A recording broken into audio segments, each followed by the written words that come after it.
It was very dark, only large gray clouds were visible in the sky. The huge monster opened its red evil eyes and dug its sharp claws into the stone ground.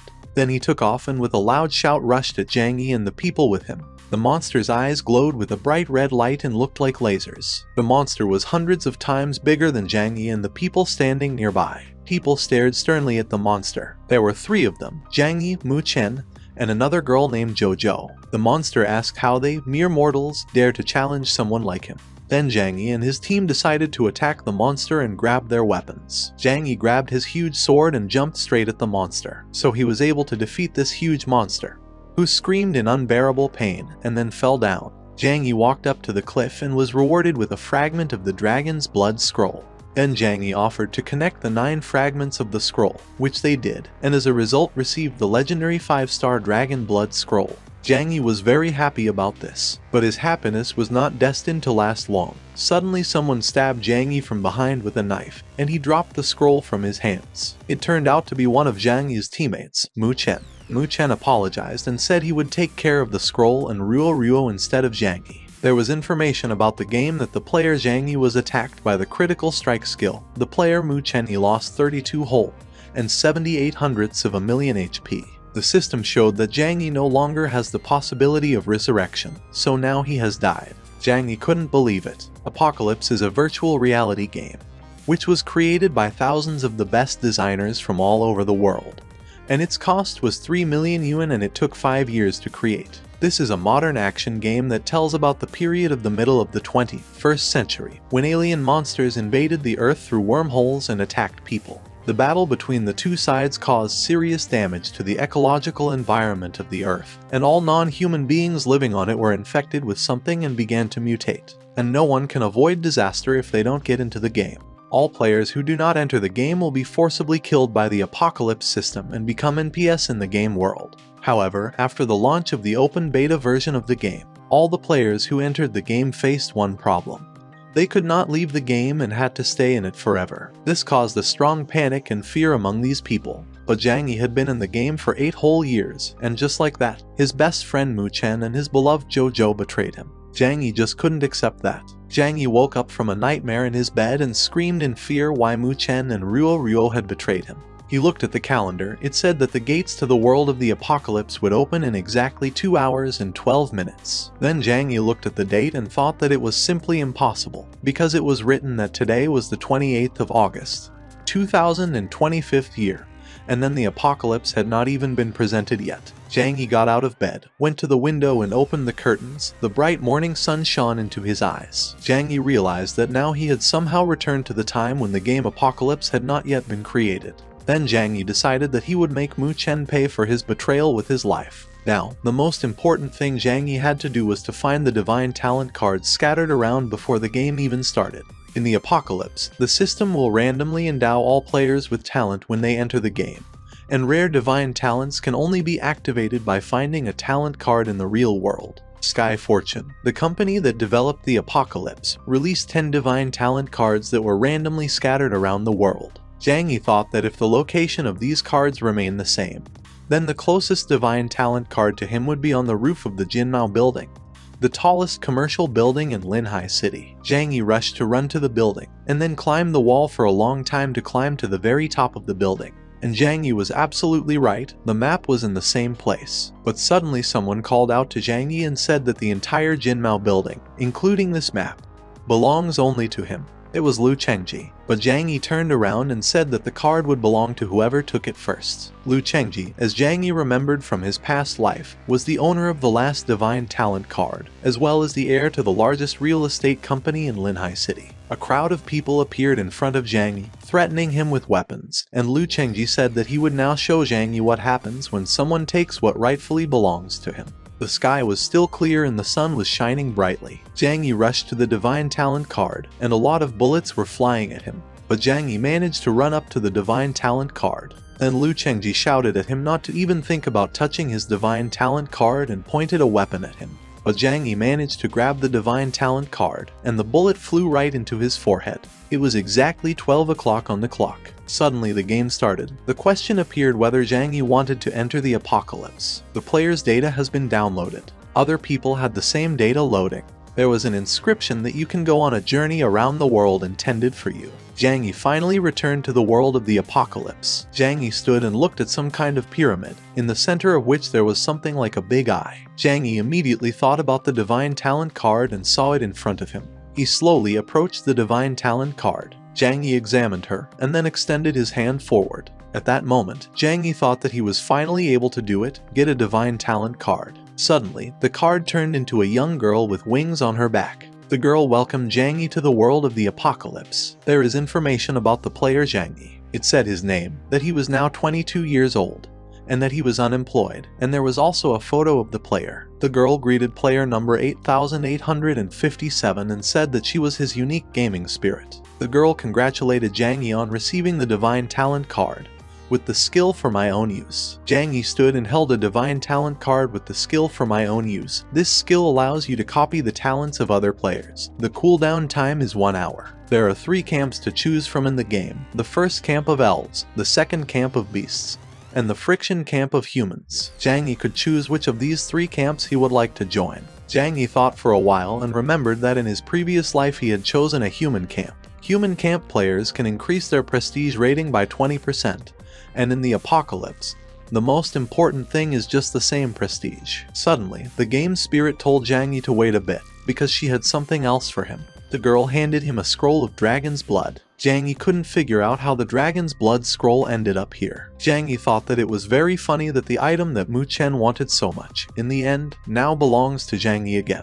After the system discovered the dragon blood scroll, a hidden dragon camp was opened. Zhang Yi didn't understand what kind of hidden dragon camp it was. He walked up to the entrance of the hidden dragon camp and held out his hand. There was a flash of bright light, and then Zhang Yi somehow ended up on the train. Zhang Yi thought that the beginning of the game is still the same as in his previous life. He watched as other people enthusiastically discussed the game and its excellent design. Many just couldn't wait to finally be able to kill all sorts of monsters. Then Zhang Yi decided that he should check his status first. He uploaded personal information. All his characteristics were listed there. He is now at the first level. He has no profession.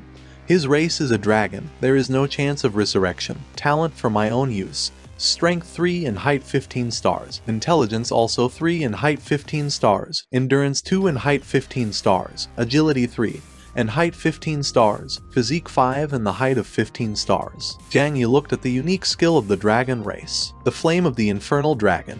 The first level is golden, passive. Every time Zhang Yi makes a normal attack or uses a skill, there is a 0.1/10 chance of summoning a hell dragon.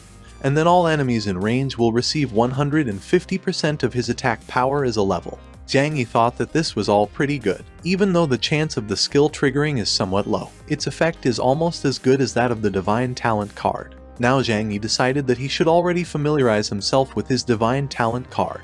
It's time for him to copy someone's skill. Zhang Yi stood and listened to some bald man talking about how everyone in the team could relax with him.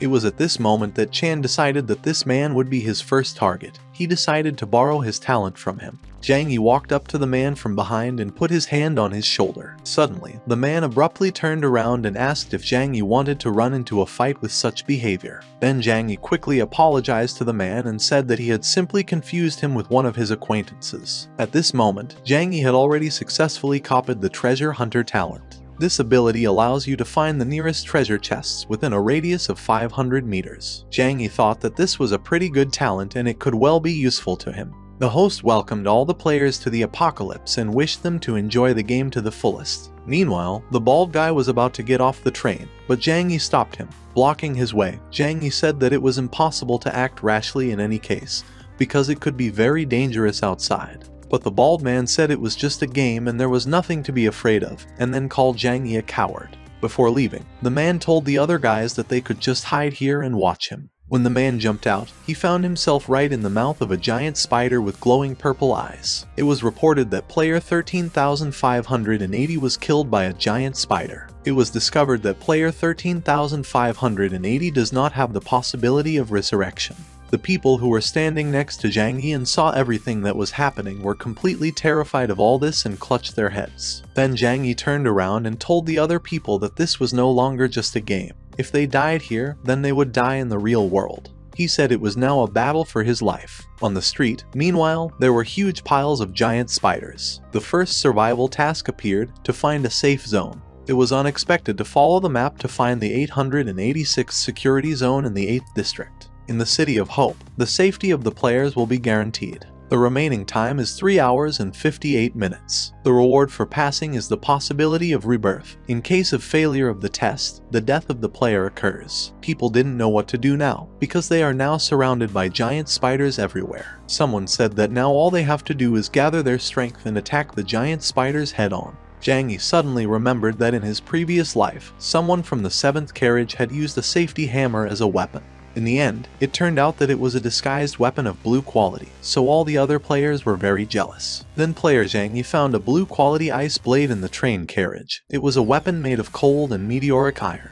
Zhang Yi then activated his treasure hunter talent borrowed from another player, and discovered that there was another treasure chest hidden somewhere very close by. Zhang Yi walked over, bent down and saw this very treasure chest. In this treasure chest, Zhang Yi found a dragon breath potion of blue quality. The description said that do not underestimate this potion, because it contains powerful dragon breath. Meanwhile, there were more and more giant spiders. When Zhang Yi finally finished with the chest, he rushed at the giant spiders with an ice blade and started killing them. Everyone on the train admired the fact that player Zhang Yi had a blue quality ice blade, and said that it was simply incredible. But surrounded by so many giant spiders, even if you have a legendary weapon in your hands, you have to try very hard not to die. When Zhang Yi was fighting giant spiders, someone called him a fool and said that he probably just really wanted to die. Then Zhang Yi decided that he should try out the dragon breath potion on these giant spiders, which he found recently in a treasure chest. Zhang Yi opened the vial and released the dragon flame from it. Then there was information that Zhang Yi had raised his level. Zhang Yi received 50 copper coins and 1 life potion. Player Zhang Yi thought that he hadn't thought that it could be so useful, and it would be great if he could get at least a few more dragon breath potions. Zhang Yi was standing on the dead spiders, and everyone else was shocked that Zhang Yi was able to kill all the giant spiders with just 1 attack. They even thought it might be some kind of cheating. Someone asked why they shouldn't go to Zhang Yi and form a team with him, because he definitely has a lot of potential. At that moment, Zhang Yi thought that all he would have to do next was follow to the City of Hope. It was already dark outside. There was a full moon in the sky, and in the dark Zhang was walking and trying to find the City of Hope. Suddenly, player Zhang Yi heard that someone was running after him from behind. He stopped and thought. Zhang Yi abruptly turned around and a man rushed to his feet, who began to beg him to save his daughter, whom the monsters had taken somewhere into the forest. Zhang Yi remembered that in his past life, many players got into trouble in this forest, but there must be a lot of good things hidden in it. Suddenly, the face of the man who asked for help changed dramatically and he had an evil smile. Zhang Yi walked forward through the gloomy dark forest. There were bats everywhere. Then Zhang Yi started shouting and carefully examining everything around. Then Zhang Yi said that this forest was too big and asked the man who asked him to help find his daughter where exactly the girl could be. Then Zhang Yi turned around and noticed that the man had disappeared for some reason and he didn't know where he could have gone, because he had been right here recently. Then Zhang decided that in this case he would just go ahead, and the man himself would be able to catch up with him after. But Zhang had no idea that the man was still watching him from the darkness. Then Zhang Yi went ahead along the path to inspect the forest. Finally, player Zhang Yi saw a little girl holding a lollipop in one hand and wiping her eyes with her other hand, which were crying from fear. Zhang Yi quickly approached the girl and said that it was not very safe to wander around here alone, so he could accompany her. The girl ran closer to Zhang Yi. Suddenly, the same man who asked for help to find his daughter appeared. There was a woman with him who said she was very grateful to him for being able to bring another victim to her. Zhang Yi covered the girl with his hand and stood forward. At that moment, a new task appeared in front of him. The player Zhang Yi had to rescue a girl who got lost in a dark forest and help bring her back to the City of Hope. The time for this task was only 59 minutes. The reward was Talia's ring. If the test fails, absolutely nothing will happen. Zhang Yi immediately remembered that in his previous life, players had stumbled upon a hidden quest while exploring the dark forest. Many players were immediately happy to take on such tasks in order to gain experience and some kind of rewards. So player Zhang Yi thought that he simply could not miss such a great opportunity. Zhang Yi accepted the assignment. The woman looked like a spider. She had the lower body and legs like a spider, but the upper body and head were like a human. She told Zhang Yi to stand still and just let her eat it. Then the player Zhang Yi told the little girl not to run away until the big brother sorted out all the problems and took her to a safe place, to the City of Hope. Zhang Yi took out his weapon and charged at Spider-Woman, but she turned out to have steel skin. The woman only laughed out loud and said that Zhang Yi's physical attacks were absolutely harmless to her. The spirit of the game, which the player Zhang Yi met at the very beginning, told him that this monster is a charming spider, a boss of the 20th rank. Now Zhang Yi's skills are not enough to cope with the spider and win. The spirit of the game advised Zhang Yi to simply abandon the quest and leave. But Zhang Yi was very serious. He said that there was no way he would leave alone without this little girl who was standing behind him right now and crying loudly from fright. Then the spirit of the game said that in any case, this is the only option to survive. But the spirit believed that the player Zhang Yi would do the right thing and do everything as needed. Then the player Zhang Yi said that everything should not end so easily and again rushed to attack the lovely spider. Zhang Yi remembered that in the real world it was clear that there was a hidden chest nearby, and perhaps it contained some kind of book where there was a skill to defeat this adorable spider. Zhang Yi activated the treasure hunter skill again, and the player Zhang Yi was absolutely right. He found a treasure chest nearby. Zhang Yi attacked the lovely spider, she attacked him, and thus Zhang Yi was able to get to the treasure chest. Then the lovely spider realized that the target of Zhang Yi's attack was not her at all. At this moment, Zhang Yi was already opening the treasure chest. In the chest, Zhang Yi acquired a new blue quality item, the lightning chain skill book. Zhang Yi was very glad that he was right and there really was a skill hidden in the chest that would help him in the battle with the lovely spider. This item had a rare rank. The required rank was 20. In the application it was said that this item releases a chain of lightning bolts that can bounce from one enemy to another enemy, while dealing 200 units of damage. Each attack that kills an enemy increases the chain level by 10%. Meanwhile, a lovely spider named Zhang and a bunch of giant spiders on the player. But Zhang Yi managed to react, abruptly turned around and directed a lightning strike at the lovely spider, saying that now she should feel the power of a real attack. The lovely spider fell and was defeated by her enemy. Zhang Yi was glad, because now he had received an epic weapon, so today was really a very good day. The epic weapon that Zhang Yi received is a poisonous dagger, a blade that is impregnated with spider venom. It poisons the enemy, and deals him 20 points of damage per second. It was finally over, and the player Zhang Yi told the little girl that everything would be fine now, and they could go to a safe place. The girl thanked her brother and they walked forward holding hands together. When they came to the City of Hope, they were very happy. There were a lot of people there. Among all this crowd, Zhang Yi did not even notice the one from whom he once stole a divine talent card right from under his nose. There was also Lu Chengji, who noticed the player Zhang Yi. Lu Chengji was still very angry at Zhang Yi and ordered his man to keep an eye on Zhang Yi. The girl looked at brother Zhang with tenderness and sincerely smiled and politely thanked him, because thanks to his help, she was able to stay alive and finally returned home. As a reward for successfully completing the task of rescuing a little girl from the dark forest and returning her home, Zhang Yi received Talia's ring, which he now held in his hand. This ring can increase the player's luck by 55 points. The system congratulated Zhang Yi on successfully completing the quest and receiving a Talia ring as a reward. Then Zhang Yi thought that it turned out to be a good luck outfit, and in the apocalypse luck is a very rare attribute. The higher the player's luck, the more generous the reward for successful completion of tasks will be. At that moment, Zhang Yi heard some loud voices behind him. One person said not to miss a great opportunity. You could pay for a successful improvement. He did not take money for failure. A bunch of curious players crowded around this man. Then the player Zhang Yi thought that this man could probably use some cheats, otherwise how could the chance of successful improvement be so high? Some guy replied that Zhang Yi just doesn't understand anything, because this guy's talent is forging and improvement. Everyone was very surprised how the man could forge such a strong weapon as the sword he was holding in his hands now. Then Zhang Yi decided that he should try to borrow this man's talent. Zhang Yi successfully copied this man's forging and improvement talent, and his chance of successful equipment increased by 50%.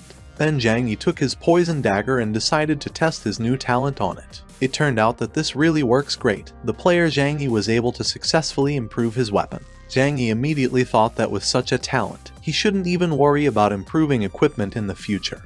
Besides, it could turn out to be a very good and profitable business. The crowd immediately saw that the player had Zhang and an epic weapon with a level plus 15, and they were very interested in it. People started coming up to him and looking. One of the people said that weapons plus 15 are already quite difficult to find, and this one also has an epic rarity.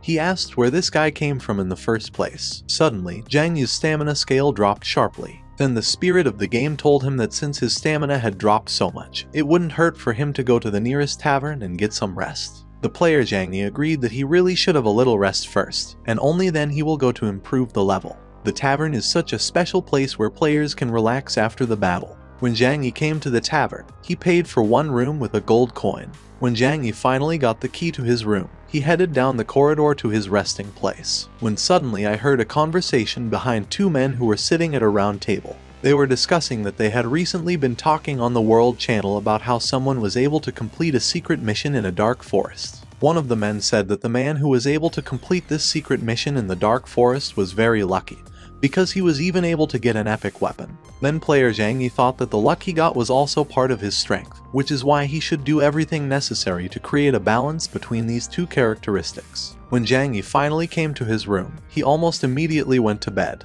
Lying on a soft bed, player Zhang Yi reflected that in order to move on, he needed to get to the 20th level as quickly as possible and change his profession in order to have the opportunity to learn stronger skills. A change of profession is possible only after the Apocalypse player reaches the 20th level. After that, the player can change his profession to one of 7 classes: Knight, Berserker, Assassin, Mage, Archer, Priest and Beast Tamer. Then the player Zhang Yi remembered about his old friend Mu Chen, who betrayed him in his previous life. He thought that Mu Chen must definitely pay for his betrayal. In the morning, Zhang Yi walked around the area. Suddenly he felt that there was someone next to him, someone whom he could not see, which meant that this person was hiding somewhere. Then Zhang Yi said that it was time to stop hiding and that this person should already come out. The person who was following Zhang Yi was an old acquaintance of his, Lu Chengji. Lu Chengji said that last time Zhang Yi was just very lucky and managed to escape. But this time he is not going to let him go so easily. But Lu Chengji wasn't alone. There were about 9 other people with him. Zhang Yi turned to them and his force mode was activated. Lu Chengji told everyone to start attacking Zhang Yi. Then Zhang said that they really should try it, because he just wanted to show them his new skill, a chain of lightning. But suddenly, when Zhang Yi tried to use the lightning chain, someone imposed silence on him and he could not do anything. Lu Chengji smiled and said that Zhang Yi wouldn't be able to use his skills for 2 whole minutes now, so he should just accept his fate. It turned out that the silence on Zhang Yi was imposed by the magician who was standing behind Lu Chengji. But when Lu Chengji's men tried to attack Zhang, and they noticed that he wasn't taking any damage at all. Besides, Zhang Yi's face was quite calm. They noticed that Zhang Yi's equipment is too powerful, so their damage is not enough for him. Lu Chengji got angry and said that they were all just a bunch of trash. They should step back and just watch him do everything himself now. Lu Chengji decided to attack Zhang Yi. Then Zhang Yi noticed that Lu Chengji had a blue rarity weapon and it had been upgraded to plus 15. Lu Chengji pointed the arrow of his crossbow at Zhang Yi and said that now he would be happy to see if Zhang Yi could stand up to his weapon calmly. Lu Chengji sent a meteor shower of arrows to Zhang Yi. Then the player Zhang Yi noticed that the total number of arrows exceeds 100, so he will be able to comply with all the conditions, and Zhang Yi decided to release the Infernal Dragon. Player Lu Chengji was very scared when he saw the Infernal Dragon. Everyone started screaming and running away from Zhang Yi while he was directing the Infernal Dragon flames at them. The enemies were defeated and Zhang Yi stood completely safe. He said that in the beginning he was a little worried about how to reach the 20th level, but now he thanked the player Lu Chengji for the experience and equipment. Zhang Yi walked over and picked up Lu Chengji's level 20 bow, which was lying on the ground without a master. It was a silver moon bow plus 15.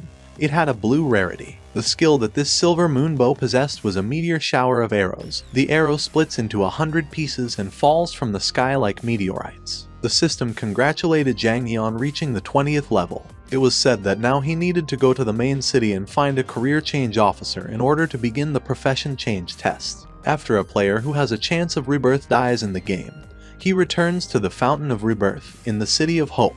That's where Lu Chengji went with half of his team after Zhang Yi defeated them. Zhang Yi was calmly walking through the City of Hope at this time and was thinking that the silver moon bow could definitely be useful to him. And the player Lu Chengji shouted after the player Zhang Yi that in the future he would definitely pay in front of him for what he had done.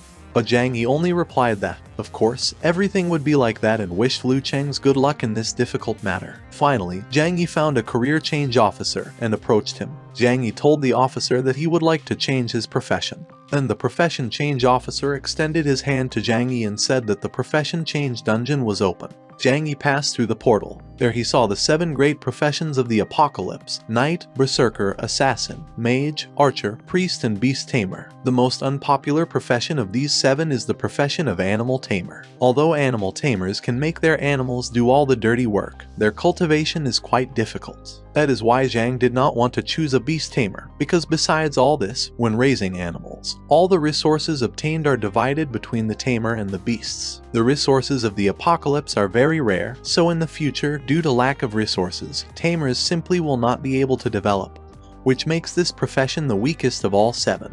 But the most suitable professions for the dragon race are beast tamers and knights. Zhang Yi thought that knight sounded like a very good choice. However, with his strong start, he becomes weaker in the later stages of the game. Zhang Yi remembered that in his past life, many players died because of this. Then Zhang Yi thought that the beast tamer was unique after all. Thanks to his divine talent, Zhang Yi would be able to receive 10 times more resources than the others. And if you use the dragon race, it is quite possible to get strong companions and create the perfect team. Zhang Yi approached the beast tamer and wanted to choose a profession. Suddenly the man who was sitting on the floor with a book, who is the beast tamer, said that he had been waiting here for a very long time and looked at the player Zhang Yi. The spirit of the game said that she would advise Zhang Yi to think carefully again before making this choice, because choosing the right profession can make life much easier. But Zhang Yi decided that he would still choose a beast tamer and press the selection button. The tamer pointed his finger at Zhang Yi's forehead and congratulated him on becoming a beast tamer. After that, Zhang Yi returned to the City of Hope and the career change officer congratulated Zhang Yi on the successful change of his profession. While Zhang Yi was standing, he accidentally overheard a conversation between 2 men passing by. One told the other that from the very beginning he had warned him that it was very dangerous in the City of Dead Spirits, and now because of some elite monster they all died. The man was indignant that he had lost a lot of equipment because of this. Another man, whose arm was broken, replied that he could not have known that the monster would be so strong and asked him to stop blaming everything that happened on him. He then asked why no one had said anything when they had just entered the City of Dead Spirits. This conversation made the player Zhang Yi think about the City of Dead Spirits. Zhang Yi thought that with the experience from his past life and with a properly assembled team, killing the boss should not be difficult for him.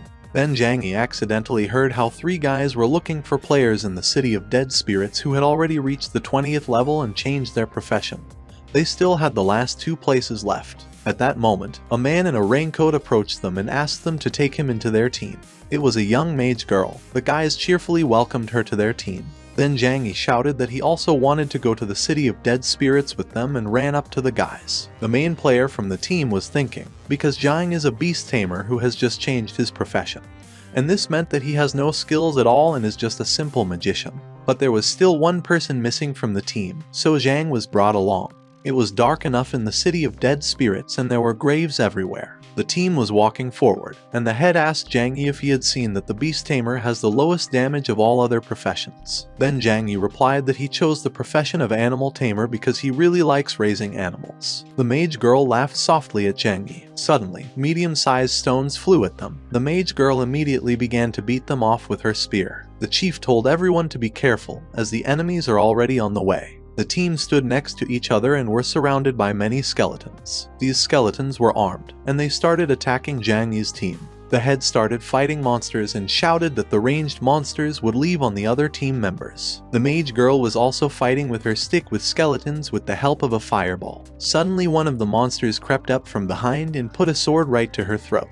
Then Zhang Yi used his power. Zhang Yi used his beast tamer skills and summoned a flock of crows. Summoning a flock of crows is a basic skill of a beast tamer. This skill gives you the opportunity to summon a flock of deadly crows to distract the enemy's attention and inflict 50 magic damage. The mage girl looked at Zhang Yi and thanked him for his help. Suddenly, Zhang Yi grabbed the girl by the hand and ran, while saying that these monsters are undead, so they will probably come to life very soon, so they should get out of here as soon as possible. The chief shouted that everyone should keep moving forward. Finally, the team got close to the castle where the epic monster lived, which they had to defeat. Zhang Yi told the girl magician that the tactics are very simple. The knight will lure the boss to himself and will taunt it, and at this time they will just strike from the back. so they just need to dodge the boss's magic in the second stage. One of the team members asked where Zhang Yi knew everything so well, if he had already been here by chance. Zhang Yi laughed shyly, and said that he just knows it all from experience in online games. Zhang Yi took out his poisonous dagger, which is created from the poisonous fangs of a spider and poisons the enemy when dealing damage,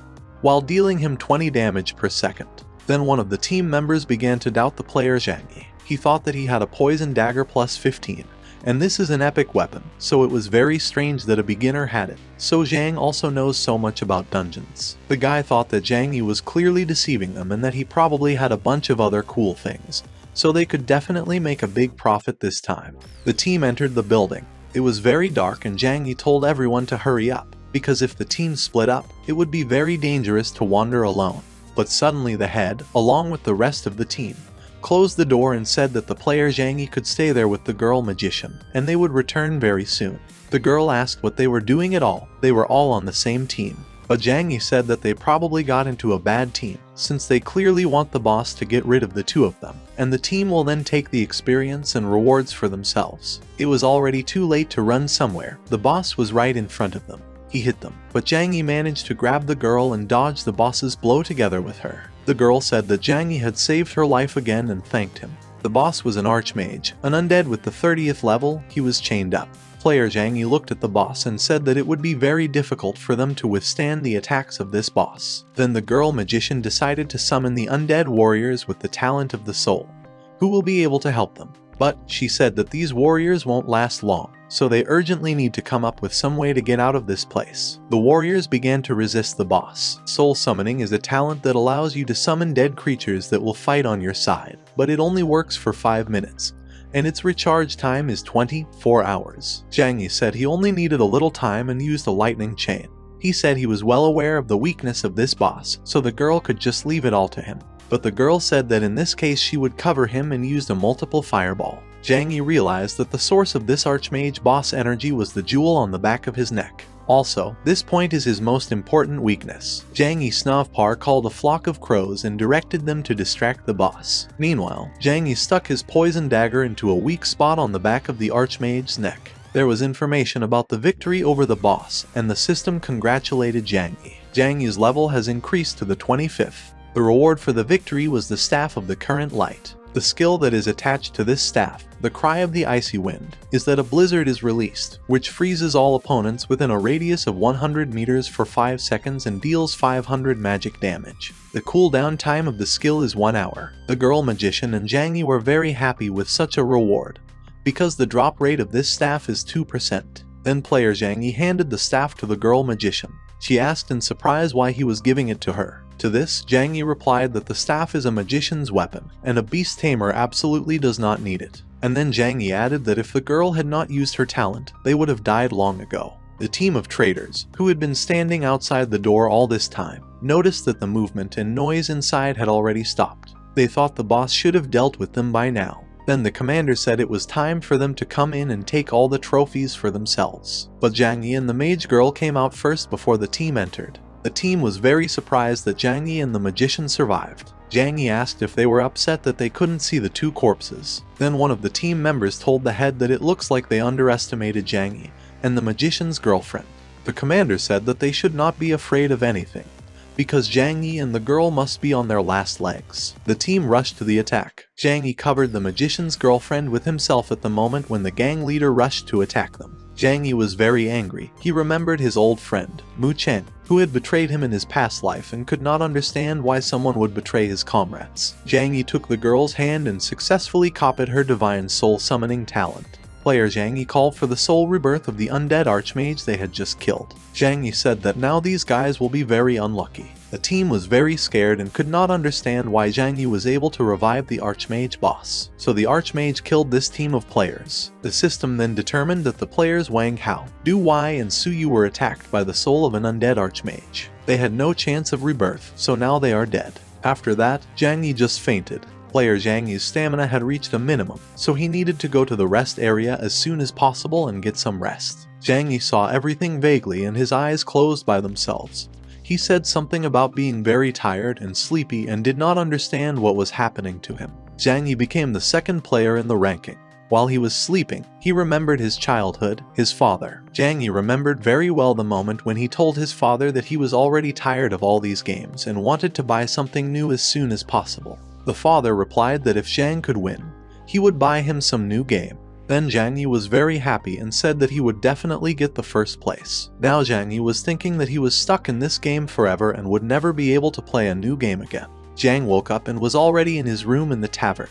He had a very bad headache. He sat down on the bed and was asked how long he had slept. Then the player Zhang Yi got up to pour himself a drink and saw a letter on the table. Zhang Yi didn't know where the letter could have come from here. When Zhang Yi picked up the letter, he immediately realized that it was a letter from his new girlfriend. In the letter, she thanked Zhang Yi very much for saving her. She wrote that when Zhang Yi finds this letter, she will most likely not be around, because she needs to go in search of her brother. The girl said that in the storage ring there are all the things that were left after the team of traders, and perhaps Zhang Yi may need them someday. Then he will be able to use them. At the end, the girl introduced herself as Han Yaru and wrote that he really hopes that he and the player Zhang Yi will meet again one day. Zhang Yi took the ring from the table and looked at what was in it. Probably, that gang killed a lot of people, since there were quite a lot of things in the ring. Zhang Yi thought that now he certainly shouldn't worry about equipment, and it remains only to find himself a beast. If player Zhang's memory did not change him, he thought that there must be a hidden dungeon somewhere in the northern part. The Tomb of the Dragon Crown is the only dungeon in which there is a high probability that animals with a level up to the 40th can come across. But, of course, this place is not so simple. Zhang Yi had to act wisely, because if he came across the same players as Wang Hao, Du Wei and Su Yu, then he could have many more problems. Zhang Yi went to the City of Hope to find a team again. But finding a team was very difficult. Then Zhang Yi saw a bunch of guys who were recruiting a team. They offered to join their team, said that they have a lot of buns and they go on raids on the dungeons, and also just have fun together. A girl came up to this team and cheerfully said that she would really like to become part of their gang.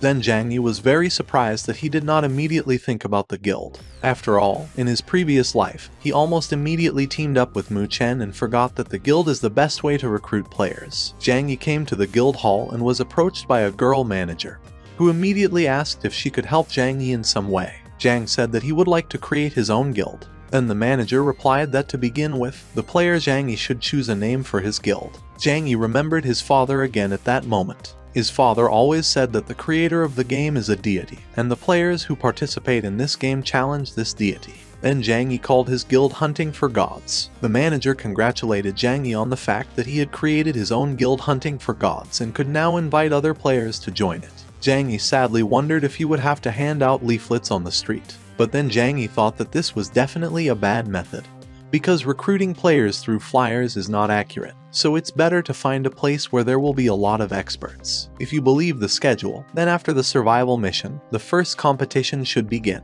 And Zhang Yi was completely delighted. Competition. After all, it is there that all experts from everywhere will gather. The competition is such a special mission to celebrate the arrival of the players. The City of Hope will hold the first one-on-one duel competition, in which all players who have changed their profession will be able to participate.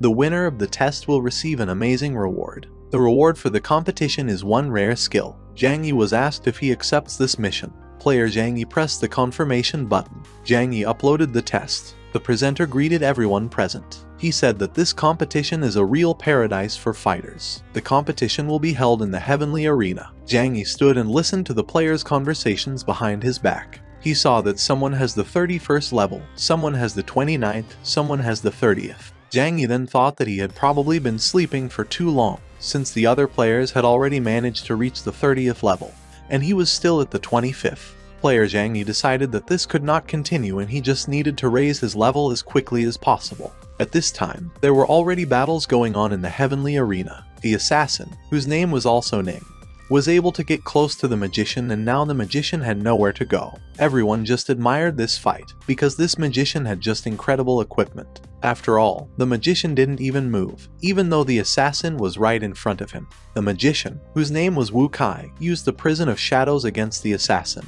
No one could figure out where this mage got the epic skill from. Shadow Prison is an exclusive mage skill that paralyzes an enemy and deals shadow damage to him. The duration of paralysis and damage depend on the skill level. The assassin asked the magician how much money he wanted in order to surrender, maybe $1 million. He said that as soon as they leave the competition, the magician will be able to immediately get the amount he needs. But the magician only laughed in response. He thought that if then, in the real world, he had this million, his company would not have gone bankrupt, but would have continued to live. He had a wife and daughter, but they could not stay with him, and then he decided to enter the apocalypse. The magician said that he would not give up for anything in the world and would not lose to his enemy. In this new life, the magician saw no place for failures and defeats. The system congratulated the player Wu Kai, a magician, over the assassin Ning and successful passage to the next round. Magician Wu Kai looked haughtily at the other players and proudly said that they would all fall before his might. Zhang Yi thought that this Wu Kai was really very good.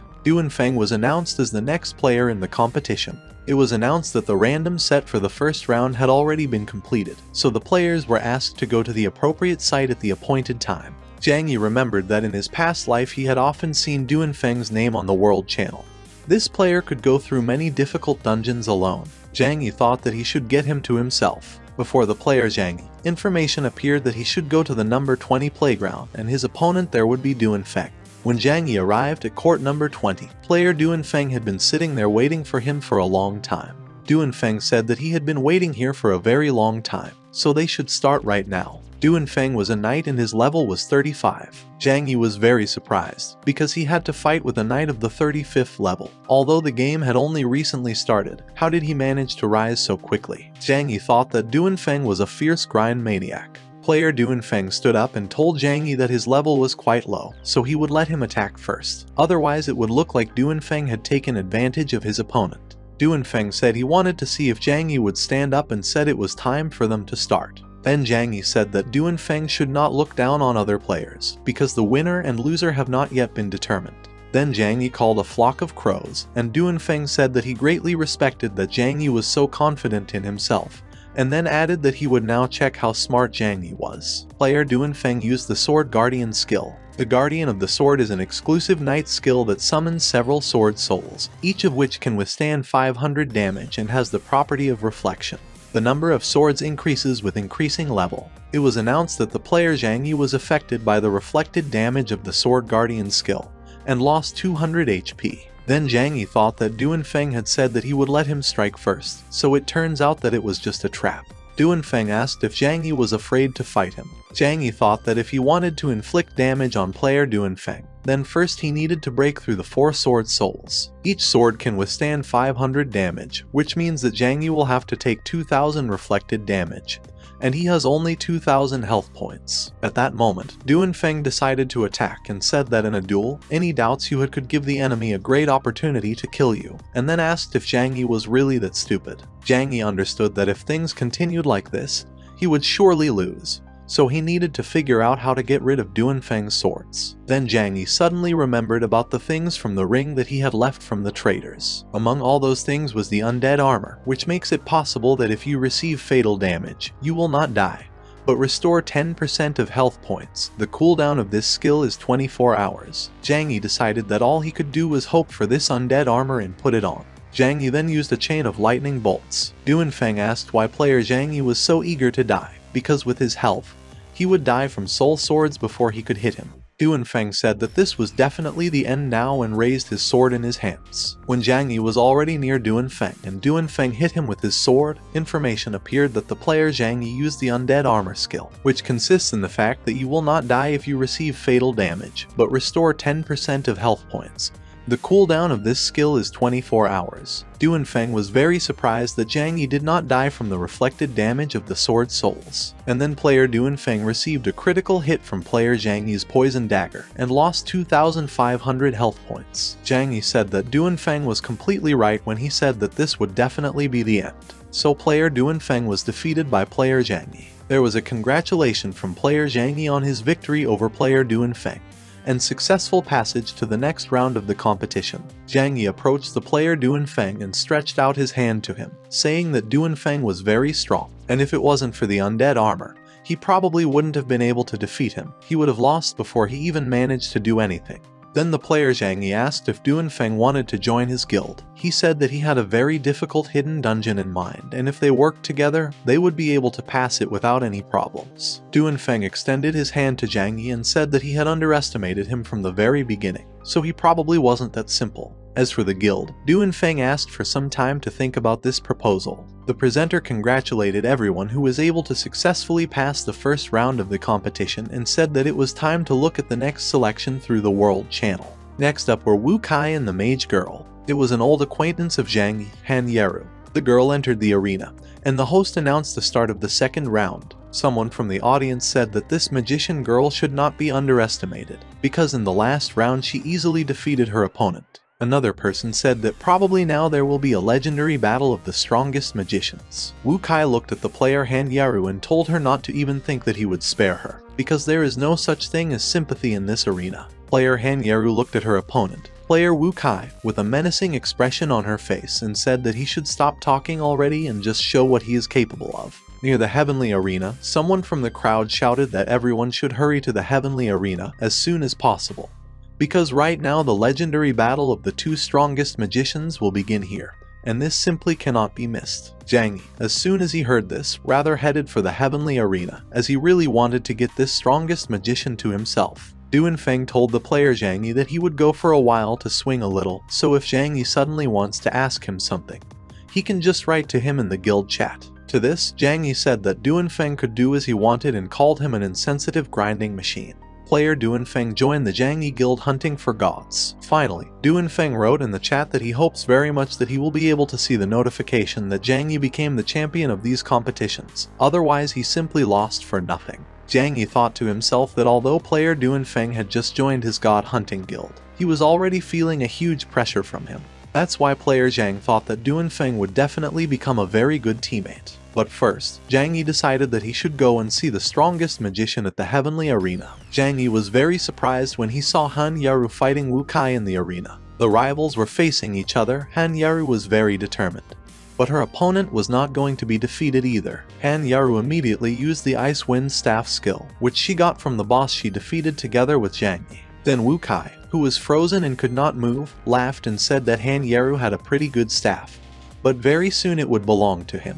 But Han Yeru replied that they would look into it if Wu Kai could survive. With these words, Han Yeru directed the Meteor Shower skill at Wu Kai. The Meteor Shower of the 4th level summons a large number of fire meteorites, each of which deals 500 fire damage, and the number of meteorites increases with increasing level. The crowd shouted in surprise that the player Han Yeru was very strong and did not understand why her opponent Wu Kai was not doing anything at all.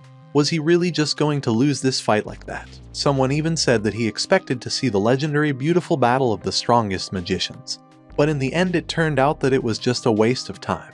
At that moment, Zhang Yi thought that it looked like Han Yeru would really win, but for some reason he had some not very good feeling. Then Wu Kai suddenly smiled and a bright fire appeared, which shone so that everyone at the Heavenly Arena began to cover their eyes. And suddenly Wu Kai disappeared somewhere. No one understood how it happened and where he went. Zhang Yi didn't understand how Wu Kai could know a skill that he had never even heard of in his previous life. Finally, Wu Kai returned, and Han Yeru was defeated. She was lying in the arena, and Wu Kai was standing and holding his staff in his hands. Wu Kai then said that he was very sorry, because if only Han Yeru had not met him, then with such an ability, she would have easily been able to reach the finals. There was a complete misunderstanding in the crowd about where Wu Kai had disappeared and how he had returned again.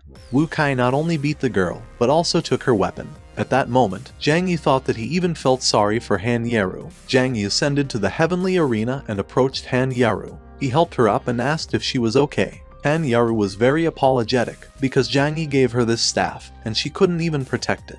Zhang Yi said there was absolutely nothing wrong with it and she could just leave it to him. He would reach the final and give her back her staff. In the second round, player Zhang Yi fought a player named Chen Feng and won by advancing to the next round. Wu Kai fought a player named Qin Long in the next round and won again, advancing to the next stage. Zhang Yi then fought the girl with a fire wheel and successfully advanced to the next stage. So, after countless rounds, there are finally only the last two players who will fight in the final for the title of champion. The first player is a wandering magician, Wu Kai. The second player is the one and only beast tamer, Zhang Yi. The host offered to look at which of these two will become the winner of the last duel and receive the title of champion. The crowd was absolutely delighted. The audience just couldn't wait for the final battle for the title of champion to begin. Someone from the audience said that the beast tamer Zhang Yi was just a savage, and it was hard to even think that he would be able to reach the finals. Someone from the audience recognized Zhang as the same guy who had recently killed a lovely spider in a dark forest. Wu Kai stood in front of Zhang Yi and said that Zhang Yi looked like he was going to eat him alive. Zhang Yi replied that more than anything else in the world, he hates those who take things from other people.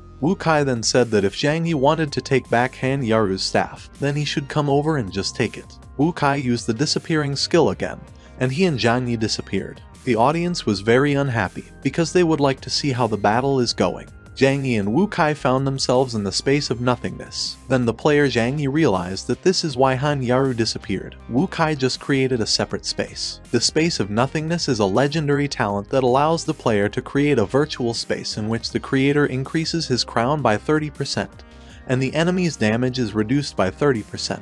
This skill is valid for 5 minutes. Wu Kai said that absolutely no one can defeat him in this space. Besides, this space also absorbs the chance of rebirth after Zhang's respawn and will still remain here. Wu Kai smiled and said that if Zhang Yi surrendered and admitted defeat, he promised to spare him. Zhang Yi wanted to hit Wu Kai, but Wu Kai managed to dodge. Zhang Yi thought that he would not be able to copy Wu Kai's talent, and calling crows here would be absolutely useless. Wu Kai then wounded Zhang Yi with a shadow arrow and dealt him 700 health points of damage. Zhang Yi was disappointed that such an ordinary spell took off 1/3 of his health points. If this continues, then he is more likely to just die. But after Zhang Yi's death, he will be able to come to life in the same space. Then Zhang Yi smiled and pointed his poison dagger at himself. Wu Kai didn't understand what Zhang Yi was doing. Zhang Yi inflicted fatal damage to himself with a poisonous dagger and died. Since the player Zhang Yi was found to have a chance of rebirth, he came back to life again and found himself in the same space. Wu Kai was very surprised by this turn of events. The special territory does not work according to the rules of the competition, and the player can be reborn at the place of his death without going to the fountain of rebirth. Zhang Yi used the soul summoning skill.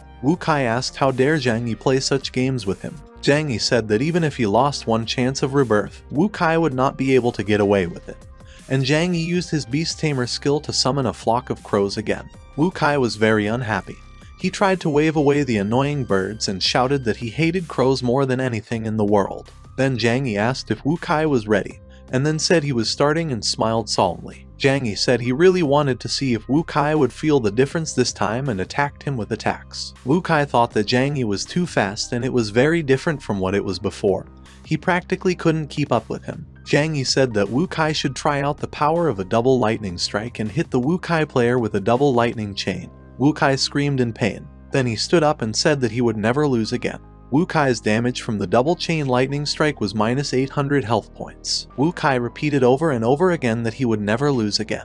Wu Kai then shouted and struck Zhang Yi with a sword, and Zhang did not expect this. But Zhang Yi was fine and said that now they would look at how Wu Kai would not lose and hit him again. So the player Zhang Yi was able to defeat the player Wu Kai, and he was congratulated on winning and receiving the title of champion. Wu Kai and Zhang Yi returned to the Divine Arena again. The spectators who missed the whole fight were very unhappy. They couldn't believe that it was already over, and they didn't even see anything. They were delighted that Wu Kai had been beaten so badly. This time it was the opposite. Zhang Yi even took the staff away from him. Someone from the audience said that Wu Kai deserved it, because he was the first to beat the girl and took her weapon from her. The host approached Zhang, raised his hand up and said that everyone should congratulate Zhang Yi on winning and acquiring the title of champion. Everyone was surprised that the beast tamer could become the champion of the competition. Someone even shouted that he would like to become his subject. Zhang Yi smiled and looked at Han Yaru, who was standing in the crowd of spectators. The girl looked at Zhang, and with gratitude and kindness, she thought that they really sat it, took her staff. The host showed the player Zhang Yi a huge chest and said that this was his reward. When he opened this chest, he would be able to get equipment of exceptional rarity. The host then asked if Zhang Yi was surprised. Zhang Yi walked up to the chest and thought that this was very good, because his level 20 poison dagger should have been changed by now, so he could use a new weapon. Zhang Yi opened the chest that contained the sword of ice and flame. Zhang Yi picked up the sword of ice and flame and thought that all this was not in vain, because not only did he get a new weapon, he did not waste his chance to revive in vain. He was able to return the staff. Finally, Zhang Yi told his opponent Wu Kai that he should not think that he could do whatever he wanted just because they were in the game. Zhang Yi advised him to finally become a more decent person. When Zhang Yi left the heavenly arena, he was congratulated on having received the title of champion, wanted to become his subjects, and asked to be added to friends. Han Yeru also congratulated player Zhang Yi on the title of champion. Zhang Yi approached Han Yeru, smiled and handed her the staff, saying that he had returned it as promised. Han Yeru took back her staff with a smile. Then the player Han Yeru joined the Zhang Yi guild hunting for gods. After that, Zhang Yi received a lot of applications to join the guild, more than 900. Everyone thought that Zhang Yi was a very strong guild leader and rather wanted to join him. Then he asked him to accept them into the guild and said that they could behave very nicely. But Zhang Yi was just running away from them. When Zhang Yi and Han Yeru came running to the City of Hope, Zhang Yi said that for the first time in his life so many people were running after him. He even joked that if other people didn't know anything, they might think that he owed all these people money. Zhang Yi was well aware that there was a limit of places in the guild, so he could not add any random people to it. At the moment, only Hiller is missing from his guild. But Zhang Yi thought that even so, only with players Duanfeng and Han Yeru would he be able to pass the Dragon Crown tomb. In his first level guild, the Hunt for Gods, there were 10 places available. Each level increases the limit by 5. Suddenly, a man appeared in front of Zhang Yi and attacked him. Zhang Yi asked who this person was and what he needed in general. Han Yeru immediately recognized this man. It was her acquaintance, whom Vovka Qin Long. Han Yeru asked him what he was doing here and where her older brother was. Qin Long replied that he had just seen Han Yeru at the entrance to the city, so he decided to follow her. Qin Long said that Han Yeru's older brother was busy with a very important matter right now, so he left him to guard Miss Han Yeru. Zhang Yi asked how Han Yeru knew this person. Han Yeru replied that Qin Long was a good friend of her older brother. Zhang Yi told Qin Long that they were going to the Dragon Crown Tomb dungeon. Qin Long immediately replied that he would go with them. Zhang Yi agreed and told Qin Long to follow him. Duanfeng was already standing at the entrance of the Dragon Crown Tomb. At this time, he was thinking that Zhang Yi was pretty good, because they had met not so long ago, and he had already been able to become a champion and even found 2 strong allies in the guild. Then Zhang Yi came to the tomb, along with Qin Long and Han Yeru. Zhang Yi said that Duanfeng seemed to be in a good mood and asked if he had raised the level again. Zhang Yi then said that since everyone was gathered now, they could already go to the Dragon Crown Tomb. The 4 of them entered the tomb. At this time, someone was watching them. There were 2 of these people and one told the other that it was necessary to inform the boss that Zhang Yi and his guild had entered the Dragon Crown Tomb. When the guild went inside, they saw many statues. Han Yeru said that all these statues are very beautiful. Han Yeru walked up to one of the statues and carefully began to examine it. It was a statue of a knight with a sword. She had red eyes. Zhang Yi said that everyone should be careful, because these are the main monsters of the Tomb of the Crown of the Other. Zhang Yi and everyone else grouped together and quickly approached each other. Then Zhang Yi told Duanfeng that he would be a tank, and they would all cover him together. Zhang Yi then said that everyone should stay as close to each other as possible. The statues of the knights were advancing. They were getting closer and had already started attacking with swords. Then Duanfeng said that such cans were not enough to kill him, took out his sword and deflected the blow of the Iron Knight. Duanfeng then said that the monster should die now. The others also fought with iron monsters. Zhang Yi attacked them with a sword. Qin Long shot an arrow. Then the Zhang Yi guild saw a red horseman on a horse who was standing behind all the other knights. This was a Dragon Blood Knight who was level 35. The knight went to attack on horseback and quickly got close to the enemies. Duanfeng managed to use his sword defense in time to deflect the Dragon Blood Knight's blow. Duanfeng then took out his weapon and used a Whirlwind of Swords against the enemies. Whirlwind of Swords is an exclusive knight skill that summons a Whirlwind of Swords that deals 3000 physical damage to all enemies within its radius. The enemies were defeated, but the Dragon's Blood Knight told Lord Shigura to wake up. At this time, in the Tower of Eternity, the Master was watching Zhang Yi. The girl who was with the Master said that he was clearly interested in Zhang Yi. The Master replied that everything is true, because he sees his old friend in him, and that perhaps his eyes are letting him down, because that person is no longer there. And he remembered pushing one guy off a cliff straight down. Then the Master said that it was very interesting, and especially for Zhang Yi and his team, he decided to increase the difficulty. The greedy dragon, Shigura, absorbed the power of all the dead subordinates and became a second-rank crown dragon. Zhang Yi was shocked when he saw the second-rank crown dragon. Zhang Yi then thought that this meant that the monster egg falling from the boss would be even better. The health points of all players were understood at a critical rate. Qin Long said that this second-rank crown dragon is too strong, so if things continue like this, they could all die. Zhang Yi shouted that they needed to split up. He told them to run as far away as possible and do everything possible to avoid being attacked by the second-rank crown dragon. When the dragon was already close, Zhang Yi asked Duanfeng to use sword protection. The dragon was very huge and started spewing flames. Duanfeng used the sword defense skill, but then said that it was all just useless because this dragon has too much damage. So far, Duanfeng has been able to block this attack, but the shield will definitely not be able to withstand the dragon's next breath. Zhang Yi then told Duanfeng to leave it to him.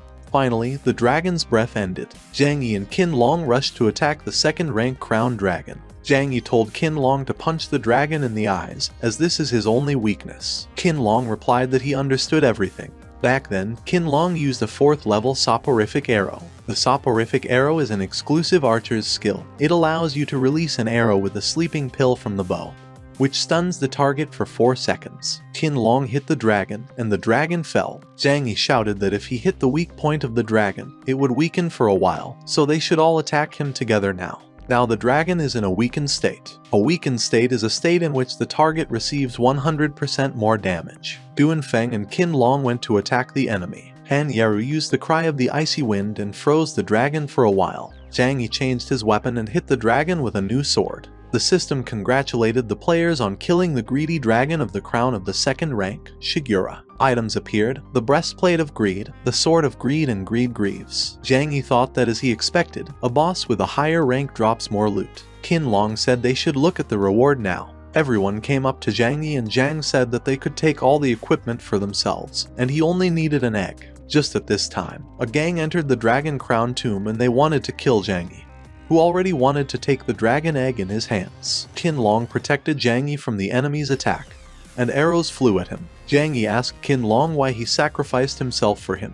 Qin Long replied that Zhang Yi had once slept with Miss Han Yeru, so he just wanted to repay the debt. Qin Long then said that there was no need to worry about this, because he still had a chance of rebirth, so he would wait in the city and really hope that Zhang Yi would be able to protect Han Yeru. After that, player Qin Long disappeared. Zhang Yi asked the gang who they were in general and why they attacked from behind like the last rats. At that moment, Lu Chengji came out from behind the gang. Lu Chengji said that he had already told Zhang Yi that the day would come when he would pay for everything, and it just so happened that this day was probably today. Zhang Yi was very upset about meeting Lu Chengji and his people again. Zhang Yi told Han Yeru and Duanfeng not to interfere in this fight, as he and Lu Chengji have personal scores. Zhang Yi cut his hand with a sword and dripped on the dragon egg. A huge dragon spirit emerged from the egg. Zhang Yi was surprised at what the egg of the rarest beast in the apocalypse actually was. Zhang Yi told the dragon that he would like to sign a contract with him. Suddenly, a small dragon hatched from the egg. Duanfeng said that probably all the beasts of the beast tamer are very cute, and Han Yeru stood in shock and did not know what to say. Then Lu Chengji looked at the little dragon and started laughing loudly, and then said that he could crush this crumb with one hand. The other was clearly displeased with such words. Lu Chengji asked what happened. Did the little dragon get upset and asked him not to bite, and then started laughing even louder. Then the little dragon spewed flames directly at Lu Chengji and his men, but Lu Chengji escaped in time. Everyone was surprised that this little beast could do so much damage alone. Zhang Yi walked up to his little dragon and said that it was a pity that Lu Chengji managed to escape, and then added that it was time for them all to return. Han Yeru asked who these people were and what they thought of themselves at all. Then Zhang Yi said that, judging by the symbols on their equipment, they must have been people from some other camp or race in general. But Zhang Yi had no idea what they were doing here. Han Yeru asked what kind of breast race it was. Zhang Yi wondered what the sign on the equipment of these people could mean. Finally, Duanfeng, Zhang Yi, and Han Yeru returned to the City of Hope. Qin Long was already waiting for them there, as promised. They approached Qin Long, and he was very surprised that they could even bring such a cute dragon from the tomb. But the dragon showed with all his appearance that he was not in a good mood right now. Zhang Yi advised Qin Long to be careful, as this little dragon has a rather aggressive nature. Suddenly there was information that due to the fact that the players of the 886th zone killed the greedy dragon of the crown, Shiguru, in a secret dungeon, the world boss Golden Skeleton King will appear in the City of Hope much earlier. The players of the 886th zone were advised to get ready. Zhang Yi was very surprised, because killing the boss of the secret dungeon hastened the arrival of the world boss. And this was not even in his previous life. Clouds of bright green light appeared in the sky, similar to thick clouds in some kind of funnel. The sky began to look very intimidating. The players Zhang Yi, Han Yaru, Duan Feng and Qin Long looked at the sky. Han Yaru said that this skeleton king had a pretty spectacular appearance, and then asked how strong he was at all. Zhang Yi replied that this discount king is very strong. At this time, Zhang Yi remembered how in his previous life, this discount king had single-handedly destroyed half of Hope City, and thus killed almost 60% of all players. But the new Apocalypse City will open only after the murder of the Golden Skeleton King, and only then will the player Zhang Yi be able to finally find his old friend Mu Chen and take revenge on him for his betrayal. At this time, the servants brought 2 dragon eggs to some man. The man asked why 1 egg was missing. The servant replied that in the 886th zone, they met a beast tamer who killed the crown dragon before they arrived and signed a contract with the black dragon. The man became very curious to know about the 886th zone, and he allowed the servant to go. Then the man went to some door, went inside. There were a huge number of dragon eggs in the room. After a short time, the world boss Golden Skeleton King finally arrived in the City of Hope, and the new task of the players was to protect the City of Hope. The Golden Skeleton King apologized to the greedy dragon Shigeru and said that today he would definitely avenge him to all the residents of the City of Hope. Then the Golden Skeleton King summoned his dead skeleton warriors and they started attacking the City of Hope. All the players of the Apocalypse were very surprised that the Golden Skeleton King, the boss of the 50th level, appeared so soon, because this is a strong increase in the complexity of the game. One of the players said that in this case, if they kill this Golden Skeleton King, then a lot of good equipment will surely fall from it. Another player said that this boss of the Golden Skeleton King was clearly brought to the city by some idiot, and he really wanted to find out what kind of person he was, because he was very angry with him. The players of the City of Hope have a new mission, the mission of the world boss, the defense of the City of Hope. The players had to stop the invasion of the Golden Skeleton King on the City of Hope.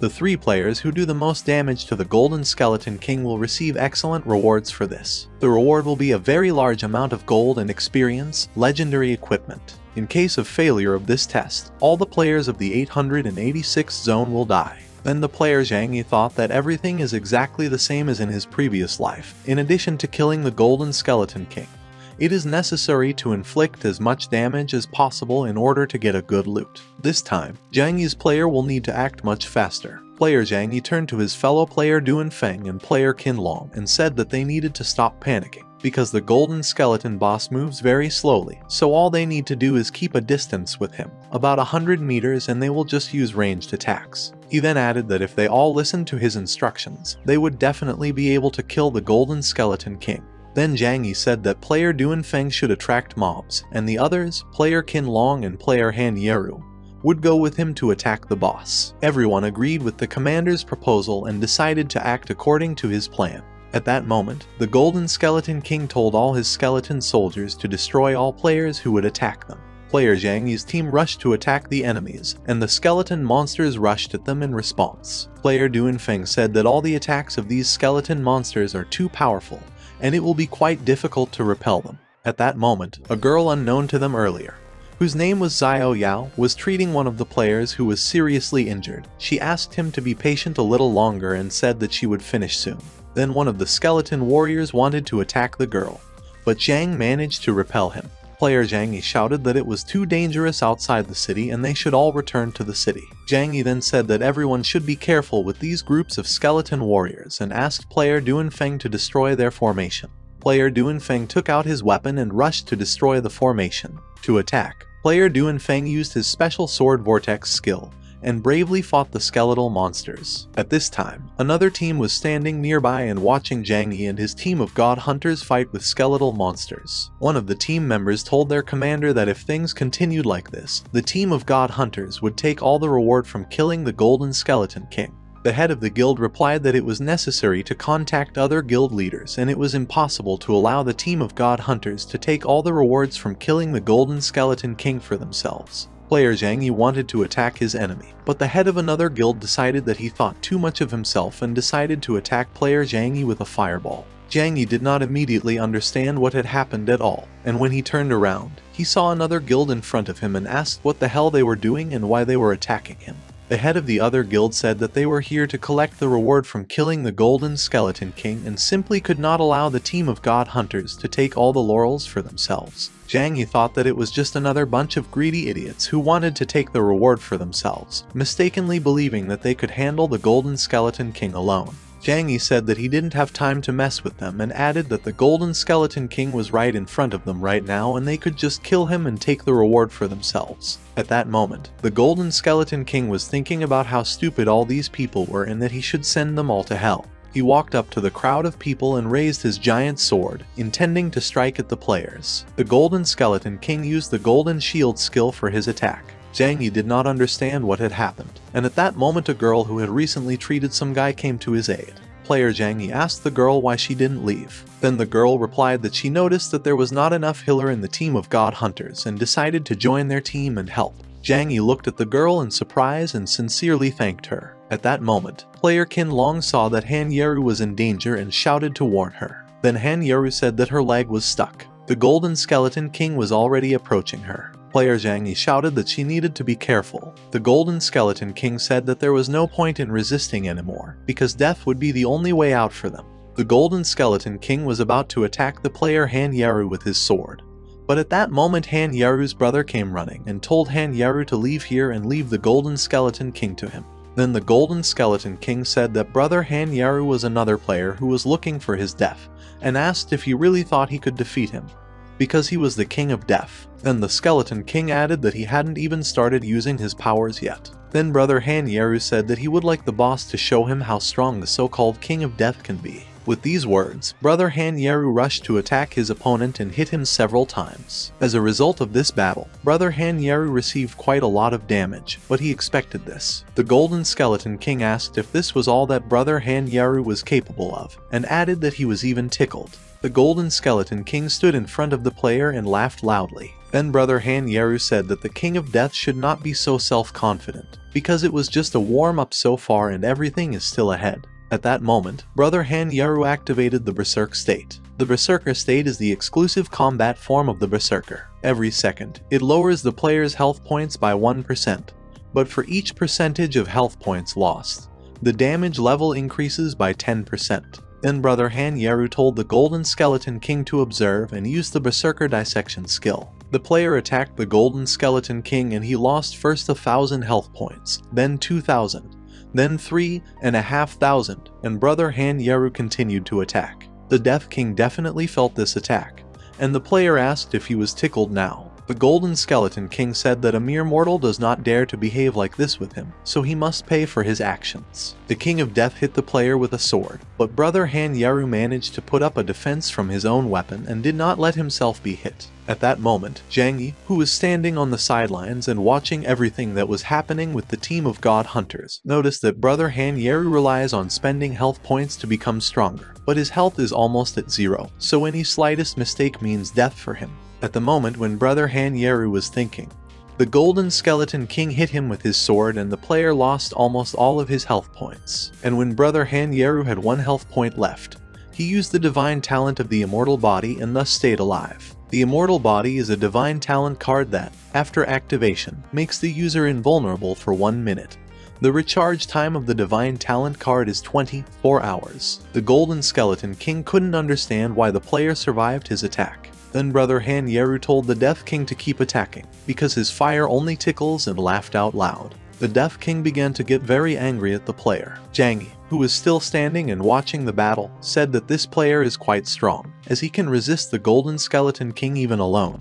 After the Death King unsuccessfully tried to attack the player several times, then brother Han Yeru said that now it was his turn to show what he was capable of. Brother Han Yeru rushed at the Golden Skeleton King and hit him hard. The blow was so powerful that the Golden Skeleton King lost all his health points. Then the Berserker state deactivated. As a reward for killing the Golden Skeleton King and saving the City of Hope, the player received a level 40th Undead Ring. This is a ring of legendary rarity that increases all the player's stats by 10 points. The attached skill to the ring is the Power of Death. This skill allows the player to increase the ring attribute by 50% for each kill. Brother Han Yeru looked at the ring of the Golden Skeleton King and thought that this is a very evil ring, and it will be very problematic if it falls into the wrong hands. It may well cause everyone a lot of trouble. When it was over, the player Zhang, with a dragon on his shoulder, approached Han Yaru's brother and thanked him for helping them in saving the City of Hope and killing the Golden Skeleton King. The guy replied that there was no need for this gratitude at all, because he helped them only for the sake of Han Yaru. At that moment, Han Yaru threw herself into her brother's arms with joyful cries and asked where he had been missing for so long, because they had been looking for him together with Qin Long for so long. Zhang Yi was very surprised when he realized that this player was the same big brother of Han Yaru that she had been looking for all this time. Then brother Han Yaru gently patted his sister on the head and said that she should not worry about him, because everything is fine with him, as she herself sees now. With these words, the brother handed Han Yaru the ring of the Golden Skeleton King and said that she could take it for herself. The game system congratulated the players of the 886th zone on successfully completing the task and saving the City of Hope from the invasion of the Golden Skeleton King. A new city was opened, the Demonic Tower. Then brother Han Yaru told the team of god hunters to go pick up the rewards of the Golden Skeleton King, and it was time for them to leave here, because there was no point in staying in this place any longer. The awards included a golden soul brooch, a golden belt, a golden undead bow, and a golden cloak that Han Yaru took for herself. Player Zhang Yi took the golden boots of the 40th level, a legendary rarity. These boots allow the player to increase all their stats by 5 points. The skill attached to them is Golden Speed. This skill allows you to increase the player's movement speed by 100% and lasts for 20 seconds. The cooldown time of the skill is 3 minutes. Zhang Yi thought that the reward for killing the Golden Skeleton King was pretty good, and with the opening of a new city in the apocalypse, he became one step closer to his old partner, the traitor Mu Chen. When the team of god hunters together with brother Han Yaru came to the Demon Tower, Qin Long said that this place is very different from the previous city, the City of Hope, so it seems to him that they will have quite a difficult time. The new girl from their team said that these tall towers look pretty creepy. Brother Han Yaru said that this was to be expected from the new city. If you compare it with the City of Hope, then it's just like heaven and earth. Zhang Yi remembered from his past life that there are 100 floors in the Demon Tower, and only those who pass all the 100 floors of this tower will be able to get into the Aeon Tower. In his previous life, during his 8 years in the apocalypse, player Zhang Yi was only able to walk 50 floors. According to his memories, the monsters of the Demon Tower are quite dangerous, but the reward for killing them is definitely worth it. Besides, the higher the floor, the better the reward. Zhang Yi was very interested to find out what is in the Aeon Tower. At this moment, the creator of the game was still watching Zhang Yi and his team of god hunters. He was watching them from the top floor of the Aeon Tower. The creator said that now the real intrigue will begin. Zhang Yi, along with his guild of god hunters, stood near the Demon Tower and looked at it. At that moment, Zhang Yi saw 3 guys who were passing by them and who were running towards the tower. One of them said that they should hurry up, because the Demon Tower will close in a few hours, and the other replied that they wouldn't be late now if they didn't have to wait for him to come to life. Zhang Yi looked at the players from his god hunter team and said that the tower opens every 7 hours, which is a great opportunity for them, so why don't they go through a couple of floors now? Duanfeng immediately agreed, and Han Yaru also reacted positively to such an offer. Then the player Zhang Yi approached Han Yaru's brother, put his hand on his shoulder and offered to go together to inspect the demonic tower. Brother Han Yaru agreed without a doubt. At this moment, the player Zhang Yi, as he wanted to do right away, copied the divine talent of brother Han Yaru, the talent of the immortal body. Zhang Yi said that the demon tower is a single dungeon, so they will have to split up during its passage. Player Zhang Yi suggested that everyone meet a little later at the same place. Player Duanfeng said that he would go first and immediately left after saying goodbye. Zhang Yi said that Duanfeng left as soon as there was a place where he could raise his level, which upset Zhang Yi a little. Then Zhang Yi said that it was time for them to enter the demon tower. The players entered the first floor of the demonic tower. All players passed the first floor of the demon tower successfully. Then all the players passed the second floor successfully. So all the players have already reached the third floor of the demonic tower. And on the 5th floor of the demon tower, player Zhang Yi was rewarded with boots of a wild boar of historical rarity, and the 40th level, gloves of a wild boar of historical rarity, and also the 40th level. So Zhang Yi has already reached the 40th level. The player Zhang Yi thought that with such a speed of cleaning, it would be absolutely no difficulty for him to pass a couple more floors. So player Zhang Yi had already reached the 7th floor of the demon tower, where he thought that the monsters on the 7th level of the demon tower were just weaklings compared to the past. At this moment, a giant monster warrior Xing, a level 55th demonic race, came. Warrior Xing asked what kind of non-entity dared to bother him. The spirit of the game told the player Zhang Yi that the Zing warrior is very strong. He is the commander who led the demons during the attack on the city. After the invasion failed, Demon Zing was imprisoned here in the Demon Tower. The spirit of the game said that Zhang Yi had only 3 minutes left and wished him good luck in this fight. Zhang Yi didn't understand why a force warrior was on the 7th floor if he was the boss of the 15th floor. Zhang Yi thought he should be careful. The Zing warrior decided to attack the player Zhang Yi and said that because he missed lunch, Zhang Yi would now be his meal instead. Then Zhang Yi said that his meat was quite tough, and the Zing warrior could lose all his teeth while he was eating. The little dragon, who had been sitting on the shoulder of his master, the player Zhang Yi, all this time, spewed flames at the enemy. But the Zing warrior asked if Zhang Yi really believed that such a tiny light could harm him and laughed out loud. Zhang Yi said that the warrior had no damage at all and thought that it was too early for him to fight with such a thing. Player Zhang Yi wanted to attack warrior Zing, but warrior Zing attacked him back, and player Zhang Yi lost a lot of health points. Then there was information that the demonic tower would close in 10 minutes and all players should prepare for the loss of progress. Player Zhang Yi was kneeling and leaning on his sword of ice and flame. He thought that, to his great happiness, he was leaving here now. Zhang Yi stood up, looked at the Zing warrior, pointed his weapon at him and said that he was giving him now the last chance to show what he was capable of. Warrior Zing asked how this player dares to provoke him and was about to hit him, but the time spent in the demon tower ran out and Zhang Yi disappeared. Zhang Yi said that the warrior skin should not get too upset because of this, because in a week he would come back again and then he would grind him to powder. The tower closed, and player Zhang Yi found himself outside again. He thought that the monsters in the demon tower were quite dangerous, and a little more and he could have died if only not for the closure of the demon tower. Zhang Yi saw his entire team, but only Han Yaru's brother was missing. Han Yaru asked if anyone had seen her brother. Player Zhang Yi said that it was very strange, because brother Han Yaru should have already come out. It was obvious that Han Yaru was very worried about her older brother. Then Qin Long approached Han Yaru and said that she should not worry so much about her brother, because he is very strong and will be able to stand up for himself, or maybe he just had things to do at all. Zhang Yi also tried his best to help calm Han Yaru down. He said that maybe Han Yaru's older brother just had important things to do and didn't have time to warn her, so he left. Then Zhang Yi added that he agreed with Qin Long and Han Yaru. You should not worry about your brother, because he is quite strong and will be able to stand up for himself. Han Yaru only said with sadness that she hoped very much that they were right. After some time, a new mission appeared in front of the players. It was a special mission of the Guild War, the City of Claims. In the description, it was said that in order to establish interaction between guilds, a battle between guilds will take place in the City of Claims. It was said that any large guild could participate, and the winner would receive a very generous reward, the X1 teleportation device. The players looked at the task carefully.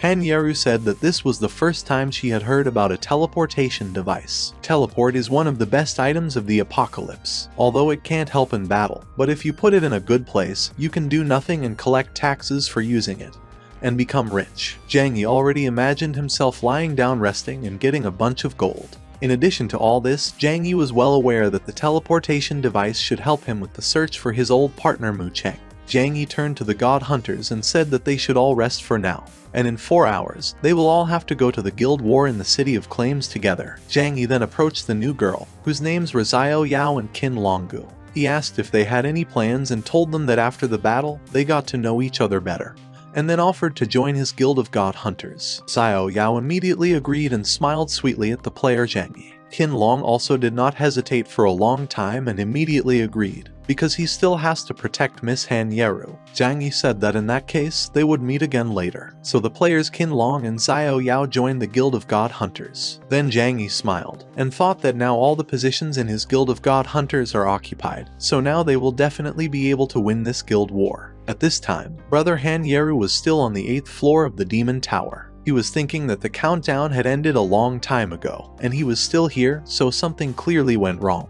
Brother Han Yaru was already quite tired. He was standing and leaning on his own sword. Suddenly he felt that there was someone next to him and told this person to show himself. A young guy came out of the darkness and said it would be better if Brother Han Yaru didn't come here. The guy was covered in bright green flames. Brother Han Yaru asked who this guy was, if he was a built-in character of this floor of the Demon Tower, or if he was just a regular player. Then the player said that both of these options are wrong, but it obviously won't help Han Yaru's brother and rushed to attack him. Then Brother Han Yaru activated his immortal body skill and also rushed at his opponent. The battle continued for some time. The player immediately noticed that Han Yaru's brother had a divine talent, and then stopped. Brother Han Yaru asked why the player stopped. The player replied that brother Han Yaru might think that he had already passed the test, and besides, it would be boring to fight with him. So if brother Han Yaru swore to him that he would not tell anyone about what happened here, he would let him go. As a bonus, the guy said that he would tell Han Yaru's brother one of the secrets of the apocalypse. Brother Han Yaru asked what the secret of the apocalypse was. Then the guy explained that very soon the apocalypse will be overtaken by a huge catastrophe in which none of the players will be able to survive. But there is a chance to avoid it. Brother Han Yaru asked how to avoid this, but the guy did not answer his question. He only said that this was all he could tell him now. Brother Han Yaru would have to find out the rest himself. After that, the guy said goodbye to Han Yaru's brother and left. Brother Han Yaru asked how he could get out of here now, because the demon tower had already closed. The guy replied that the demon tower would reopen in 7 days, and only then would he be able to get out. With these words, the guy slowly disappeared. Then brother Han Yaru started thinking about what this guy said about the disaster. He stopped right after he saw brother Han Yaru's divine talent. Could it have something to do with the disaster? And yet brother Han Yaru wasn't completely sure that this guy had told him the truth. Zhang Yi finally, after 4 hours of rest, met with his guild of god hunters. He said that they must all have had a good rest, so now they should try hard in the guild war and win. The system welcomed all players to the City of Claims. It was said that the players who die in the guild war will not lose their chance for rebirth or equipment, but 20% of the crystals obtained in the City of Claims will be taken away from them as payment. This event will last 4 hours. The best guild will be evaluated by the number of crystals collected. And since the crystals have a fixed position, they will often be guarded by bosses. And now it's time for all guilds to go and collect as many crystals as possible. Zhang Yi gathered with a team of god hunters. They stood in a circle and began to discuss the strategy of the fight. Zhang Yi said that they were outnumbered, so they would need to split up to capture as many points as possible. So, if one of the points is attacked, they will be able to protect it all together. Thus began the struggle of the hunters of the gods. Zhang Yi and his team split up. Each of them fought on their own territory. Player Zhang Yi has captured a 3rd level water crystal mine. In the crystal mine, player Zhang Yi killed a huge metal dog. The guild rating has appeared. In the first place was the Guild of Despicable Heroes. The number of people in this guild was 20. The number of crystals collected was 10,600. In second place was the Guild of God Hunters. The number of people in this guild is 5. And the number of crystals collected was 5,000. The third place was taken by the Promise Gate Guild. The guild consisted of 10 people, and during the battle they collected 4,600 crystals. Zhang Yi thought that now each of them is in a 3rd level mine, so if they want to occupy a higher level, then they will probably have to seize other people's mines. But other guilds apparently decided to do the same, so the Guild of the Gate of Promise of the 3rd rank came to the Guild of Hunters of the Gods. The leader of the Promise Gate Guild was Zhao Feiming. Zhao Feiming said that there are only 5 people in the Guild of God Hunters, and each of their mines is rather poorly protected. Zhao Feiming then added that there are twice as many people in the Promise Gate Guild, so they can easily take the mines from the God Hunters if they attack them at the same time. Then Zhao Feiming ordered his guild to attack the God Hunters. The invasion of the guild began, and one of the members of the Promise Gate Guild said that where they come there is no place for outsiders. The first came to capture the guild in which Han Yaru was. Han Yaru was grabbed by some roots so that she could not move. Then Han Yaru started asking who these people were, demanding that she be released immediately, and then said that when her guild members came, they would definitely take everything back. Then Zhao Feiming said that Han Yaru has a very aggressive character, and they will see who of them will die first, and then gave an order to the members of his guild to kill Han Yaru, and laughed loudly. Han Yaru tried to escape, but she failed. The team of God Hunters received information that a member of their guild, Han Yaru, was attacked. Zhang Yi was very worried when he found out that Han Yaru had been attacked. When he wanted to go to her aid, someone attacked him from behind, but his little dragon managed to repel the attack. Then the player Zhang Yi put on golden boots and told the dragon, whom he named Xiao Hai, to stay in this mine and guard it, and Zhang Yi would go to help Han Yaru for now. The dragon stayed, and Zhang Yi left. An alert appeared that player Zhang Yi had used the golden boots skill, Golden Speed. Golden Speed increases the player's speed by 100%, lasts 20 seconds and recharges for 3 minutes. Zhang Yi mentally told Han Yaru not to worry, because he would soon come to her aid. Zhao Feiming put a knife to Han Yaru's throat and asked why he still did not see her friends, about whom she had recently spoken. At that moment, player Zhang Yi appeared and scattered all the people from Zhao Feiming's guild. Zhang Yi looked at Zhao Feiming and asked why so many people are attacking one weak girl in a crowd. Are they really just a crowd of something? Zhao Feiming asked how Zhang Yi, after attacking his people, still dares to tell him off who he thinks he is. Zhao Feiming then said that since Zhang Yi dared to come here, he should be ready to die. With these words, the player Zhao Feiming went to the player Zhang Yi. But Zhang Yi managed to get ahead of his enemy and approaching Zhao Feiming said that, unfortunately, he was destined to die by his sword. That's how Zhang killed Zhao Feiming. A system notification appeared that player Zhang Yi killed player Zhao Feiming and received 500 crystals for it. Then Zhang Yi quickly ran up to Han Yeru, looked at her worriedly, took her hand and asked if she was okay. Han Yeru looked affectionately at Zhang Yi and said that she was fine, because he came just in time. Then Han Yaru thanked her savior. At that moment, the leader of the Despicable Heroes Guild, Zai Tuyan, appeared. Zai Tuyan clapped his hands loudly, greeted Han Yaru and said that it was quite a funny scene. The hero rescues the princess. Zai Tuyan then added that he would never have thought that he and Han Yaru would meet again. Zai Tuyang looked at the player Zhang Yi and told Zhang Yi to move away from Han Yaru, because she belongs only to him. Han Yaru immediately became indignant and told Zhang Yi to just ignore Zai Tuyang, because he was just a strange guy who constantly showed her signs of attention in the real world. Then the player Zhang Yi grabbed Han Yaru by the hand and wanted to lead him away from Zai Tuyang.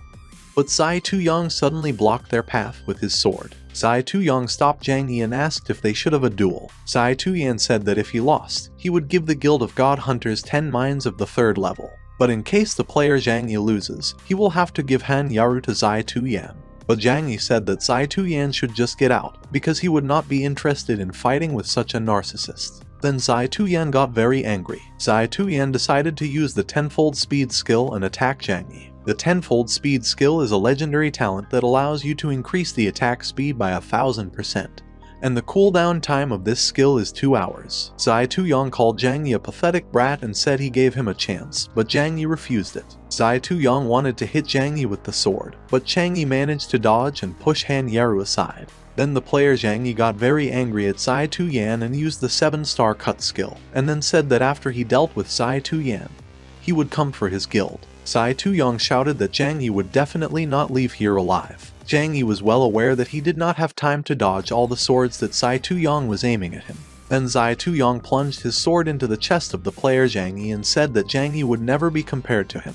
Han Yaru anxiously shouted Zhang Yi's name. At this moment, player Zhang Yi said that he didn't want to upset player Zai Tuyang, but he has a divine talent. At that moment, player Zhang Yi smiled and grabbed Zai Tuyang's sword with his hands. Zai Tuyan said that it was simply impossible, because no one could avoid a blow from his sword. Then player Zhang Yi said that since Zai Tuyang is so proud of his legendary talent, then they should see what Zai Tuyang is capable of without his talent. Zai Tuyang tried to hit Zhang Yi again and asked why the player Zhang Yi still hadn't died. He said that it was simply impossible and all this was probably just an illusion. Then Zai Tuyan decided to call for help from the members of his Guild of Despicable Heroes. He told them not to stand still, but to come to help him. When all the members of the Despicable Heroes Guild arrived, player Zai Tuyang told them that they should immediately kill player Zhang Yi. Then player Zhang Yi laughed and asked if this was what Zai Tuyang called a duel. Zhang Yi then said that Zai Tuyang had apparently been planning an ambush from the very beginning. Player Zai Tuyang shouted that player Zhang Yi would be defeated today anyway. When all the members of the Guild of Despicable Heroes decided to attack the player Zhang Yi, he thought that it would be just perfect, because he was just worried that they might not have enough crystals. Zhang Yi called the members of the Despicable Heroes Guild to him. When they started attacking player Zhang Yi, he asked if that was all they were capable of, and then added that they should continue in the same spirit. One of the players of the Despicable Heroes Guild said that something very strange is clearly happening. Because the player Zhang Yi blocks all his attacks with his body, he seems to absorb all his attacks with his body. Another player from the guild said that Zhang Yi was definitely some kind of monster. Zhang Yi then asked if they were done, and then added that it was his turn to attack now and summoned the infernal dragon flame. Then the player Zai Tuyang said that Zhang Yi should not think that Zai Tuyang would give him his mines, since he killed him. Zai Tuyang shouted that the victory might be only for them and wanted to say something else, but at that moment, player Zhang Yi did not let him finish and punched him in the face. Zai Tuyang lost 500 health points. There was information that the player Zhang Yi killed the player Zai Tuyang and received 1,000 crystals for it. Finally, Zhang Yi said that Zai Tuyang should not worry about this, because he already knew perfectly well that Zai Tuyang would not keep his promise about the mines. At that moment, the rest of the God Hunters Guild members came running, and Xiao Yao asked Zhang Yi and Han Yeru what had happened to them and if they were okay. Then Han Yeru said that they were fine and that they had just been attacked by the Promise Gate Guild and the Despicable Heroes Guild. But Zhang Yi protected her and was able to cope with them. After some time, the guild rating appeared again. In the first place was the Guild of Despicable Heroes. The number of people in this guild was 20. The number of crystals they collected was 25,000. The second place still belongs to the Guild of Hunters of the Gods, which consists of 5 people. They were able to collect 15,000 crystals. The third place was occupied by the Promise Gate Guild, which consists of 10 people. They were able to collect 7,000 crystals. Zhang Yi looked at the statistics and said that there was only half an hour left, so if they wanted to take the first place from the Despicable Heroes Guild, then the only option for them was to steal the mines of the Despicable Heroes Guild. Zhang Yi said that they should divert the attention of the Despicable Heroes Guild by using ranged attacks and steal their mines. But for that, of course, they would need the help of an expert. Then Han Yeru said that there should definitely be no problems with this, because Qin Long is an excellent bow shooter, and of course will help them in this matter. Han Yeru then asked if Qin Long wanted to try and immediately reassured him. Qin Long gripped his bow tightly in his hands, apologized, and said he didn't think he could do it. Heavy memories from the past came flooding back. Qin Long recalled the championship. Everyone was shouting that if only Qin Long hit the center of the target, he would definitely win this championship.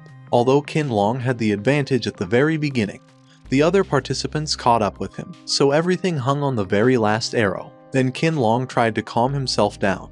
He said that everything was fine and last time he was just very nervous, and now it depends on this last arrow whether he will be able to meet expectations on his account. But that day, Qin Long never hit the center of the target. Everyone was shouting that it was just terrible, because Qin Long lost again on the last arrow. Everyone said that he was simply no champion, because he breaks under the slightest pressure like a rag. Qin Long recalled how he was called a loser, asked if he knew exactly how to shoot, shouted that he was just useless and he should leave and never come back. Qin Long cried and thought that maybe all these people were right and archery is not something he can become a champion in.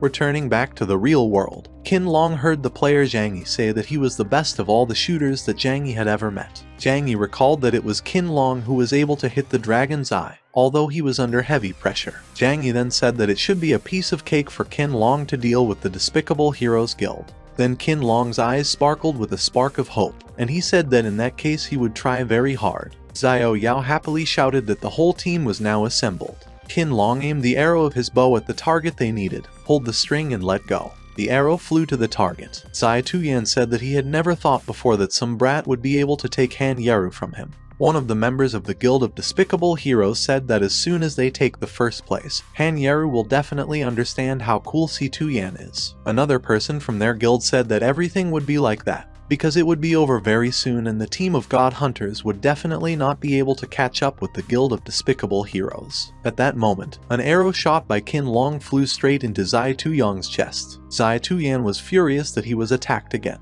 He began to ask what kind of person dared to do this and said that he would definitely get to him. Then Qin Long said that one of the Guild of Despicable Heroes has dropped out, and he leaves the rest to his partners from the Guild of Hunters of Gods. The Guild of God Hunters went on the offensive. The player Zhang Yi said that it was time to hunt to finally adjust the ratings. The guild ranking showed that the Despicable Heroes Guild, which consists of 20 people, was still in the first place. They scored 30,000 crystals. In second place is still the Guild of God Hunters of 5 people. They were able to collect 25,700 crystals. And in third place is still the Promise Gate Guild of 10 people who were able to collect 10,000 crystals. So the Guild of God Hunters fought a battle with the Guild of Despicable Heroes and took more and more crystals for themselves. When there were 50 seconds left before the end of the competition, the Hunters of the Gods took 200 more crystals for themselves. The new guild ranking showed that the Despicable Heroes Guild, which consists of 20 people, is still in the first place. They scored 31,000 crystals. In second place is still the Guild of God Hunters of 5 people. They were able to collect 27,500 crystals. And in third place is still the Promise Gate Guild of 10 people who were able to collect 12,000 crystals. The countdown to the end of the guild war showed that there were 35 seconds left.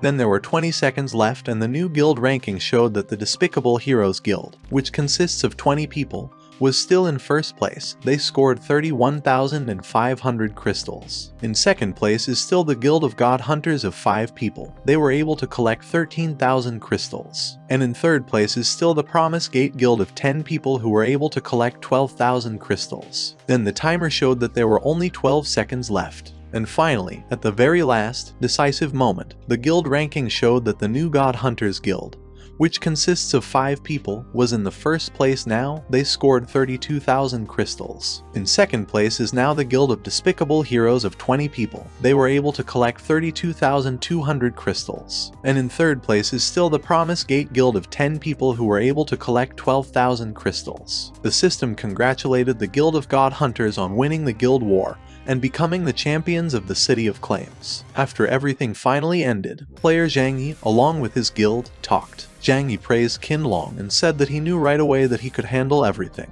Han Yaru also joined in and sincerely praised brother Qinlong. The members of the Despicable Heroes Guild were offended that they lost to the Hunters of the Gods. One of the guild members said that they had definitely lost this time. Another added that it was definitely time for them to leave now. This defeat greatly angered their head Si-Tu Yan.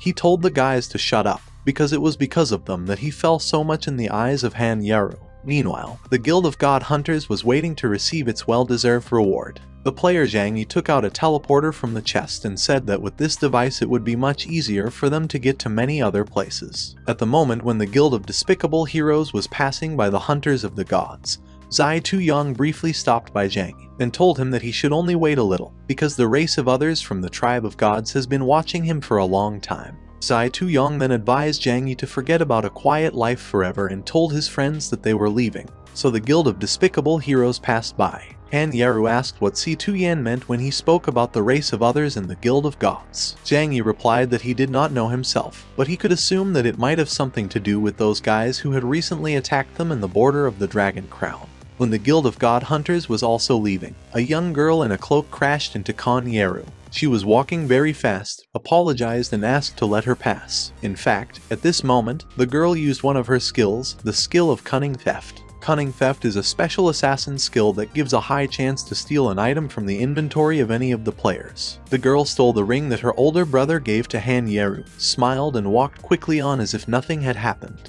But at that moment, Qinlong shouted that she should have been watching where she was going. After a while, Han Yaru noticed that something was wrong. Player Zhang Yi asked Han Yaru what happened. Han Yaru replied that it seems that the girl who crashed into her was a thief, since the ring that her older brother gave her suddenly disappeared somewhere. The girl had not yet gone far, and the Guild of Hunters of the Gods rushed in pursuit of the thief. But it was too late. When Qinlong caught up with Zhang Yi, who was running ahead of everyone, he asked if Zhang Yi had managed to catch the thief. The player Zhang Yi replied that the thief, apparently, teleported to another city, to the City of the Lazy Light. Qinlong asked, "Isn't Moonlight City a city of another race?" Zhang Yi replied that this was the case and that perhaps that Guild of Gods might have something to do with Moonlight City, so they should personally go to Moonlight City and check everything out. Zhang Yi thought that in order to improve the talent of the dragon race, he needed the prestige of 3 camps. And if they went to a new city, Zhang Yi would be able to get the prestige of another camp. Besides, it would make him one step closer to Mu Chen again. Then player Zhang Yi told all the guild members to stay here, in case brother Han Yaru returned and he just went alone to Moonlight City. Han Yaru agreed, but asked Zhang Yi to be careful. Qinlong added that Zhang Yi should not worry about anything, because he will definitely protect Miss Han Yaru. Then Zhang Yi decided that he would set the teleportation coordinates in this place, so that he could immediately return here in case something went wrong. Zhang Yi asked to be teleported to Moonlight City. When the player Zhang Yi was teleported to Moonlight City, he lost 100 of his gold coins. Zhang Yi was disappointed that he had lost 100 gold coins as if they had never existed at all. He decided that the teleport tax was too expensive. Suddenly Zhang Yi heard someone yell for help. Zhang Yi thought that it was already quite late, and if someone was calling for help now, then this city was not so safe. At this time, some robbers attacked a young girl who was calling loudly for help. One of the robbers said that this girl runs pretty fast, and then asked her why she scattered here and did not run further. When the robber swung his sword and was about to hit the girl, his sword was stopped by another sword, the sword of the player Zhang Yi. The robber shouted loudly, asking what kind of brat did it. And then he added that Zhang Yi had obviously messed with the wrong person. Zhang Yi replied that he only knew that one should not offend defenseless girls. Then player Zhang Yi wanted to hit the robber, but he quickly told everyone to retreat, since player Zhang Yi is quite strong.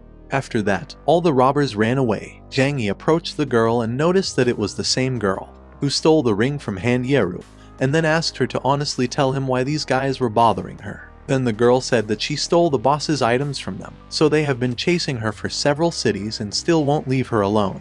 Player Zhang Yi asked why they needed it. The girl replied that they were guys from the Guild of Gods and everyone is very afraid of them. As Zhang Yi thought, those people from the Dragon Crown tomb were also from the Guild of Gods. When Zhang Yi was already leaving, he finally said that it would be dangerous for a little girl to be alone in such a place, so it's worth leaving. The girl tightly clutched her stuffed rabbit in her hands, and then said that she was very scared and did not know what to do if those people suddenly returned again. Then Zhang Yi waved his hand, letting the girl know that she could go with him. The girl excitedly shouted that she knew Moonlight City well, and Zhang was here for the first time. Then the girl added that she would not interfere with him and would definitely be able to be useful. When Zhang Yi came to the hotel in Moonlight City, he asked the manager for 2 rooms and paid with gold coins. Then Zhang Yi and his new acquaintance went to rest in the rooms. Zhang Yi said goodbye to the girl and closed the door to his room. Zhang Yi then immediately fell onto the bed. At that moment, player Zhang Yi thought that there was definitely nothing better than lying down on a clean and soft bed. The night came when Zhang Yi slept. The door to his room suddenly quietly opened. A girl came in. She smiled and thought that soon all the gold coins that player Zhang Yi has will belong to her. Then the girl took out her sword and swung at the sleeping Zhang Yi, intending to hit him. When she lowered the sword, it stuck into the bed, as Zhang Yi managed to dodge the sword strike. Then the girl said that Zhang Yi was just lucky and another time he would definitely not be able to dodge her blow. Suddenly, Zhang Yi slapped the girl in the face in his sleep and shouted something about why his old friend Mu Chen dared to give him. The girl recoiled and said that she was in a lot of pain. At that moment, Zhang Yi finally woke up completely and asked what this girl was doing in his room. The girl pretended to cry and said that she had a dream that those people came for her again and she was very scared, so she couldn't fall asleep again later. Then Zhang Yi tried to calm her down and said that she could sleep on his bed for now, and he would look after her. The girl lay down on the bed, and Zhang Yi stood up. Zhang Yi thought that he would gradually find out all the plans of this girl and what else he was hiding. Finally, morning came, and Zhang Yi and the girl went to look for the Guild of Gods. The girl led Zhang Yi to the Church of Moonlight City. Zhang Yi asked if the Guild of Gods was really in this place. The girl told how one day she secretly followed them, and they disappeared exactly in this place. At that moment, Mu Chen approached the girl from behind and wanted to touch her shoulder, but player Zhang Yi stopped him and asked what Mu Chen was doing here. And Mu Chen looked at Zhang Yi in surprise and asked where player Zhang Yi knew his name from. Then the player Zhang Yi shouted that he shouldn't care and hit Mu Chen in the face. Mu Chen fell and smashed his body into one of the poles that were standing behind. Someone from the crowd said that it was very surprising, because usually Mu Chen himself beats up others, but today it was the opposite. Someone else laughed and said that Mu Chen deserved it all for his behavior. Player Mu Chen stood up and assumed a sitting position on the ground. He asked what kind of vile person dared to hit him. The girl looked at Zhang Yi and said that Mu Chen should not be provoked, because he is very dangerous. Player Zhang Yi sneered haughtily, and asked if she really thought he might be bothered by this. Then Zhang Yi thought that nothing was changing, because in his previous life, the player Mu Chen betrayed his friend, and in this life he mocks other people. Player Mu Chen used the concealment skill. Mu Chen asked if the player Zhang Yi even knows whose territory this is, and then added that he definitely won't leave here alive. Zhang Yi thought that the assassin's concealment skill was an ability that made the player invisible, and hid even his scent, and also allowed him to deal a critical blow to the enemy from the blind spot. At that moment, player Zhang Yi realized that he should be more careful. Suddenly, Zhang Yi felt a sharp gust of wind nearby and a cut appeared on his cheek. Everything was the same as in his previous life. Mu Chen had relied on the same skill back then when he killed him. Now Zhang Yi thought that he would never be able to forget what happened to him in his past life, how his comrade Mu Chen betrayed him. But this time Zhang Yi was definitely not going to lose. It was time for Mu Chen to be defeated and die. Zhang Yi waved away every blow of his opponent. He decided that this time he would not give him the slightest chance. Mu Chen couldn't figure out how Zhang Yi could know his every punch. He should be invisible. But for all the time they had known each other, every blow of Mi Cheng had long been etched into Zhang Yi's memory, which is why he knew everything in advance. Zhang Yi kicked Mu Cheng and Mu fell down again. Zhang Yi held his ice and flame sword against Mu Chen and said that Mu Chen was going to kill him, so now they will see how he is going to do it. The player Mu Chen excitedly asked who Zhang Yi was. Mu Chen thought that he was very unlucky to run into some crazy person here. Then the player Zhang Yi said that now Mu Chen will go to hell. A skeleton in a black cloak appeared from the ground, grabbed the player Mu Chen and dragged Mu Chen with him underground. But at that moment, player Zhang Yi thought that he couldn't let the man in the black cloak take Mu Chen with him. Zhang Yi noticed that the trail of the man in the black cloak and Mu Chen ended at the same place as the trail of the Guild of Gods. The girl said that the Guild of Gods is located where Mu Chen is, in the Church of Moonlight City. She then said that it could be very dangerous inside, and there was a possibility that Zhang Yi was being lured there on purpose. She then asked if player Zhang Yi was sure that he should go to this place alone. Then Zhang said that he should definitely go, because he has his own special reasons for doing so. Then a new acquaintance handed Zhang and 2 sleeping pills and said that breaking into a place like this without preparation is not the best idea, because he doesn't even have absolutely no plan. Zhang Yi asked where she got the sleeping pills from. Then she replied that she was traveling all alone, so, of course, she needed a chance to quietly get rid of her opponents. Then she said to be quiet, because their enemies seemed to be already here. Zhang Yi grabbed 2 guys, put sleeping pills in their mouths. They tried to resist and asked what Zhang was doing here, but Zhang Yi said they should lie down and sleep. Then Zhang Yi and his new friend took away their uniforms from the guys and put them on themselves. Zhang Yi and his new acquaintance entered the church in Moonlight City. At this time, Mu Chen was in a secret room unknown to him with some unknown person. Mu Chen asked what kind of room it was. This man chuckled and asked what it was like to be beaten by some man who appeared out of nowhere. Surely this is not a very pleasant fate. Mu Chen looked at this man and asked who he was and what he wanted from him.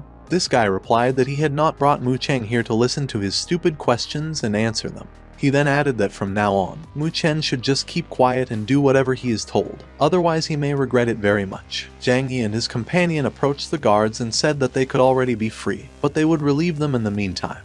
One guard was very happy about it. He said that he was so tired that he could fall asleep standing up. Another guard told them to be more attentive and not to let anyone through, otherwise it would be bad for everyone. But then, when the guards were already leaving, one of them came back, grabbed the girl by the shoulder and said that now seemed to be no time to change shifts. At that moment, she used sleeping pills and simply put those guards to sleep. The guards fell unconscious to the floor. The girl approached the dark thin one and, pointing ahead, said that the person player Zhang Yi was looking for was probably right here. Then the player Zhang Yi said that in that case they should go there. But suddenly the girl stopped, threw off the armor of the guard and said that her mission was over, so he would have to go on alone. Zhang looked at the girl in surprise, then approached her and said that he had promised her a reward. With these words, player Zhang Yi handed her a bag of coins. The girl took the bag of coins and said that she had completely forgotten to warn player Zhang Yi that it was very easy to deceive others in Moonlight City. Zhang Yi thought that apparently he was right and this girl is probably one of the members of the Guild of Gods, or just works for them. But one thing Zhang Yi understood for sure, this girl's goal was not to steal the ring at all, she just had to lure Zhang Yi here. Now Zhang Yi's player was very interested to find out who was behind all her actions and this cunning plan. Zhang Yi slowly walked forward along the dark thin path, which was illuminated only by the light from the torches. Suddenly he saw several people ahead. One huge man said that he alone would be enough to easily deal with the player Zhang Yi. He added that the boss only called for nothing from all here and he will cope with everything himself. The guy with the green eyes said that their boss must have had some reason for that, since he told them all to come here. But since the bully was sure that he could handle everything himself, the other 2 guys decided that they would not interfere with him. Then the goon said that they could just wait a bit and watch him crush the player Zhang Yi. The bully took out a weapon from behind his back and quickly threw it at Zhang Yi and immediately noticed that this huge guy was quite strong and he had to summon a flock of crows. After Zhang Yi's skills improved, the number of his crows doubled. Then the bully asked if Zhang Yi accidentally thought that he could defeat him with such an insignificant skill, and hit him again with his weapon.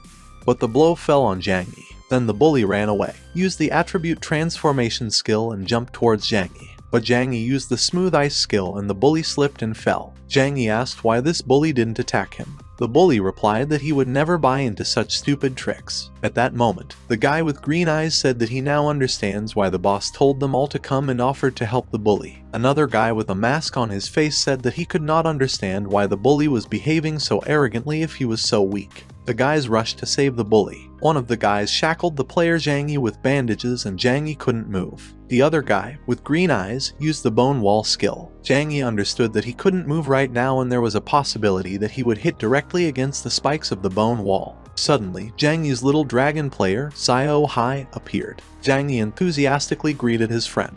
The guy in the mask was very surprised that an ordinary tamer has such a strong beast as a dragon of the crown of the first rank.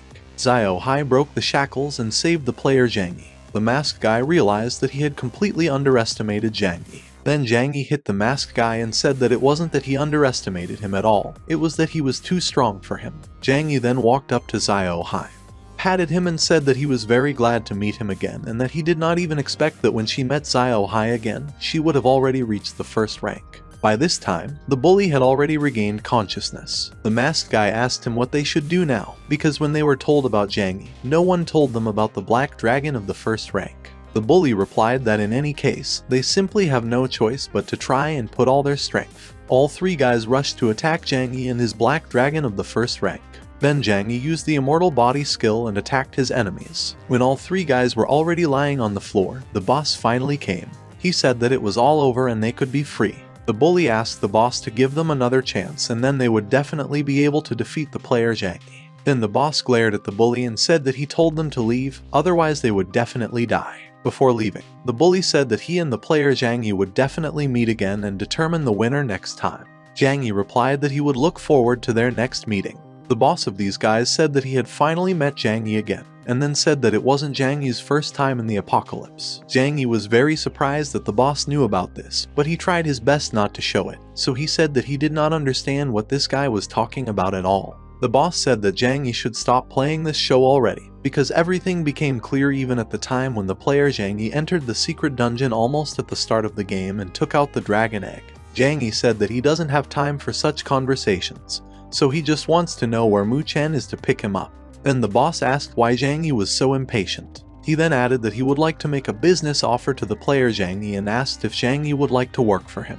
There were several huge dragons along with the boss. The boss promised that if the player Zhang Yi agrees to his proposal, he will not tell anyone about Zhang Yi's reincarnation, and will also give him the best equipment of the apocalypse and countless coins. But in case Zhang Yi refuses, the boss promised that the player Zhang Yi will not leave here alive. Then Zhang Yi said that he hated this type of people more than anything else in the world. And if these coins and equipment are obtained through the pain and tears of the innocent, then Zhang Yi said that he refuses such an offer. But Zhang Yi was very upset because he had already used the immortal body skill, and the boss had also seen the dragon, so he no longer had any aces up his sleeve. Zhang Yi didn't know how strong this guy was, so he was afraid that in this case he might lose his life. Fortunately, Zhang Yi set the coordinates of the teleport in the City of Dawn. Then player Zhang Yi used teleportation and disappeared. The boss thought that this time he would let the player Zhang Yi leave quietly, but next time he would definitely fight with him. After that, the boss told Mu that Zhang Yi is the reincarnation of a person to whom Mu Chen did something in the past and he now wants revenge. The boss asked Mu Chen if he thought the player Zhang Yi would let him go. Mu Chen shouted that Zhang Yi would definitely come back to kill him. Then the boss said that's why Mu Chen should act first and kill Mu Chen. He then added that Mu Chen shouldn't worry about this, because he would definitely help him. He believed that everyone in the apocalypse should obey him. He believed that his orders were absolute. And since the player Zhang Yi refused the last chance he gave him, then he will certainly die. Finally, player Zhang Yi teleported back to Dawn City. At that moment, Zhang Yi thought that he was very close to death, and if he teleported even a second later, he could only have ashes left. He remembered the dragons that were with that guy and thought that it would be very difficult to cope with them. Player Zhang Yi began to think that all this is very strange.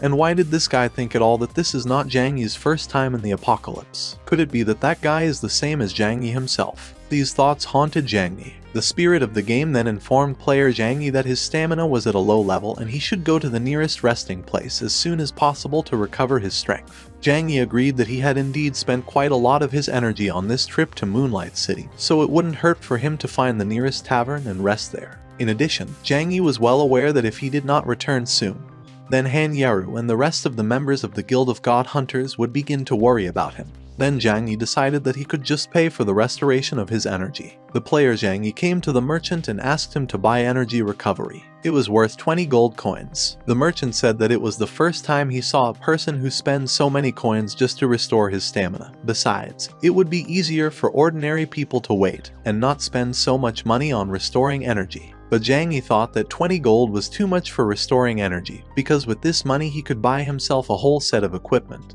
Now Zhang Yi only had 13,000 coins left, and he thought it would be good for him to improve his equipment. At this time, Han Yaru was sitting at the table and talking with Xiao Yao. Han Yaru asked why Zhang Yi still hasn't returned. Where is he? Xiao Yao said she was also very worried about him, whether he was in any trouble. They both hoped that Zhang Yi was fine. At this time, Zhang Yi crept up behind them, put his hands on their shoulders, smiled happily and asked what they were talking about, because his abilities are quite enough to fight with an entire guild and get away with it. Han Yaru and Xiao Yao happily turned around and said that they were very glad to see him back. The player Zhang Yi smiled shyly, looked at Han Yaru and said that, unfortunately, he could not return the ring that Han Yaru had left her older brother. But Zhang Yi told Han Yaru not to worry too much about this, because he would do his best to find the ring and return it to her. Han Yaru smiled sweetly and said that she was fine. And besides, it happened because she was too careless. Han Yaru then said that she was very glad that Zhang Yi had returned in perfect order. Xiao Yao then looked at the leader in embarrassment and asked if Zhang Yi had seen Qin Long by chance. Player Zhang Yi replied that he had asked player Qin Long to gather some information he needed. Since this thief was fishing in Dawn City, there must be some clues where to find the girl who stole Han Yaru's ring. Just at this moment, a tired Qin Long returned. Zhang Yi chuckled and said that they had just been discussing him, and then asked if Qin Long had found out anything about the ring thief. Qin Long replied that he had learned something, but it wasn't exactly good news. Then Qin Long said that they urgently needed to go to the auction, since the ring that Han Yaru gave her brother, and which was then stolen from her, would be put up for auction at night. At that moment, they all thought that since the ring was put up for auction, the thief would surely be there too. Zhang Yi thought that this would be just perfect, because this way he would not only be able to return the stolen ring, but also be able to find better equipment for himself, and she definitely wouldn't hurt him now. So all the members of the Guild of Hunters of the Gods decided to go to the auction.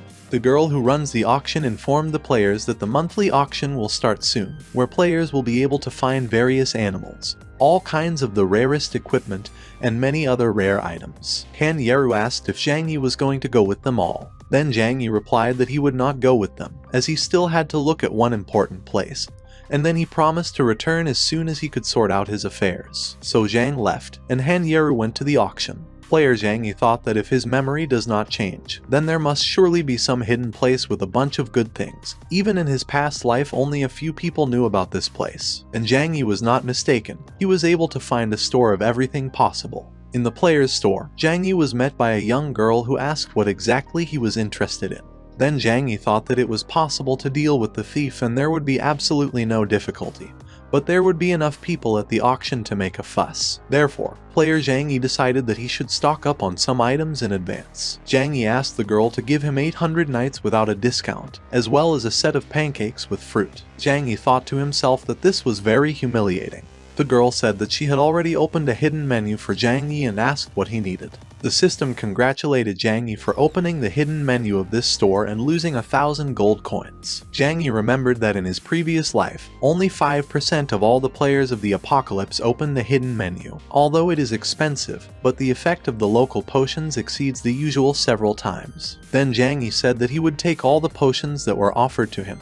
The girl said that Zhang Yi has a pretty good eye, because these potions are the pride of their store, and he is the first person who found out about it. Zhang Yi spent as much as 4,000 gold coins in the store and became completely destitute. Now he could only hope that the auction would go smoothly. When the player Zhang Yi finally came to the auction house, he thought that it was suspiciously quiet here, but shouldn't it be loud at the auction? The presenter announced the starting price of the sheepskin scroll, just a table of coins. Then she added that if no one makes a bid, then they will simply skip this subject. Someone started shouting for someone to buy this garbage as soon as possible, and they would be shown something more interesting. Another person shouted that showing this item was just a waste of time. Then the player Zhang Yi approached the player Han Yaru and said that he really hoped that the undead ring had not been sold yet. Han Yaru replied that there was still no undead ring. So far only a sheepskin scroll of unknown origin was shown. Zhang Yi thought about it. The presenter said that, unfortunately, since no one is interested in this subject, they will simply skip it. Suddenly Zhang Yi remembered that this was probably the same scroll of the secret mission of the dragon race, for which in his previous life everyone was ready to kill. Then the player Zhang Yi raised his hand and said that he was betting $100. Someone in the crowd laughed that some idiot had given up a sheep's wool scroll, and then added that it looks like all the rich people are just stupid and are ready to give 100 gold coins for some toilet paper. Another person said that this sheep wool scroll is even worse than toilet paper, and he wouldn't take it even if it was given away for free. The presenter made a bet. Zhang Yi thought that it was possible that for idiots like the players here, this sheep wool scroll really is nothing more than just toilet paper. But for a dragon race player, this scroll is truly a priceless treasure. Zhang Yi was willing to bet that they would be very jealous of him when he could complete the secret mission and get the exclusive dragon race equipment.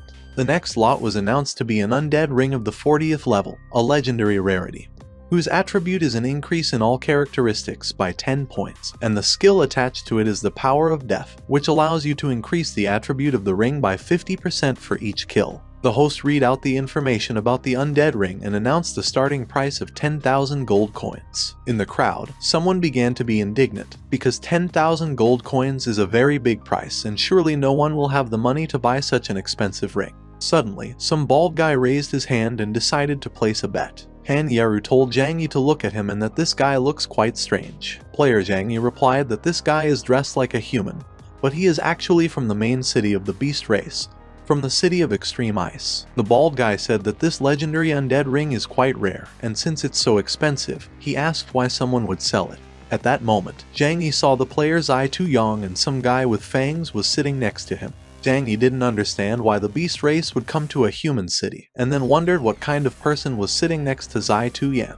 Han Yaru was very surprised that player Zhang knew so much about other races. Zhang Yi scratched his head in embarrassment and said that he had just read the detailed instructions of each race before choosing a camp for himself. Then the guy who was sitting next to Si Tuyan said that no matter what, he was going to take this undead ring for himself today, and then added that no matter how much he was offered for it, he would double any price, so the rest should not even try to bet. Someone from the crowd asked where such a rich man came from, and is this ring really that good? Someone else sadly said that now he definitely won't be able to get this undead ring for himself. One guy from the crowd shouted that the beast race should not dare to show up in the city of people at all and pointed his finger at the guy with fangs who was sitting next to Si Tuyan. This fellow from the beast race stood up, slowly walked up to the one who had just insulted him and punched him in the face. The guy flew back, and the beast asked if he now had the right to be in the city of people. Friends picked up the guy who insulted the beast and said that it was not worth provoking such people. It would be better for them to just quietly leave here. But the guy said that this beast can only wave its arms and nothing else. At that moment, the player Zhang Yi approached this guy from behind. He put his hand on the guy's shoulder and, addressing the beast, said that he was very unlucky that they met today,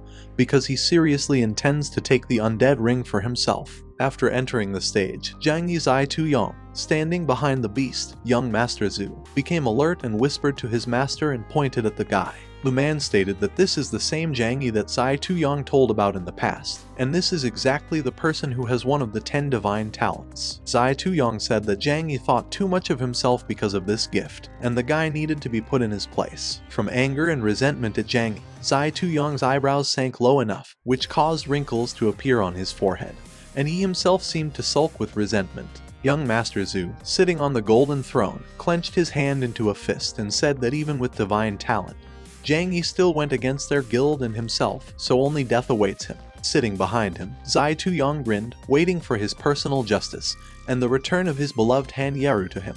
Zhang Yi turned slightly to his comrades and, covering his mouth with his hand so that he could not be heard, asked Duan Feng and Qin Long to make as much noise as possible, because he needed to buy as much time as possible for his plan, which was still unknown to the others. Speaking about this to the guys, Zhang Yi stressed that he needs as much chaos as possible, and the more, the better, respectively. The guys from the guild hunting for gods smiled cheerfully and agreed. Qin Long put his hands on his belt and said that it wouldn't be any problem and would be done in the best possible way. Duan Feng folded his hands and continued Qin Long's words, saying that if there is one thing in which they will be the best, it is definitely getting the opponent. Du and Feng exclaimed to the entire auction hall that this territory belongs to the human race, so he was waiting for the question of all the people present there. The question is whether they can allow these beasts to walk around so brazenly in front of them. Qianlong supported his comrade and, without conceding to him in volume, declared that if everyone else in the City of Dawn found out, they would simply be laughed at. The guys actively called all the people in the hall to attention, while Qianlong was already flexing his arms,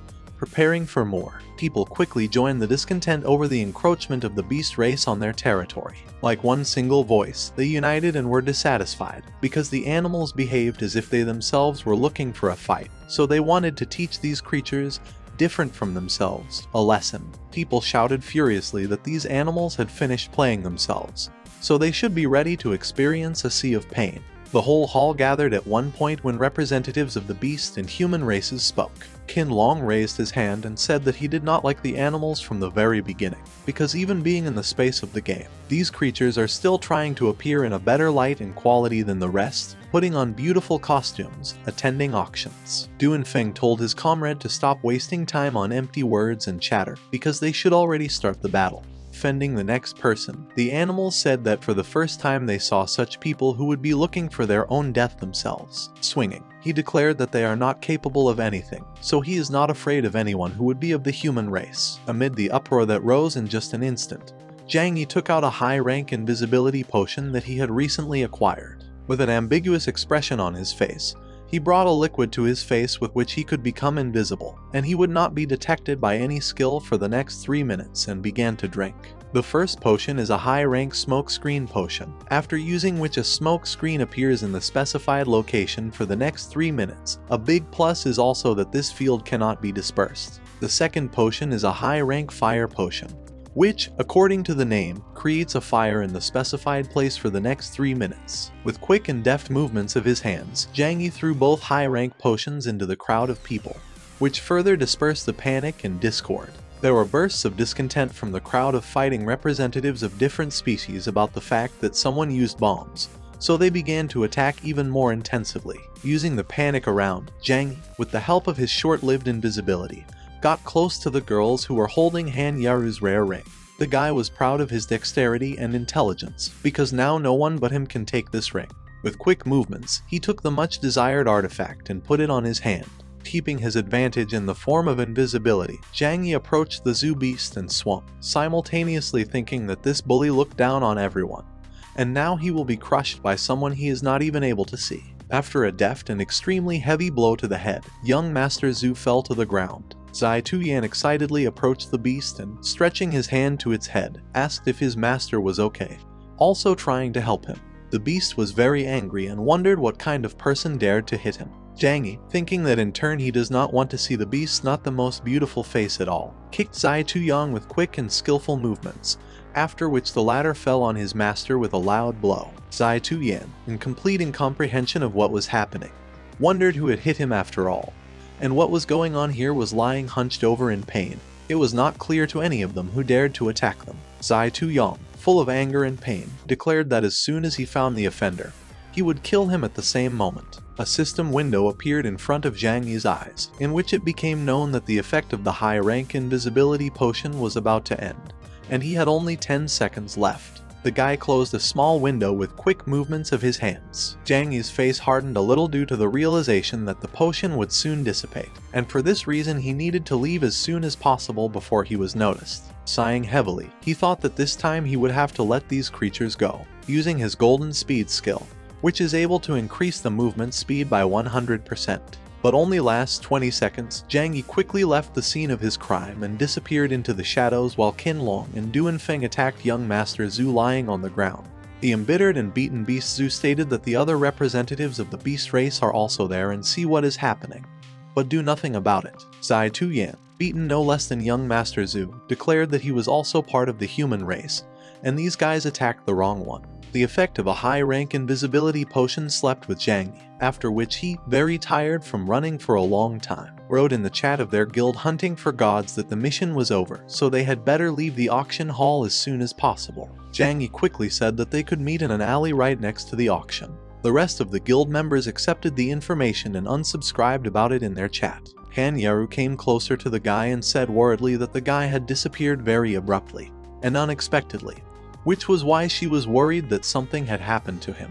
The girl asked if everything was okay. Han Yaru's whole body shrank a little because she was genuinely worried if something could have happened to their dear guild leader and her savior. Zhang Yi also approached Han Yaru at arm's length and said that he was fine, so he was also able to take her undead ring. However, according to the auction rules, a special seal is placed on things to avoid incidents similar to this. The ring lying on Zhang Yi's hand glowed with an unusual green color, and on the surface of the ring shone the numbers 224, indicating the time. Zhang Yi told the guys that things that were taken from the auction without paying the seller would return to his inventory after a certain time. The guys were a little surprised and upset, because they thought that everything they had done so hard was useless. Zhang Yi said that wasn't quite true, because they could use the seal to find the thief. In the 2 minutes remaining on the ring, they will be able to go directly for this ring to the one who put it up for auction. The guys from the guild quickly picked up on Zhang Yi's idea, and asked if he was going to use teleportation by notification. Along with the guy's guess, Zhang Yi successfully activated teleportation by notification. Han Yaru said admiringly that she did not even expect that Zhang Yi had thought everything so far when he was going to steal the ring. Xiao Yao supported Han Yaru's words, saying that their leader is incredibly amazing. The girl stated that she knew from the very beginning that she was not mistaken when she followed them. Zhang Yi listened to them, looking extremely proud of all his actions. Zhang Yi quickly asked the guys from the hunt for the gods to get ready, because a little more, and the time on the undead ring will expire. The guy turned to Han Yaru and promised that he would definitely return her ring, which made the girl blush. Zhang Yi stretched up his hand, on which he held a teleportation device and used teleportation by notification. The guy was already full of interest, wanting to see the expression on this thief's face when he sees right in front of him those whom he had so cruelly robbed.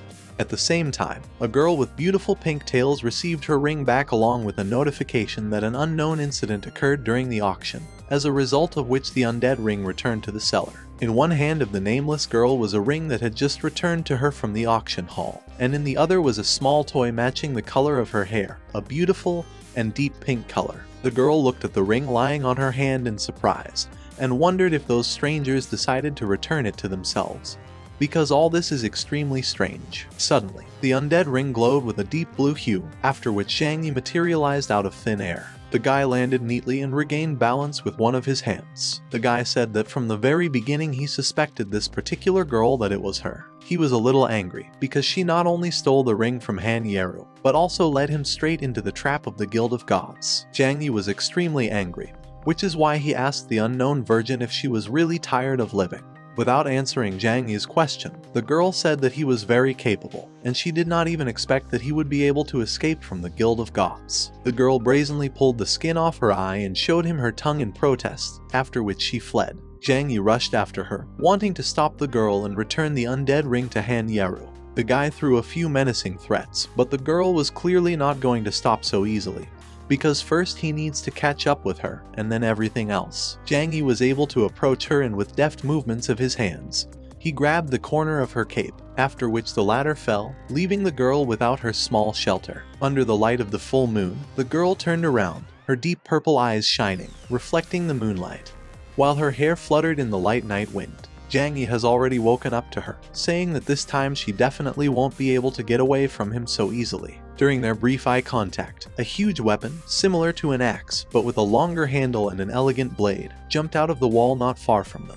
From behind the broken wall, the figure of young Mr. Zhu, the beast that was beaten in the auction hall not so long ago, appeared. The monster exclaimed joyfully that he was finally able to find Zhang Yi, because he was running away pretty quickly. Seeing the beast, Zhang Yi clearly tensed up, realizing that he had made a mistake, forgetting that the beast race has a unique ability with which they can track certain targets. From a strong blow from the back, the girl almost fell forward, but was able to regain her balance. Zhang Yi did not understand how he could forget something so important, because the beasts are able to smell the aura of their opponent even at a distance of many kilometers. Beast Zhu laughed furiously, saying that luck was on his side this time, because he had been chasing the little girl for a very long time. For the beast, it really was a great success. He took it a little wrong, which made him think that these two were partners, but it was still too good an arrangement for him.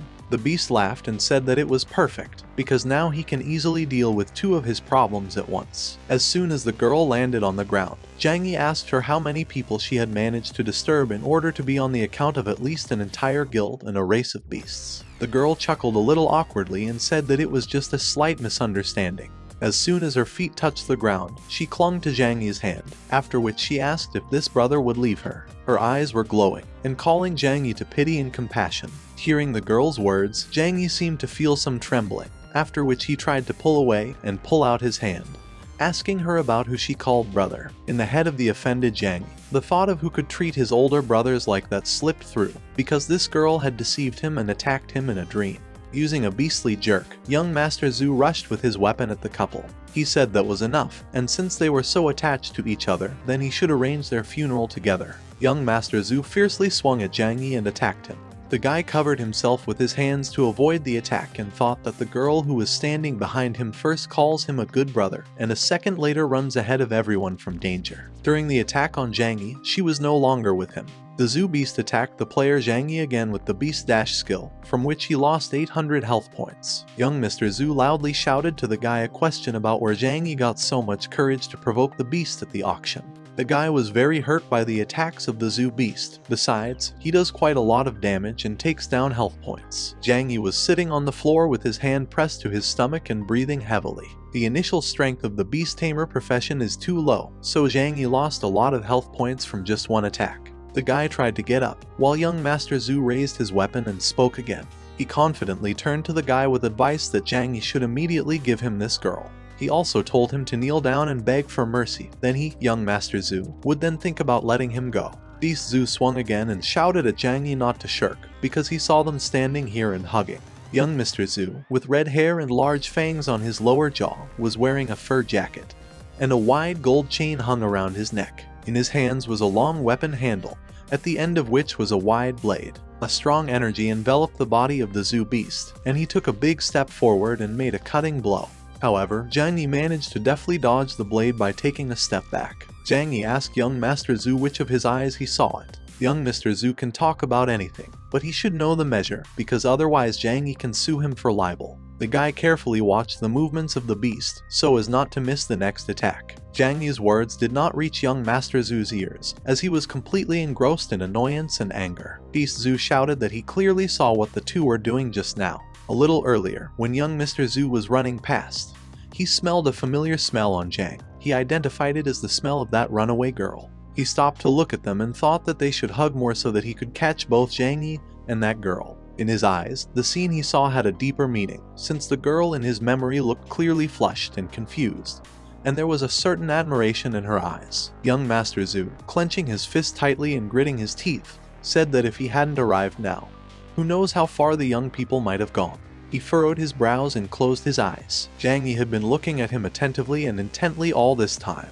He calmly said that young Master Zhu really could not be persuaded. The guy was quite calm, unlike his opponent. Zhang Yi waved his hand and energy enveloped her, and then a weapon appeared in her. The guy used an attribute change. Zhang Yi immediately after the shift made a sharp dash forward and swung his sword. He called young Master Zhu very stubborn, and with an irritated face and insane speed, he attacked the beast. From such a blow, player Zhu Wuhan received fire damage and lost 300 health points. The crackling of flames could still be heard in the air. However, Zhu Wuhan only grinned at such a trick. He said that Zhang Yi could consider these several hundred points of damage a gift to the guy from the beast. Zhang Yi instantly recoiled from young Mr. Zhu and took a fairly safe distance. His sword was still shrouded in powerful energy, but Zhu Wuhan was not affected in any way. Beast Zhu stood steadfastly with a weapon in one hand.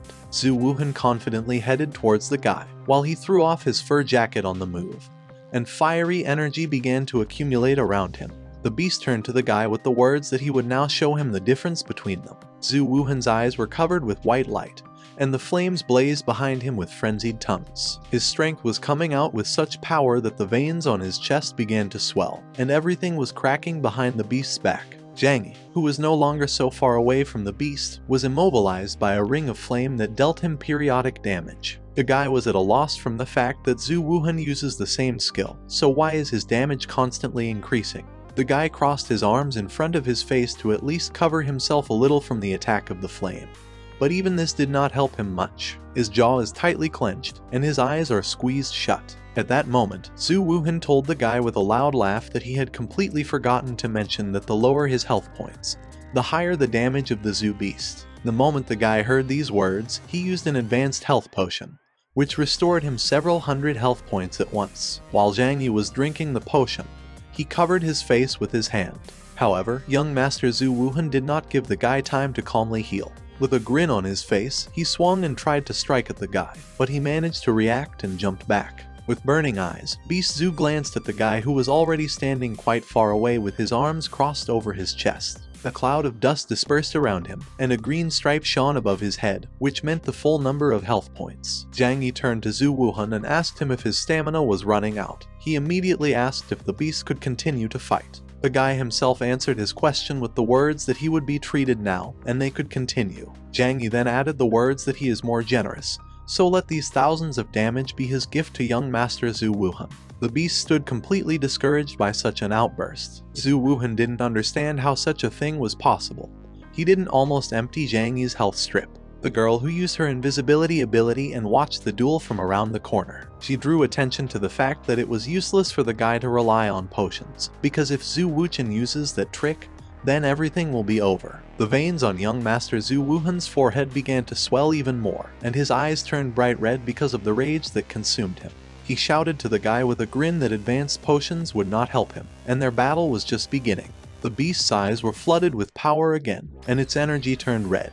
He clenched his fists and used Bloodthirsty Rage, a legendary talent. When activated, damage increases by 100%, and attacks restore health points. The duration of this talent is 1 minute, and the recharge takes 1 hour. Young Master Zhu Wuhan instantly regained several hundred health points, and then delivered a series of sharp blows with incredible speed and strength. Zhang Yi was shocked by such a sudden change in pace and number of attacks, which made him recoil back, covering himself with his hands. The guy was surprised at how many health points Zhu Wuhan restored at one time. The guy made a sharp jerk back, thereby overcoming a long distance.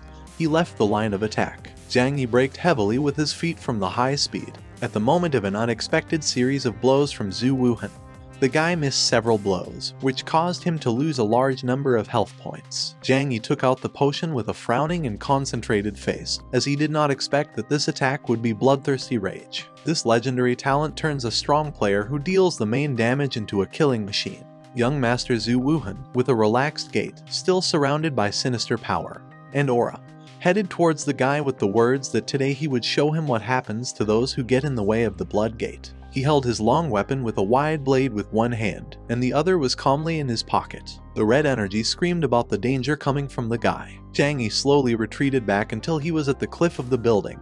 When he approached the very edge, small fragments of stones and sand fell from him. The guy looked back and decided that the plan to use health potions further and take Zhu Wuhan's beast by starvation was completely useless. Zhang Yi, with excitement in his eyes and a small smile, turned his head back to Zhu Wuhan and asked him if the beast really thinks that its bloodthirsty rage is invincible. The guy stood cornered, but he didn't show at all that he was worried about it or worried. His sword was still in his hand, and there was only confidence and a small grin on his face. Confident in his possible victory, Zhu Wuhan waved his weapon and exclaimed, asking the guy if he was really going to continue drinking potions, because it didn't matter how many health points he restored to himself, since Zhu Wuhan would win anyway. Under the monologue of the self-confident beast, Zhang Yi rushed to run with his forehead straight to Zhu Han. With quick movements of his hands, the guy poured another potion into himself, but of a different nature, and loudly exclaimed that it would still be possible to look at it. Zhang Yi threw the already empty potion flask to the ground with ease in his movements, after which it broke into thousands of glass fragments. Lightning flashed from Zhang Yi's hands, and burning with them, he rushed at Zhu Wuhan. Young Master Zhu swung and asked with a grin, did Zhang Yi still not understand that he would lose? A huge weapon that somewhat resembled an axe met Zhang Yi's chest. Zhu Wuhan laughed and said that Zhang Yi seemed to like being mistreated. Continuing to press his weapon into Zhang, the beast asked if this guy accidentally drank the wrong potion and went crazy. Zhang Yi grabbed the handle of the weapon and held it tighter than Zhu Wuhan himself. Zhang Yi grinned and stated that since Zhu Wuhan likes to suck the blood of his rivals, he should continue to do so. Zhu Wuhan's skin began to change its color, approaching purple, and dark purple veins began to bulge on his body. Clearly alert, the beast asked what the hell was going on here and what Zhang Yi had drunk.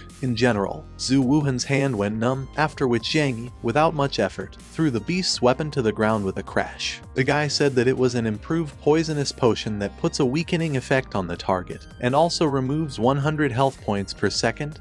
It lasts for a whole minute, and also, unfortunately for Zhu Wuhan, cannot be scattered. Zhang Yi smirked smugly and handed the beast one of his health elixirs, after which, no less smugly, asked if Zhu Wuhan wanted to drink it, because the guy still had a lot left. The beast fell to the ground in agony, realizing that this man had deceived him, deliberately allowed Zhu Wuhan to hit him so that his bloodthirsty rage would work, and he received his poisoning. Immobilized by the pain, Zhu Wuhan felt and saw the full power of this cursed potion on himself. He was losing many hundreds of health points, at the same time trying to close the difference with health potions.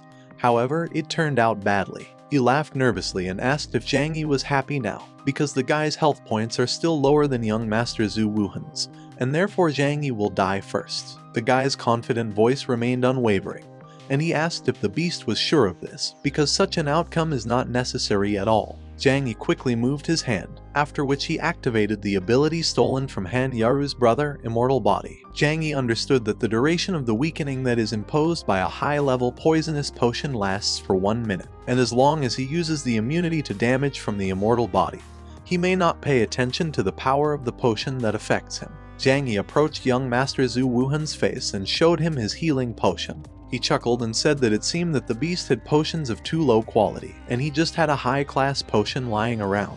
The guy put the potion away right at the moment when Zhu Wuhan's hand almost reached and snatched it out. Zhang Yi said that if the beast wants this thing so much, then he needs to pay for it. Young Master Zhu Wuhan reached for the flask, because he understood that he had only one chance left for resurrection, which he had already received with very hard work.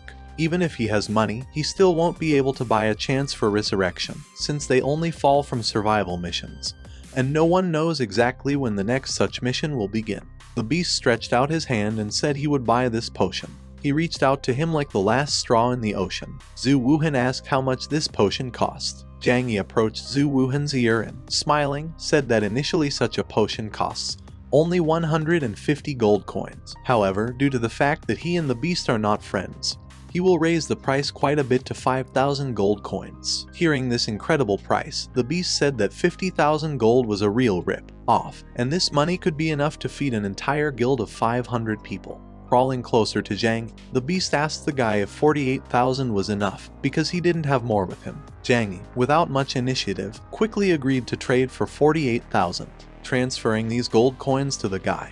He felt humiliated and deceived, because Zhang had already agreed to this amount so quickly, and the beast regretted that he had not decided to bargain, as he could have tried and dropped the price even more. At the same time, Zhang Yi was happily reveling in the new money, rejoicing at how easy it was to make money on beastmen. As soon as he paid for all the gold coins, Zhu Wuhan was going to drink a healing potion by pouring a thick green liquid into himself. Unfortunately, Zhu Wuhan did not have time to take a single sip, because the invisibility spell fell off the girl who had been watching so quietly all this time, and she attacked the beast, which caused the latter to drop his medicine. The girl looked extremely angry and somewhat offended. Getting more and more covered with dark purple sores, Zhu Wuhan exclaimed, saying that because of this girl, he lost all his 48,000 gold coins, and now he most wants to kill this girl. Suddenly, young Master Zhu Wuhan's entire body was paralyzed by poison, which caused him to lose his ability to move, which was taken advantage of by Dai Wu, a little girl with pink hair.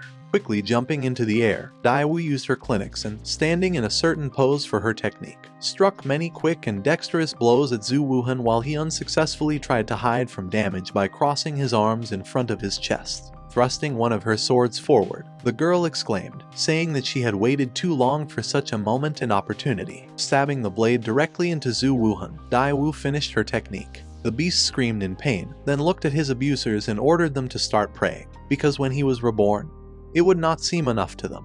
The system windows lit up, saying that player Dai Wu had killed player Zhu Wuhan. It was also said that player Zhu Wuchen has a chance of resurrection in reserve, and therefore now he will go to the extreme ice city in order to resurrect. Watching the disintegrating body of young Master Zhu Wuhan, Zhang Yi declared that he really had nothing to do with Dai Wu, and this was just a misunderstanding. But his plan was thwarted by the girl herself, who clung to his hand and asked if Zhang really thought that after all this Zhu Wuhan would believe him. Daewoo once again called Zhang Yi her big brother, and because of this, he clearly will not be able to get rid of the consequences. The guy realizes that now it's over, and he won't be able to wash himself even if he jumps into the yellow river of the dead. Although this is just a misunderstanding. When the beast completely disappeared, Zhang Yi also lost the poisoning status imposed by the high-level poisoning potion. The guy asked Daewoo for what reason she came back now, because he thought she had run away as far as possible for a long time. Zhang Yi asked if she really didn't want to part with her brother that much. Daewoo grunted in displeasure and said that this was not the case at all, and she only stayed because she was scared, because they had come to the city of Dawn in order to kill the girl. Zai Tu-yang, who was watching from afar, wondered why this guy, Zhang Yi, was so lucky, because there is another beautiful girl next to him. One of the beastmen who was standing behind Si Tu-yan pointed a frightened finger at the place where a terrifying battle had unfolded recently, and said in a trembling voice that his boss had been killed. Zai Tu-yan was angry, because earlier Zhu Wuhan had told him that he was the strongest representative of the beastmen.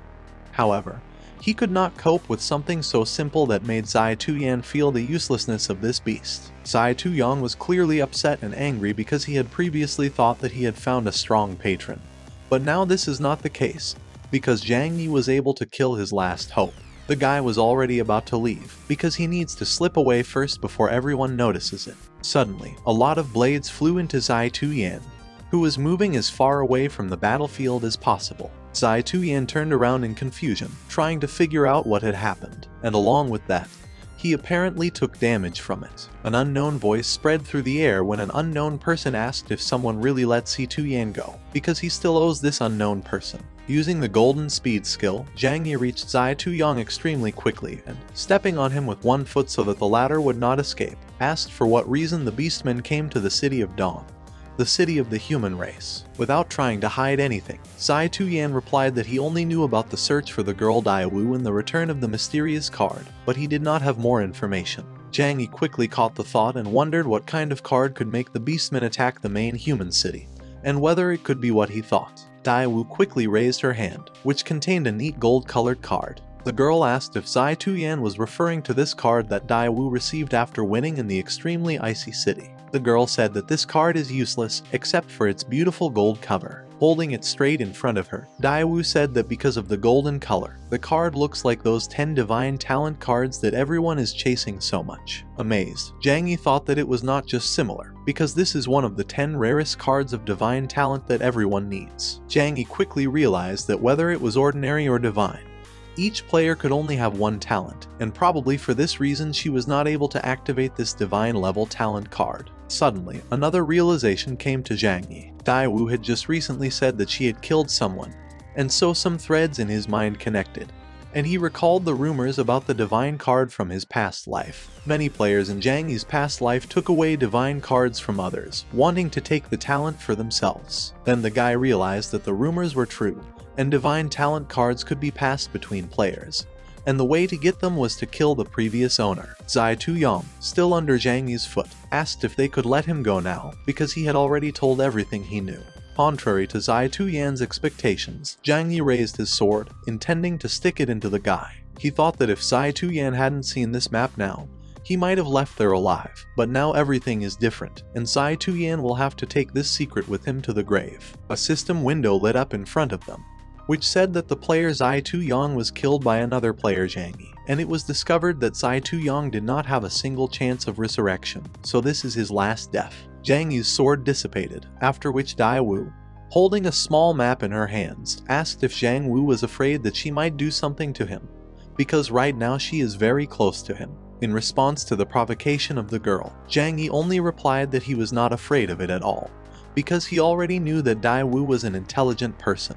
In order to back up his words, he also noted that the people of the Blood Gate consider them accomplices, and as long as Zhang Yi can walk on this earth alive, he is able to attract the attention of this organization and share the danger with Daewoo, who will gladly take advantage of this opportunity. With an ambiguous expression on his face, Zhang Yi looked at Daiwu and kept thinking that each card of divine talent should correspond to a special skill of divine level. At the moment, Zhang Yi could not know which card was in Daiwu's hands. The guy slightly stretched his hand forward and asked what Daiwu thought about making a small deal. Without waiting for her answer, he dictated his conditions, which consisted in the fact that the girl should give him the undead ring, and the card that she is holding in her hand right now, and in return he would forget about everything that had already happened between them. Daiwu stretched out her hand in front of her, over which a small ring with a neatly engraved skull, as well as a small gold-plated card, flew at a short distance. The girl approached Zhang Yi's face unacceptably close, after which she smiled maliciously, and asked if this guy had been chasing her for so long just because this ring was so important to him, or if the reason for everything was that it belonged to Han Yeru.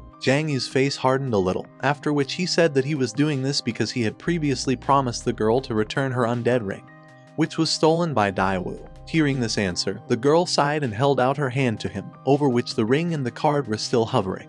After a quiet sigh, she said he could have his ring back. Zhang Yi reached out and tried to take both curios, but at the last moment the divine talent card moved into Daiwu's hand, after which the girl said that the card would remain with her. Walking away, Zhang Yi picked up young Master Zhu Wuhan's weapon and told Daiwu that as her business partner, he only wanted to remind her that it would be better for her not to tell anyone this golden card. Daiwu looked at him out of the corner of her eye and said that in that case she would also like to remind him that it would be better if he got out of there as soon as possible. After all, the people of the Blood Gate will not retreat, and they will definitely return to the City of Dawn in order to take revenge on him. Leaving there, Zhang Yi smiled and thanked Daiwu for such a warning, but this girl should not worry, because such a stupid Zhu Wuhan will not be able to defeat Zhang Yi. At the same time, on a small alley near the auction hall, the company hunting for gods was standing and defending itself from the beastmen attacking them. Duanfeng held his hand, which held his weapon, while Xiao Yao diligently treated the guy with her ability. Duanfeng said loudly and a little angrily that these animals know a lot about battles. They can fight very well, and their skins are painfully strong. Qin Long supported his comrade, also noting that they are not only very persistent, but also extremely insidious. Qin Long was extremely angry, because the representatives of the beast race attacked them exactly when their head was not near them.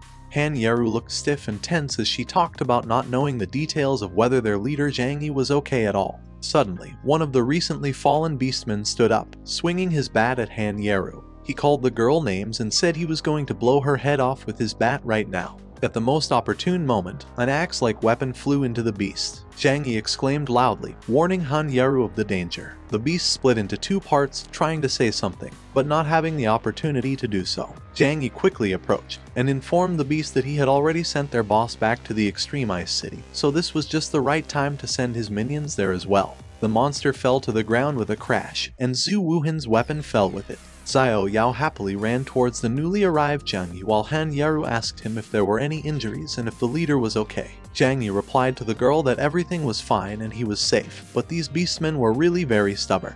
The guy smiled and handed Han Yeru an undead ring, after which he said that he was able to return her thing. The girl blushed slightly, then happily said that she knew from the very beginning that Zhang Yi would be able to do it. After a short conversation with the girls, Zhang Yi approached Qin Long and Duanfeng and said that they should raise their level as soon as possible, since the main forces of the apocalypse had already reached the 50th level, and they can't afford to lag behind them.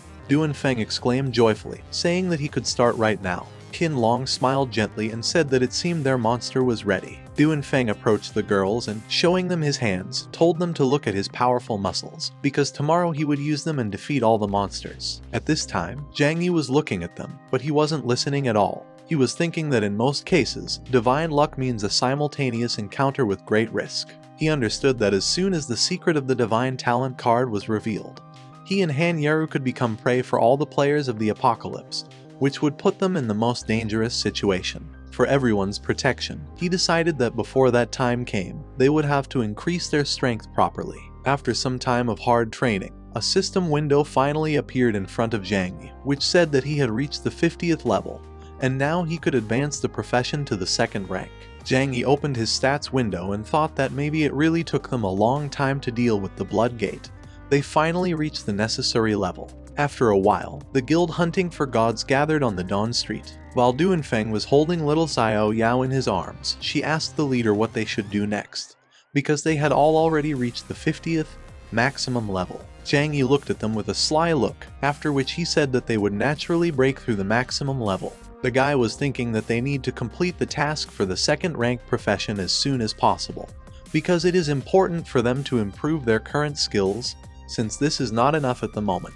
Zhang Yi knew that he and Han Yaru needed to climb even higher, because they must be able to protect themselves. At the same time, something strange and incredible was happening in front of the test hall. Another player was knocked out by another hammer blow. People complain that the second test is too difficult for them, because you need to score 20,000 points to pass, and this is incredibly much. At the moment, no one has been able to get such a result. Evil people complained that they had just spent their 10,000 gold coins. In the end, spending such an amount somewhere else is fine, but in this place they will also be beaten for their own money. A girl in a short top and brown hair gathered in a ponytail smiled smugly and asked if there were anyone else willing to take this test. Next to her feet was a small pink-tinged hammer with ears and a cute face. The guys came to the test hall of the City of Dawn, where a small group of players gathered. A girl with a high tail on her head, in a pink sweater and with the same pink hammer with a cat's paw pattern, asked people who else was ready to accept the challenge. After what they saw, people stood silently, but Zhang Yi confidently declared that he wanted to try. He took a step out of the crowd towards the girl and said that in the apocalypse,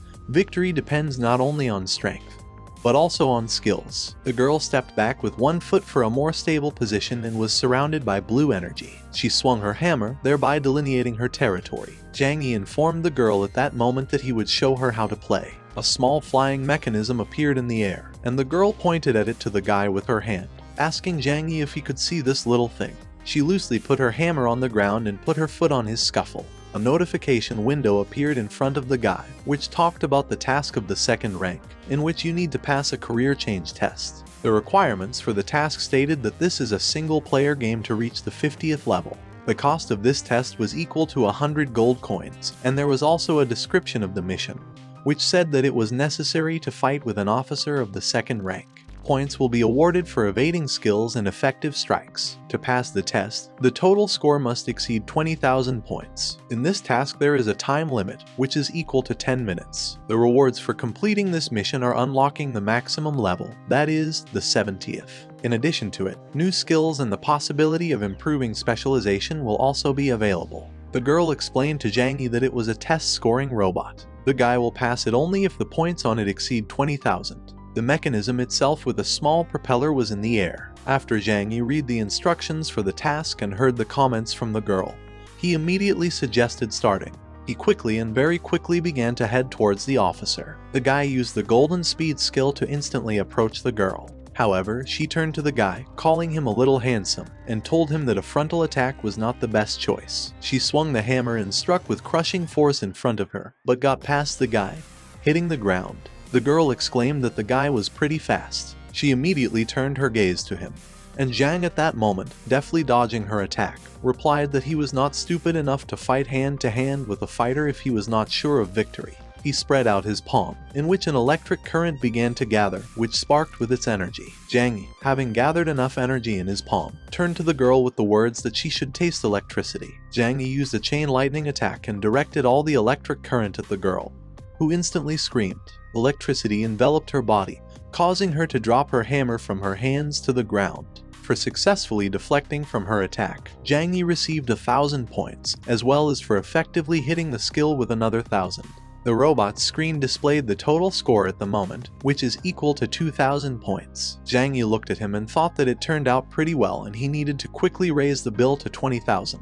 The guy was sweating a little and his breathing was lost, and the people who watched the battle from the side were in complete shock and bewilderment. This happened due to the fact that Zhang Yi already received 2,000 points at the start. From such a number, they could not believe their eyes. One of the people commented that the guy has some skills, and he thought that the guy just wants to show off. The girl quickly came to her senses and with the words that she seemed to have underestimated the guy, told him to try her other trick. She swung her hammer again, but this time its base detached from the handle by which the girl was holding it. It was attached to the handle by a long chain. The girl used the skill Hammer of Emptiness. Someone, noticing this, exclaimed that the battle hammer in her hands had transformed, and the pommel had disappeared somewhere. At the same moment, the same pommel flew into Zhang Yi, causing huge damage, because of which he instantly lost the 2,000 points he had scored. From this blow, the guy flew into the wall, which crumbled from such force. Xiao Yao, a little tense and scared, said that this second-rank officer looked very strong.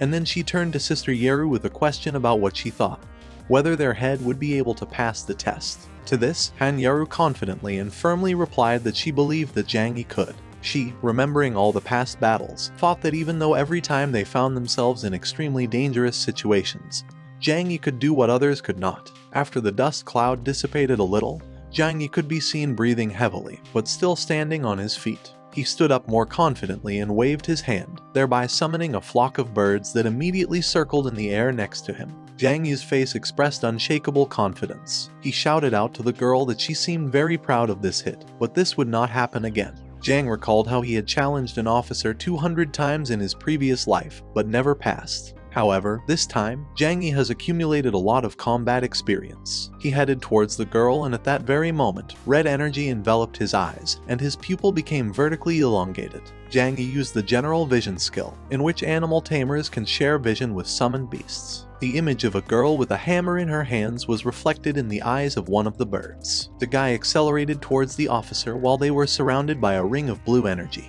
The girl jumped back and made a swing. At that moment, a window appeared in space behind Zhang Yi, from which the top of the hammer flew. Zhang Yi, without turning back, dodged using the evasion skill. He could see the blow perfectly now. For successfully evading the attack, he received 1,000 points. The girl at that moment was at a loss as to how the guy was able to predict her blow. She watched him closely and struck blow after blow. Zhang Yi could see each of them perfectly. One of them was on the left behind. And again, he received another 1,000 points for successful evasion. Zhang Yi, approaching the girl at a fairly comfortable distance, confidently swung his fist, which was shrouded in electric energy. He shouted that it was his turn to attack. He saw the incoming hammer blow right from behind and ducked sharply, from which the hammer flew straight at the officer. The girl managed to stop this attack by extending her hand forward in order to muffle the blow. Zhang Yi reasoned that as long as he had common vision with the summoned crows, it would not be difficult for him to dodge all her attacks and score 20,000 points. For this evasion, he was given another 1,000 points, as well as 1,000 points for an effective hit with a skill.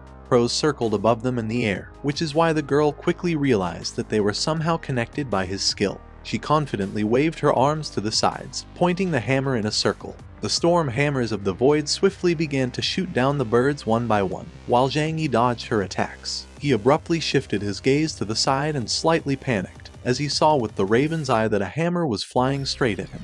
The bird in the air was abruptly knocked down by a powerful blow, so that the feathers flew apart. Zhang Yi immediately realized that the girl had guessed, which was why he could no longer rely on dodging to score points. He needs to finish quickly. The guy jumped up to attack from above. His whole body was enveloped in energy, and he used the skill Hellfire. Purgatory of Lightning attacked the girl. A column of dust rose into the air, and the robot only had time to count the number of strikes. Tens of thousands of points began to be added to Zhang Yi's total score until the mission was over. At the end of it, the guy received the achievement Great Beast Tamer, which is given for passing the second rank test in the Apocalypse, and he also received the corresponding title. While Zhang Yi stood confidently and received awards and achievements, a girl sat on the ground next to him, who was completely crushed. A message appeared in the pop-up notification window congratulating player Zhang Yi on successfully passing the second rank test and upgrading the Beast Tamer class to the second level. The crowd cheered loudly because practically no one expected this guy to actually pass the test. He scored 22,000 points for this test. It's even too much. Someone was jealous that Zhang Yi got the second level of the class because he also wanted it. His guild happily supported the guy, and Xiao Yao, raising both hands, shouted that this was their cool guild head. Meanwhile, in the Moon Castle, Mu Chen, after a long and hard training in the Guild of Gods in large armor, violently crushed the earth with such force that fragments of concrete flew in different directions. He shouted that he felt stronger now. The second guy who was with Mu Chen in the castle, straightening his blonde hair, he exclaimed that they had received the strongest equipment among the players, so this time they would not lose to Zhang Yi. It was time to go and teach this guy a lesson, Mu Chen exclaimed, asking his savior with the beautiful silver hair if he would really go on this journey alone. The guy, sitting impressively on a stone throne, replied that this was not the case, and he would send his most capable people with him. Mu Chen's savior once added that these people already have experience in fighting Zhang Yi, and it is for this reason that it will be much easier for Mu Chen to work with them. The guy sitting on the throne deftly called those about whom he had recently spoken, after which several people entered the throne room. The nameless guy told the incoming that he had updated their equipment, so besides, they had already achieved all the improvements possible at the moment, so they better not let their leader down. The guy announced Mu Chen as the commander of this operation. The guys who recently fought with Zhang and in this very hall accepted this order without any problems and gathered to complete the task given to them by the head. The guy on the throne handed a neat white scroll with a purple cut to Mu Chen and said that now this thing could help the guy in a difficult situation. However, the guy on the throne noted that this scroll can only be used once. Mu Chen gratefully took the scroll and accepted the leader's instructions, after which he led his small team of 5 people to the city of Dawn. Stroking the scales of his dragons, the guy smiled maliciously and said that Zhang Yi would regret becoming his enemy even more. Han Yeru looked quite relaxed when she asked the others what they thought about the kebab shop they had just left and whether they liked it. Zhang Yi smiled sweetly and said that it was the best barbecue he had ever tasted, after which the guy laughed calmly. Leaving, Zhang Yi told the others that tomorrow he was going to take them all to training for the second rank test. Xiao Yao exclaimed joyfully, rejoicing that they, too, would soon be able to pass the same test as their head not so long ago. Qin Long patted Zhang Yi on the shoulder, after which he said that he had recently heard that after passing the test,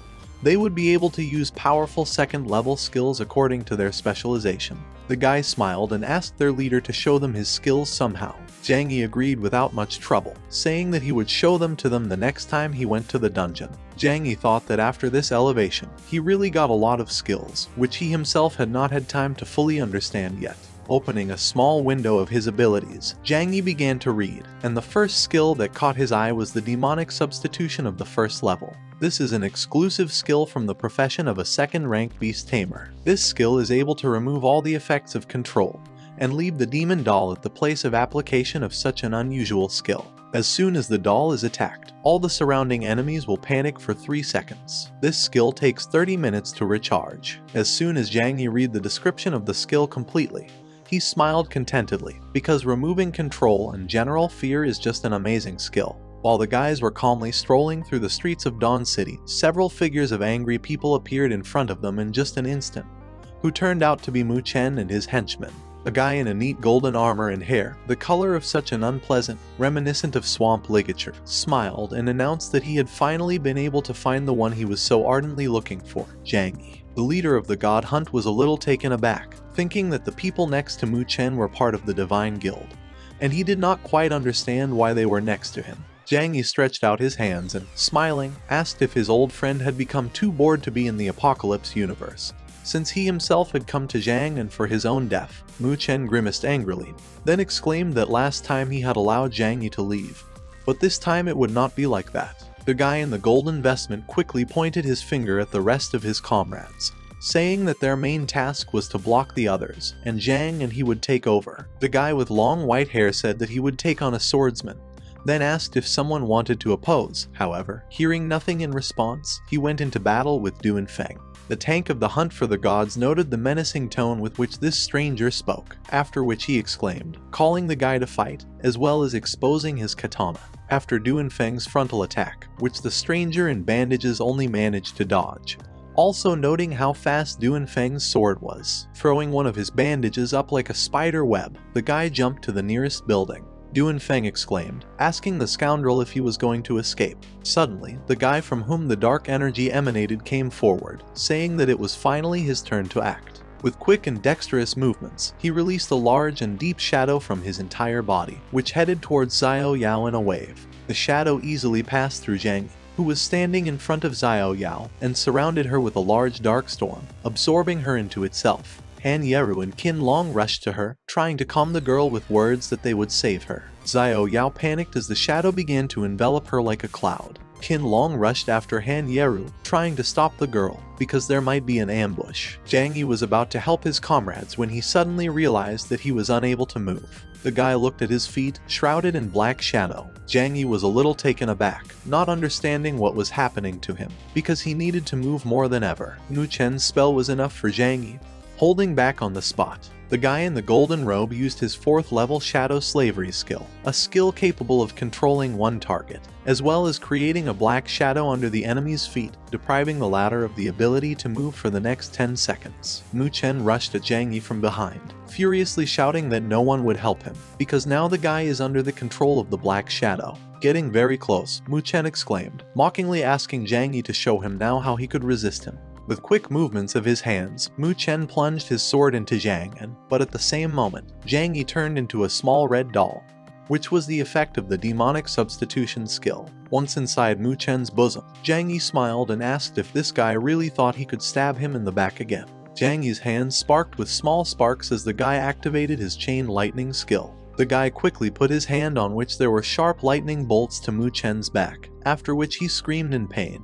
Contrary to expectations, Mu Chen's body received almost no damage, which greatly surprised Zhang Yi. He didn't understand how Mu Chen could remain unharmed after taking direct damage from the chain lightning. Mu Chen jumped back, after which he said that his armor is the best equipment that is generally available at their level, and therefore Zhang Yi will not be able to injure him. Recreating dozens of shadow swords in the air, Mu Chen exclaimed loudly, ordering Zhang Yi to taste this skill of his star purgatory. Discouraged by the unexpected attack, Zhang Yi froze, and at the same moment a large dragon paw appeared in front of his face, which covered the guy from the attack. Clouds of dust flew in the air from the active battle. Zhang Yi called out the dragon's name with his eyes wide open. The guy came to his senses and grouped himself, covering his body with his hands. And then he thanked Zhao for his help, because otherwise the guy would have had a very hard time. The dragon, covering Zhang Yi with its large, wide wings, stood in front of him in a defensive posture. A huge number of swords that flew in their direction, reflected, and some even flew apart. Zhang Yi, with a confident look and slightly furrowed eyebrows, shouted to Zhao to attack with a storm wing. The dragon, with a serious look and a small grin, quickly headed towards Mu Chen. He shouted loudly and clearly that an eye for an eye, and death for death. A powerful gust of energy hit the guy in the armor hard, which caused him to immediately cross his arms in front of him to avoid damage. However, this did not help him much, as the blows flew one after another with such force that Mu Chen had to clench his teeth tightly. Fragments of stones fell to him, hitting the armor. Zhao asked the guy about how the storm tasted to him. While the dragon was attacking the former traitor with a storm, Zhang Yi commented on what was happening, saying that the main monster of the beast tamer would develop together with its master, since Zhang Yi has completed the second trial, and Mu Chen is still a first-rank assassin. This gap between them cannot be bridged by equipment alone. It turns out that Zhao is currently a second-level dragon. Zhao headed towards the guy in the golden armor with incredible speed. The dragon's eyes were burning with a bright yellow light, and clouds of steam were flying out of his mouth. Mu Chen, not expecting such a direct attack, stood in a stupor with his eyes wide open.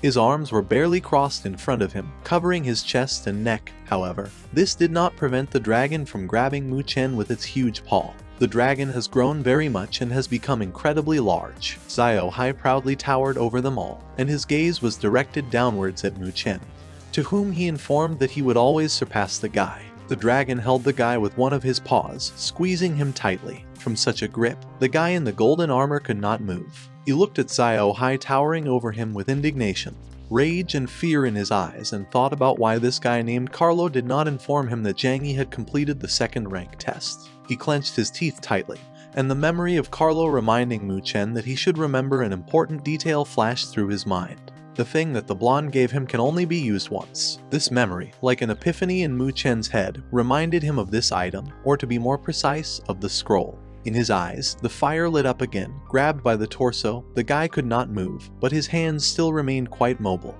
Mu Chen used the inventory, grabbed the scroll that appeared with his hand, and then turned to Zhang Yi with words about not being too happy. Zhao shouted menacingly at the guy in his paw to show his strength, since he was throwing such words around. The dragon's power enveloped Mu Chen along with the dragon's paw. The guy himself silently grinned, raising his head. Suddenly, a huge shockwave appeared, which threw Zhao back, and the guy who was in his paw before freed himself. A huge gap in space appeared in front of Mu Chen. The scroll, which the guy in the golden armor remembered at the last moment, opened a portal from which the huge head of another dragon appeared. The beast with burning eyes and a furious scream began to pass through the portal. The huge red dragon instantly dug its fangs into Zhao body. The red dragon was much larger than Zhao, which was why he had an advantage in strength and combat. He firmly grabbed the black dragon with his teeth, causing it to scream loudly, and then with a sharp jerk threw the dragon into the air high above the ground. The wounded dragon could not resist such a huge force, so he simply succumbed to the inertia of the red's throw, and fell back to the ground with a bleeding wound. This blow became critical for Zhao Yi. Fragments of stones fell in different directions, and the black dragon lay heavily on his back. Mu Chen, watching this duel from the side, confirmed the words that Carlo had told him. With such help from the red dragon, even a giant dragon of the second level is not a hindrance to him. He confidently came to this conclusion and walked towards Zhang Yi with a satisfied grin. The guy in the golden armor shouted to the guy who ran up to the fallen and immobilized dragon that today was the day of his defeat. Zhang Yi excitedly approached the black dragon and touched it with horror on his face. At the same time, on one of the streets of the City of Dawn, representatives of the Guild of Hunting for Gods, as well as minions of the Divine Guild, came face to face. One of the members of the Divine Guild asked if the hunters wanted to save the girl, and then added that everything would depend on their abilities. Qinlong, not succumbing to their provocation, shouted a demand to return Zhao Yi. However, a moment later, Han Yeru created a magic circle, holding her weapon tightly in her hands and maintaining vigilance. She wasted no time using the hail skill, which attacked the area with ice shards at an incredible speed. There was only steadfastness with determination on her face. Another guy turned to one of his partners, calling him a skeleton. Half of this guy's face looked like a skull without skin. His teammates asked him not to let them down, and the skeleton with a grin on his face got ready for the fight. The skeleton quickly used the bone block skill. At that moment, a high bone wall appeared in front of the Divine Guild members, which blocked all the ice fragments from Han Yeru's attack. This wall was all covered with sharp bone spikes, and on the inside it was smooth so that people could hide behind it. These spikes began to slowly cluster for the next attack. Qinlong immediately drew attention to this moment. He would not let his miss intimidate him so easily. He, without taking his eyes off the enemy, said that his arrows would put the skeleton in place. Qinlong closed one eye and took aim quickly and gracefully, pulling the string of his bow. He used the victorious light skill, which caused the tip of his arrow to glow with a bright light. He fired an arrow that instantly destroyed the bone block that crumbled into small pieces. The fragments of the block flew in different directions, which is why the participants of the Divine Guild had to quickly dodge an unexpected counterattack. The guy who, gritting his teeth, defended himself from the wreckage, hid Zhao Yi. The girl quickly realized what was happening and, without losing the opportunity, escaped from the captivity of the opponents. Zhao Yi quickly headed towards Han Yeru, while calling her by name. The guy who missed the hostage shouted that she was running away. He waved his hand roughly and sharply. Black shadows appeared on the pads of his fingers, which stretched out in long threads of shadows. There was obvious concern and annoyance on his face. He furrowed his brows and used the Spring Darkness skill. His shadows quickly headed towards Zhao Yi to grab her, but to no avail, as there was a huge obstacle in the form of a piece of stone in the way of the attack. Han Yeru managed to pull up to her side.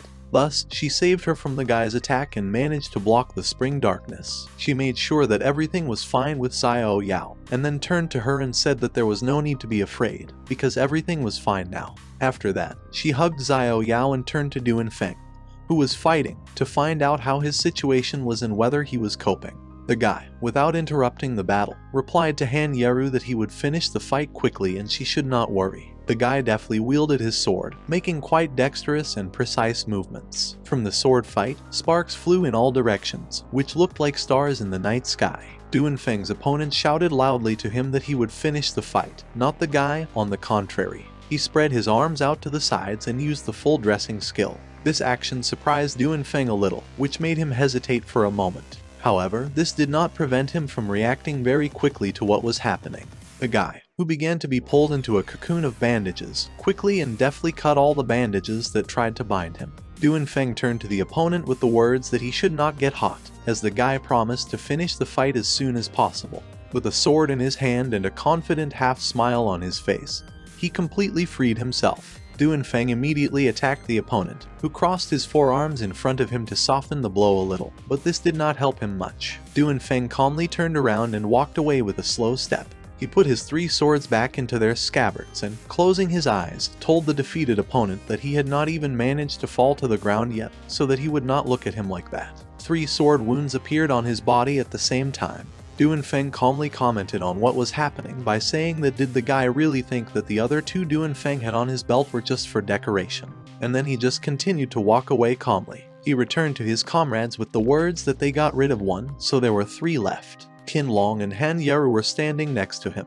However, his comrades were not very happy and encouraged. The remaining opponents, who were standing not far from the guys, said that it was better for them not to be very happy since their plan had already been completed. The guy who held Xiao Yao hostage put his hand on the skeleton's shoulder. These guys sacrificed a bandage, so their strength should not be underestimated. Suddenly, the ground trembled violently under their feet, and then Xiao Hai suddenly appeared. The guys exclaimed, "How is this possible?" Qinlong exclaimed his suspicion that something had happened to Zhang Yi and they had been deceived. Everything was rumbling ahead, and Qinlong added a guess that their real target was Zhang Yi. A giant dragon was chasing Xiao Hai, and shouts of indignation flew after them that who is so cruel, because this is a safe zone. And the giant dragon shouted loudly to the black dragon to keep running. He laughed loudly and continued talking about how he would see how long Xiao Hai would last, and then added the words that he was right behind him, and he laughed again. Zhang Yi, who was sitting on the black dragon, cursed slightly, as they should stay away from crowded places. The level 4 Dragon Emperor's attack is too ferocious, and they no longer have a chance to get closer. But they won't be able to find his weakness if they only hide. Zhang Yi addressed Xiao Hai with the words that they needed to attack. Then he added that he believed that he could. The dragon cursed a little, but still prepared to attack. Today they will put an end to all old and new grievances. The Dragon Emperor of the 4th level released a wave of flame at Xiao Hai flying in his direction.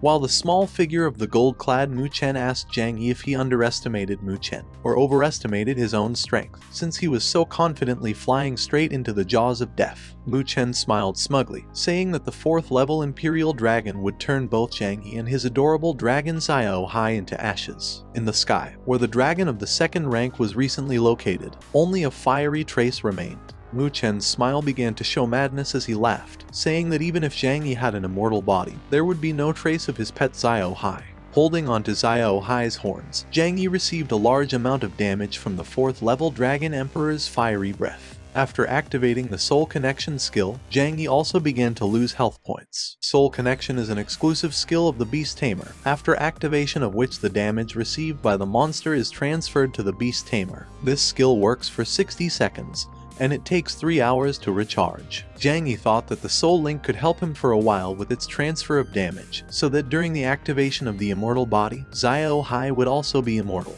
Zhang Yi told Xiao Hai to attack the Imperial Dragon in the right shoulder, as the wings are the most vulnerable part of the dragon. And once they are damaged, the dragon will lose the ability to fly and many of its attacks will weaken. With quick and dexterous movements, Xiao Hai severely injured the dragon's wings, thereby knocking him 1500 health points. After this attack, for some unknown reason, Mu Chen's golden armor also cracked on his arm. Flying over the dragon, Zhang Yi wondered if there could be something wrong with this creature, because his attack caused the guy only 500 damage, but he himself received so much from Xiao Hai's claws alone. He realized that the damage and defense of this dragon is not as big as it should be, and could it be what he is thinking about? Zhang Yi received a real epiphany. Only illusions will have such a big difference between the damage inflicted and the damage received. The guy realized that the Imperial Dragon is not real, but only an illusion caused by a contract. A contract challenge is signing a contract with a high-level monster for a special illusion challenge to fight on its behalf. The stronger the summoned monster, the higher the price you will have to pay for the summoning, ranging from physical damage to mental damage. Zhang Yi flew up to Mu Chen, who was frightened by his self-destruction, and jumped off when his immortal body just came to an end. He thought that in this case, the appearance of people from the Divine Guild and the summoning scroll makes sense, and Mu Chen is just Carlo's bait for Zhang Yi. And turned to Mu Chen and said that, apparently, he did not even know that he would gain a lot by paying for using this scroll side effects. The exhausted Mu Chen said it was impossible, and Carlo wouldn't lie to him. Panicking more and more, he said that he had only become stronger, and everything could not end like this. Zhang Yi replied that the guy's body is starting to age rapidly, and this is the price for using the call under the contract. He asked if Mu Chen still hadn't realized that Carlo had used him and the guy was nothing more than a pawn in his hands. Mu Chen moved aside and exclaimed that even if he died, he would drag Zhang Yi into the grave with him. Having steamed in the air, Mu Chen said that he didn't care, and now he was giving all his strength to the Dragon Emperor. Ordinary passers-by were scared and thought that Mu Chen had gone mad, since he decided to merge with the illusion of the Imperial Dragon. Mu Chen exclaimed that he would destroy this entire city in Zhang Yi, and all the people there would fall before his power. Mu Chen used the purgatory of lava. People began to run away in fear while the furious dragon used fire breath. Zhang Yi covered his face with his hand and said that even in the face of death, people like Mu Chen don't change. He wondered how blind he had been in his previous life when he couldn't figure out what an unpleasant person Mu Chen was. However, he could not have imagined that his old friend would turn out to be such a black soul. Standing on the head of the red dragon, Mu Chen asked what was wrong with Zhang Yi being reborn, because he would not be able to kill him, but would only die again at the hands of a traitor. Xiao Hui grabbed Zhang Yi in one of his paws, after which the guy was sure that Mu Chen had gone crazy. He saw a scroll under one of the Imperial Dragon's paws and realized that he needed to destroy the summoning scroll, and only then would the connection between the illusion and the real body be severed. The guy jumped off his dragon and asked Xiao Hai to cover him. With a quick movement, Zhang Yi plunged his blade into the scroll, after which Mu Chen screamed in agony, saying that he could not lose here. Xiao Hai fell to the ground unconscious, after which Zhang Yi rushed to his dragon. The members of the Hunting Gods Guild wandered around the ruined city, getting closer to Zhang Yi. Xiao Yao didn't understand why there were so many dead, also noting that the people from the Divine Guild are terrible. Duan Feng was angry, saying that they shouldn't have let these scoundrels go, so sooner or later they would pay for it. Han Yaru came closer to the others, asking if Zhang Yi was okay, because they couldn't come to help. The guy stroked his dragon's head, after which he said that Xiao Hai had practically sacrificed his life to save him, so he would definitely find a way to save him. A blurry figure of Carlo appeared in Zhang Yi's mind. The guy said that at any cost he would make the person behind all this pay for everything that both he and Xiao Hai had to go through. Zhang Yi's eyes were full of determination and desire for revenge. In the vicinity of Dawn City, in the Qiushui forest in the early morning, as soon as the sun began to rise, and the city met its own dawn, Zhang Yi ran through the forest, trying to find something. Han Yaru followed her leader, but she did not understand at all where Zhang Yi could go so early in the morning, and what he could do in this forest now. Although she was very interested in it, however, the girl did not ask him anything, not wanting to confuse Zhang with thoughts. While Zhang Yi was moving through the forest, simultaneously avoiding collisions with any obstacles, he reasoned that there is an extremely important rebirth potion in the world of the apocalypse, and no matter how many wounds the user receives, if he drinks this potion, it is possible to completely heal. While Zhang Yi was running, he did not intentionally start talking to himself, thinking that his beloved dragon Xiao Hai was in critical condition. He understood that relying on ordinary life potions was completely useless, and if he wanted to save Xiao Hai, then he simply had to get this potion. At the moment, Xiao Hai has a strong weakness effect on himself, which is distinguished by the fact that the monster is mortally wounded and is on the verge between life and death. In this state, the monster cannot be summoned by the master to participate in the battle. Walking through the forest, Zhang Yi thought that in order to obtain such an important potion, he needed to find a special pharmacist Leia, and complete a small chain of quests to prepare the potion. Coming out of some bushes, Zhang Yi saw a pretty girl in green robes. The girl sat on the ground and gathered herbs while her eyes shone with emerald, and her short hair shone golden in the sun. Zhang Yi greeted her, saying that they had not seen each other for a very long time. Remembering his past life, Zhang Yi had already seen the mysterious girl when she was able to save him from a painful death in the forest. That day, the guy fell to the ground in front of her, saying that he had already found all the necessary materials that Leia asked for. Zhang Yi begged her to make him a healing potion that could bring him back to life. With the help of herbs and the power of pharmacist Leia, she created a miraculous potion that she gave him, bringing life back to his body when Zhang Yi was already on the verge. She saved his life once. Returning to the present, Leia stood up and, turning around easily, asked if Zhang Yi was looking for her. The guy quickly approached her and told her to give him a task to prepare a rebirth potion as soon as possible. A little confused, Leia asked how Zhang Yi knew that she was studying the objection potion. The guy stopped her and asked her to postpone this conversation for later. Zhang Yi asked Leia to give her diary, because he had to save Xiao Hai before it was too late. The girl stretched out her hand and smiled broadly, asking if that was what he was talking about. Leia sympathetically said that Zhang Yi's friend must be seriously injured, but he shouldn't worry, because there is something important in this diary. Before Leia could finish, Zhang Yi snatched out a notebook that had just appeared in the air, and said that this diary contained the keys to 3 valuable materials needed for the rebirth potion. Zhang Yi said he would bring them, and Leia herself would only cook it. Zhang Yi's face looked more serious than ever, because the life of his important comrade depends on it. The guy said that the plot is still the same, and should not differ in any way. After hearing Zhang Yi's instructions, Leia was a little discouraged. Watching Zhang Yi leave, the girl asked how the guy knew what she was going to say. Zhang Yi did not give any answer to Leia's question, only briefly thanked her and went ahead for important materials. A small system window appeared in front of the guy, which said that he had just received the mission creation of a rebirth potion. Opening a more detailed window of the additional event, Zhang Yi began to read. According to the hints in Leia's diary, Zhang Yi will be able to find all the precious materials needed to create a rebirth potion in the already known locations shown on the map. The essence of life is in the Tower of Demons, and the Flower of Dreams is in the Extreme Ice City. The final reward for this mission will be one rebirth potion. After carefully reading all the information, Zhang Yi noted that the first step in the mission is to obtain the essence of life. Zhang Yi realized that he would need to return to the Demon Tower, and this event happens just in time. The girl said that these 3 materials are not so easy to find, and the guy will need at least 10 days, and in the worst case half of the whole month. The guy said that he would bring these ingredients in the next few minutes, so Leia had better wait for him. Han Yeru, who had been watching from the side all this time, realized that Zhang was doing all this to save Xiao Hai, but she did not understand how exactly Zhang found out that there was such a task in this place. Han Yeru looked upset, because every time Zhang Yi rushes forward, the girl wants to do something to help him. Han Yeru clearly decided for herself that she would be able to provide Zhang and the remaining 2 materials. There were only a few seconds left before the Demon City Tower would reopen, and a decent number of people gathered next to it, who were going to raise their level and become stronger. A whole week has passed since the last opening of this tower. Players of various levels rejoiced, because finally, after this week, they can again fight with the strong monsters of the Demon Tower. There were rumors that last time someone reached the 12th floor, and people wanted to break this incredible record. Suddenly, Zhang Yi flew in front of the very doors of the tower, using his acceleration technique in order to get to the materials as soon as possible. The players were very impressed by the wild guy who came out of nowhere and swept past them like the wind.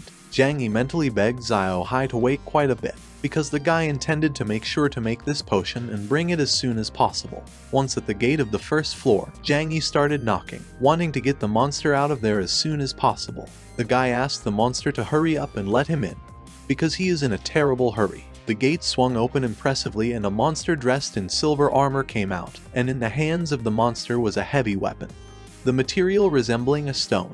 The monster exclaimed, asking about who is so brave here, since he dared to call him, thereby disturbing the demon's peace. He wondered if this was another person who had come in search of his own death. With quick movements, Zhang Yi pinned down the leg of the nameless monster in the form of armor, after which it fell to the ground with a loud crack, like a porcelain doll. The monster was notably angry because of such impudence, after which he decided to get up and attack. Zhang Yi waved his hand in front of his face, trying to somehow get rid of the dust cloud. The guy said that he didn't have that much time to spend on some kind of monster, so he should hurry up and show the guy the location of the portal to the next floor. The monster got even angrier, after which he swung his antique weapon high, realizing that this was again the nasty man who had bothered him last time. Zhang Yi decided to take advantage of such a good opportunity and use his new second rank skill, which he had not used before. The monster pounced on Zhang Yi, however, his figure quickly dissolved, turning into a small demon from the demonic replacement skill. Seeing this, the monster got angry and asked if Zhang Yi was still using a substitute, calling this person a coward. The monster said that they, the demon warriors, always go ahead. Zhang Yi stretched out his hand and spoke the name of the Soul Search skill. This skill is the exclusive skill of a second rank beast tamer. Soul Search summons an omniscient demon to test the weaknesses of the enemy. A lot of broken fragments showed some aspects of the monster's life before the apocalypse, the lives of ordinary people. The skill turned out to be too heavy, which is why the system failed, saying that the content goes beyond what is allowed, so the Soul Search was forcibly severed. Zhang Yi looked at the unconscious monster's falling body and wondered for what reason they had memories from the real world, and whether it was possible that they were also human. Doubt crept into Zhang Yi's subconscious. The guy was about to move to the next floor, but a fork of 2 portals of different colors appeared in front of him. He touched the wall lightly and thought that something had obviously gone wrong. Initially, there is only 1 blue portal on each floor, but there are 2 of them on this floor, and they both clearly lead to different places. The guy remembered the picture in the demon's mind and thought that he just had to go and check the red portal. The guy's face looked ambiguous when the transfer to another room began. Now the player Zhang Yi breaks into the 30th floor of the Demon Tower. A middle-aged man is watching the whole picture with great interest. In a dark room, a man is sitting in front of a huge monitor that shows every action of Zhang Yi. The man in rectangular glasses smiled, saying that Zhang Yi had finally come to him. The man casually pressed the big red button, after which the data exchange began. A girl with an elegant appearance and deep empty eyes appeared before him. The man decided that he would personally play with Zhang Yi. At this point, the data transfer was completed. Zhang Yi, while completing the quest, got to the 30th floor of the Demon Tower. A small fog around the tower dissipated, revealing a view of the tower, behind which the bright sun shone. The guy was walking across the sandy plain to the building. A notification window appeared in front of him, which said that the guy had arrived on the 30th floor. Zhang Yi, shielding his face from the sun, headed forward to get all the ingredients for the potion. Zhang Yi hurriedly walked straight to the tower. His eyes were burning with determination, and in his head there were thoughts that unexpectedly. But the red portal leads directly to the 30th floor. Such a successful combination of circumstances really saved the guy a lot of time. He walked up to the building and looked up at it. At the very top there was a jar with a glowing yellow liquid. Thus, Zhang and now just need to get this essence of life, which is located on that spire. The gate for the entrance to the building suddenly began to glow with a bright purple color, and the sky turned black so much that the essence on the spire began to shine brighter than the sun in the sky. The light from the gate became even brighter. At some point, Zhang Yi was standing in front of this gate. I felt insanely strong pressure. It came from these very gates, almost knocking the guy off his feet. The structure could not withstand such pressure and collapsed. A bright light shone out with a stream of energy, which demolished the gate, which shattered into small pieces right in front of the guy. A huge cloud of dust enveloped the entire space, and when it dissipated, Zhang Yi saw black feathers, followed by huge wings that belonged to a girl with the same purple eyes as that light. A wide halo shone above her head, and there was a small tiara on her head. The girl was wearing a purple dress and was looking directly at Zhang Yi. This is the fallen angel Seraphim, who has the 60th level. The fallen angel, spreading out in different directions, created a magic circle. Her 4 long wings opened, and dark energy began to gather behind her back. She gathered her strength and directed it at the guy at once. Zhang Yi was standing right in front of her, and her attack was very sweeping. Many blows simultaneously flew towards the guy. The girl shouted that since he was not afraid of death and dared to challenge the 30th floor, he would be suppressed by absolute force. A few feathers from her wings fell off, and they flew supported by the flow of the strongest energy that was directed at the young guy. Zhang Yi quickly pushed off the ground and began dodging Seraphim's blows. He had to instantly change his position in space to avoid being hit by a powerful blow. Thoughts flashed through Zhang Yi's mind about what this angel was doing at the moment. Is it necessary to throw such powerful skills right at the meeting? At the same time, a little further from the place of the fallen angel and Zhang Yi's battle, a guy in a suit appeared on the sand. He was lying on the sand with his arms and legs spread out, and there was a small cloud of dust around him. A small stone fell on his face, from which the guy winced and regained consciousness. Brother Han Yeru cleared his throat and finally came to his senses. He sat up and rubbed his head. He frowned and leaned on his sword, which was standing relatively upright. The guy was clearly at a loss, as he had just been on the 8th floor. He did not understand when and at what moment he managed to be in this place. He tried to get up and look around, when suddenly something caught his eye. The guy in the suit saw a man he knew, Zhang Yi, who was not so far away from him, currently fighting with a fallen angel. The flying creature in the sky hurled purple lightning bolts at the guy one after another, and the guy barely had time to dodge them. Brother Han Yeru couldn't understand what was going on here at all, and his head still hurt from the sudden movement. He was leaning slightly on his sword, and his other hand was holding his head. His eyes suddenly widened, and sweat broke out on his face. He was overtaken by the realization of what was happening. Zhang Yi came to this place right after the 2nd rank test. This is very frivolous. While the guy in the suit was watching, Zhang Yi was still fighting. At some point, he wondered why the local boss is a fallen angel Seraphim. He didn't have the strength to do such a thing. But he tried to think what to do in such a situation. Another blow and Zhang Yi flies off to the side, and with it a bunch of different objects. Looking closer, the guy noticed that all these are bones, but why are there so many of them here? When suddenly a notification window appeared in front of him. It said that these were unknown human bones, skeletons left here from the time when Seraphim staged a massacre in the city of Dawn. Zhang Yi, watching the bones flying past mixed with sand and debris, thought that nothing good should be expected from this fallen angel. He landed and, kneeling down on one knee, said that despite this, he seemed to have found a way. He slowly reached forward to the pile of bones and gently touched the skull lying on the sand. He created a magic circle, and then turned to these remains with the words that he would give them a chance to avenge himself. On his face you can only read a strange confidence in what is happening. The fallen angel, watching him, furrowed his eyebrows and pursed his lips. Zhang Yi used the divine-level talent of a spirit summoner. The energy instantly began to envelop everything around. Sand along with the remains of the dead began to rise into the air, and skeletons were collected in parts. Their eyes lit up with red lights, and Zhang Yi turned to them and told the skeletons to rise up, calling them his warriors. They hissed and began to rise. They were no longer piles of bones, but real individual creatures. Zhang Yi ordered them to surround the fallen angel Seraphim, and they, guided by his power, headed towards the girl.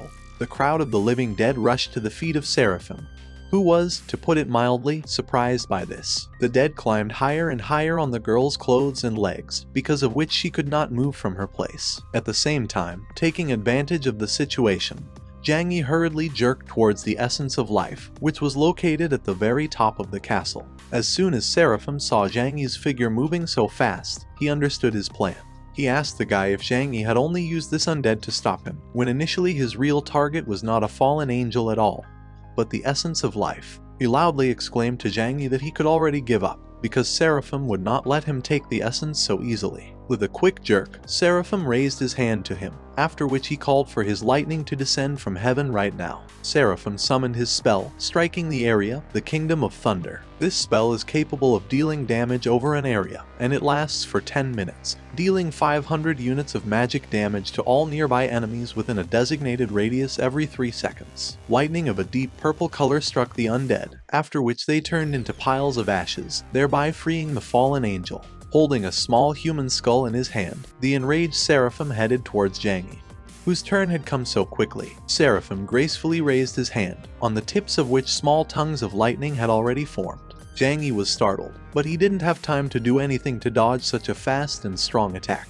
Seraphim exclaimed loudly, saying that the games were over. Already about to divide Zhang Yi into 2 parallel parts, Seraphim stopped. The fallen angel's wing was injured, and there was a huge hole in his chest. While Seraphim was not expecting this, Brother Han Yeru, who by an unexpected chance happened to be on this floor, saved poor Zhang Yi from death in this place. The middle-aged man who had been controlling Seraphim all this time was amazed that someone could kill him. From the very beginning, it was unclear to the unknown for what reason other players were on the floor who interfered with his plans. On the system window in front of the man, an inscription was displayed stating that the carrier was damaged, and consciousness would have to be turned off. The man was extremely dissatisfied with the fact that the technology of controlling characters that are not designed for this through the stream is still unstable. Only today these two were lucky to escape from a man. Seraphim's body began to look close to the nameless man when he said that they would meet again very soon.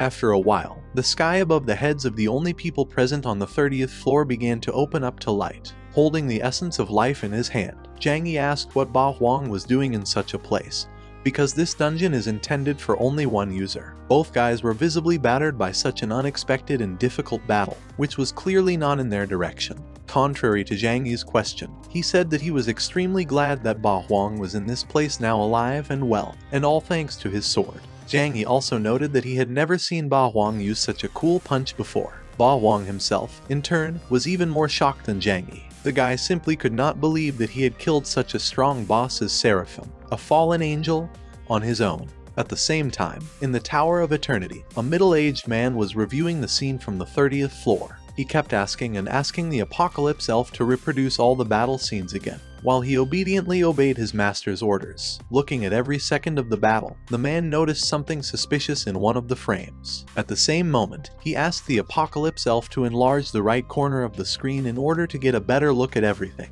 After a small operation, he saw a man in black clothes and a mask who brought Ba Huang through a small portal. So the man found an unknown person who interfered in his affairs, the one who caused everything to go wrong. At the entrance to the Tower of Demons, the countdown to the closing of the tower began. The time was indicated on the dial at 3 hours, 5 minutes, and 50 seconds. The building was shrouded in a thick fog that glowed red. Not far away, Qin Long walked from side to side, who folded his arms on his chest with an excited look and thought about Zhang Yi. He hoped their leader wasn't going to sit inside until dark.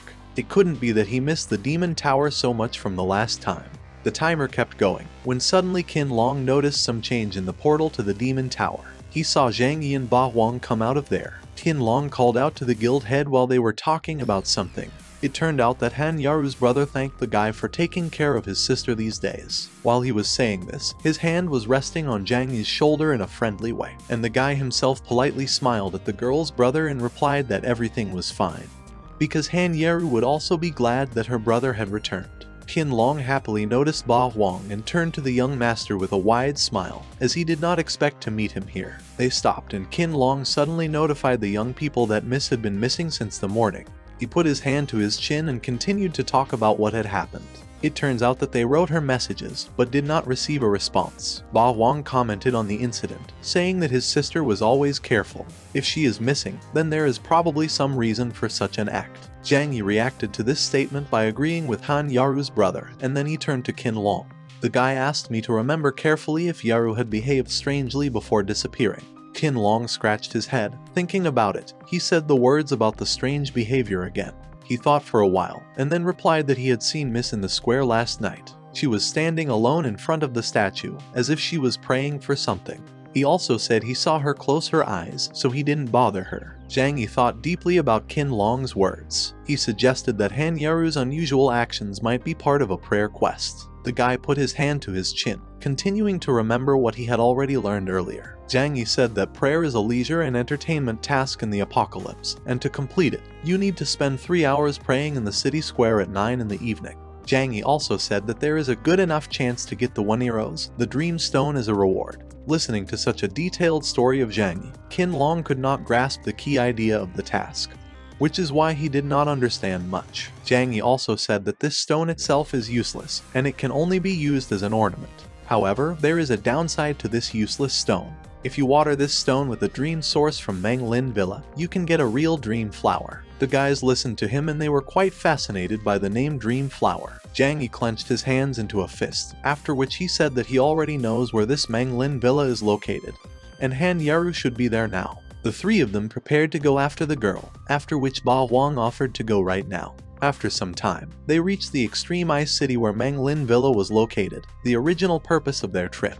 While the guys were climbing the stairs, illuminated by moonlight and magic butterflies, Zhang Yi asked his friend to do something. Zhang Yi asked Qin Long to send him a message, but at the moment when Qin Long entered a few lines and tried to send to his friend, he saw a notification on the system window that it was impossible to send a message. The guy was taken aback, because he could not understand at all what was going on here. Zhang Yi told the guys that in fact, this Mangling Villa belongs to the deity of dreams, and it was he who created a protective formation in this place. Such a thing is necessary in order to resist the enemies of the apocalypse. Zhang Yi also added that a variety of strange monsters will periodically appear in the villa. Players do not have any ability to exchange messages as long as they are within the defensive formation of Mangling Villa. This is the real reason why Han Yaru does not respond to their messages. The guys were very wary after learning more details about this mysterious, but at the same time such an attractive place. They could only hope that Han Yaru was safe. Zhang Yi came forward and said that the girl must be somewhere in this area.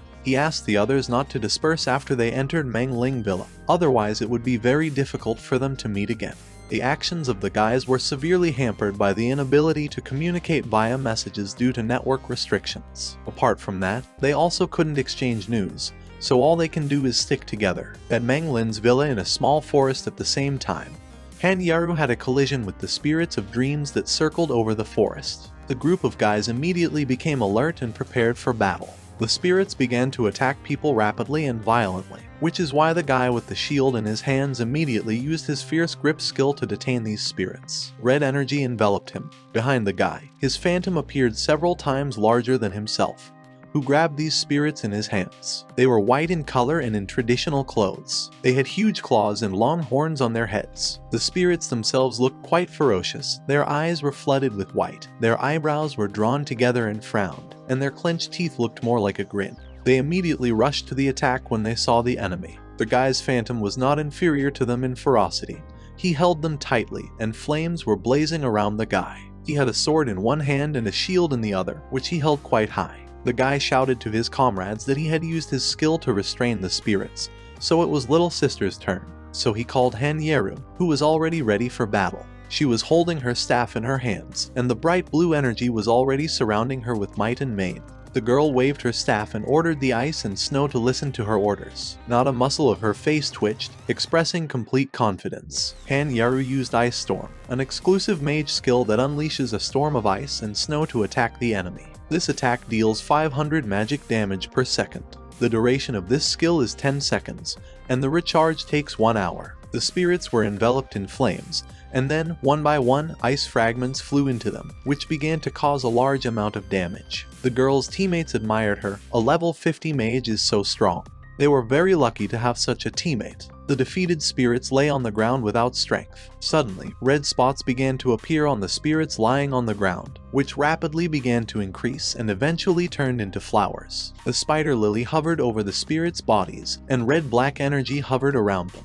The girl who was with the guys noticed this and attracted the attention of the others, saying that a flower had grown out of the body of this dream spirit. She walked up to him and stretched out her hand. At that moment the energy began to spread even further, beyond the body. Han Yaru shouted at the girl not to touch the flower, but it was too late. The girl stretched out her hand to him and her fingers lightly touched the flower petal. Everyone froze in fright and shock from what was happening. The girl who touched the flower recoiled from the body of the dream spirit, and spider lilies began to grow more and more around it. The girl exclaimed in incomprehension of what had just happened. A guy with a shield and a sword ran up to her and shouted that after the death of the dream spirit, there was a chance that an elite monster of the blood flower would appear. He also commented on what was happening by saying that he did not expect to meet him at all. Someone walked along the red carpet of flowers towards the guys, simultaneously calling them poor people. The steps were calm and graceful. A girl with red lips was walking towards them. Spider lily petals and red energy were flying around her, and the girl herself told the guests that it would be better for them to go home. Everyone turned warily in her direction. Among the flowers stood a girl with bright red eyes and the same red petals in her long hair. She was surrounded on all sides by these flowers and the power sparkling with tension. The girl noticed that apparently the guys did not have a home, then made a short pause to heat up the situation, and then shouted that since there was no home, then let them stay here with her forever. At this very moment, all the guys were instantly captured by the huge thin, but not as fragile as it seems at first glance, petals of the same lilies. The young comrades were definitely trapped, wrapped in the delicate and graceful petals of the lily. The guys could not understand why this frighteningly strong monster looks one-on-one like their sister Han Yaru, while the girl was floating inside the beautiful but destructive spider lily. Someone from their team replied that there was nothing to be afraid of, because it was just an additional skill of an elite blood monster, Dream Transformation. The Dream Transformation skill, when faced with an enemy, is able to give the owner the opportunity to turn into a player with the highest level, and at the same time copy his equipment and skills. This is the whole reason why the demon looks like Han Yaru. The girl with dark scarlet hair asked Sister Han Yaru to help her. However, she herself was trapped at such a moment. Han Yaru tried as soon as possible to understand what needs to be done in such a difficult situation, from which, as it seems, there is no way out. The girl said that the flowers that envelop them constantly live in semi-darkness. After these words, a certain guest came to her, and she pulled out a neat and bright purple stone from her cloak. With a deft movement of her hand, Han Yaru threw a stone into the largest cluster of spider lilies. After meeting with the light from the stone, the flowers withered in the blink of an eye, like the souls of people who finally rested. The team that Han Yaru was in also understood the essence of these colors. Spider lilies should be afraid of light, so they need to use spells containing the power of light against them. A girl with dark scarlet hair called the attention of flowers to her with a loud cry, after which she activated the sunshine spell. Solar sparks fell from her body and hands as if she was the bright star that everyone loves so much, the sun. Sunshine is an exclusive skill of all priests. It is able to cause a ray of sunlight in a certain area. This skill can heal teammates in this area. The skill restores 500 health points each, and it lasts 10 seconds. Recharging such a useful skill takes 10 minutes. The girl got rid of the spider lily petals, after which she was going to calmly exhale while the guy from their team helped her get up. However, they didn't have time for that either. Enemy arrows flew straight into the trio of guys who had just emerged from mortal danger. Han Yaru grabbed her partner and managed to save the girl from inevitable death. The whole attack with arrows was caught by a monster who took the form of Han Yaru. The girl fell to the ground exhausted, returning to her native body. At that moment, several dozen people ran into Meng Lin's villa. They shouted to Han Yaru's team to get out of their way. When they noticed the exhausted monster on the ground, they happily noticed that it was the same elite monster of the blood flower. One of them, standing very close to the monster's body, said that the first one who takes her away will receive the reward. Han Yaru became angry, realizing that the recent outbreak had just attracted the attention of annoying people. The girl quickly realized that these people needed a reward for the spirit of the blood flower. The girl with red hair exclaimed that this blood flower spirit was summoned by them, so these people have no right to touch her. Suddenly, Han Yaru stopped the girl, then whispered in her ear that she didn't need to be so impulsive now because they needed to wait and observe the situation. Han Yaru said that it would be better if people spent their strength fighting with the spirit of dreams. To everyone's surprise, the beastmen also entered this small skirmish. The beast with big teeth, Zhu Wuhan, ordered people to go away, because there is a blood gate in this place. Cutting many people with their weapons, the crowd of red-robed beasts ordered them to get out of the way, because this spirit of the blood flower belongs to the blood gate. In fear for their lives, people ran away, stumbling and falling. Noticing this commotion, the guy from the Han Yaru team whispered to the girls, telling them that these people were representatives of the Blood Gate, the largest guild in the Extreme Ice City. These guys really like to bully ordinary players. The name of their guild seemed painfully familiar to Han Yaru, after which the girl realized that she had already met these beastmen. This is exactly the group they had already met during the auction. The girl carefully adjusted her hood and decided that they definitely should not recognize her, because otherwise she would be in big trouble. Han Yaru invited her comrades to leave as soon as possible, not wanting to become a target. When Han Yaru passed by, young Master Zhu Wuhan recognized her as the girl who was in company with the one who so cruelly took away his money and took away the chance of rebirth. Zhu Wuhan threw his weapon towards Han Yaru and her companions, which caused the hood of the girl's cloak to fall, and her face was exposed for everyone to see. Extending his hand forward, Zhu Wuhan said that, of course, he was not mistaken, and this girl was the one he had once met at an auction with Zhang Yi. In a menacing tone, the beast asked her where the rest of her comrades were. Han Yaru looked away and said she had no idea what Zhu Wuhan was talking about, and she didn't know him either. The beast laughed, then said that the girl was too stubborn. A group of monsters surrounded the team, not giving anyone a chance to leave. Zhu Wuhan stated that maybe Han Yaru didn't know him, but she was perfectly familiar to him. The beast pointed a finger at Han Yaru and said that he had not even had time to go to the City of Dawn in order to settle personal scores, as they had already come to him on a saucer. The guy from the Han Yaru team covered the girl and, smiling awkwardly, said that some kind of misunderstanding had happened, because the younger sister was a magician with them. He said that if they needed the spirit of the flower, they would not interfere with them. The guy was about to take Han Yaru away, telling Zhu Wuhan that in case of their increased employment, the guys would be happy to leave.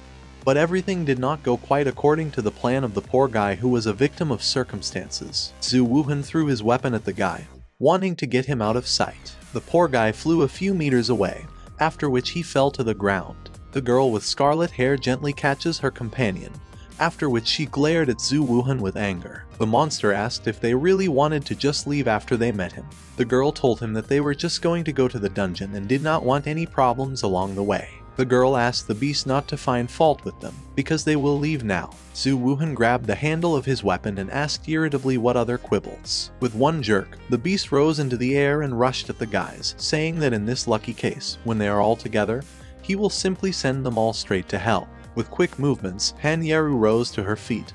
Holding her magic staff tightly, she pulled her weapon forward and summoned her divine level talent, the Spirit Summoner. Two blurry figures appeared out of thin air from Han Yaru, who blocked Zhu Wuhan's attack with deft movements, thereby saving the girl and her team. An imaginary barrier appeared from the small hands of the ghosts, capable of stopping a strong attack. The fleeing people pointed their fingers at the beginning of the battle and exclaimed that this beast from the Blood Gate is a real villain, because this girl didn't even touch him, and he attacks them so cruelly. The people in the crowd supported this cry, because the team of these guys even gave Zhu Wuhan an elite monster without a fight. They said that all the guild members are just as reckless and cruel. Not wanting to get into a hot hand, the people fled, leaving only the animals and Han Yaru with the team there. Trying to justify themselves, people said that they were not mean at all, but going alone against the Blood Gate was too crazy. With a quick and sharp movement, Zhu Wuhan tried to cut Han Yaru's ghosts, but it didn't work out very well. As soon as there was a good opportunity,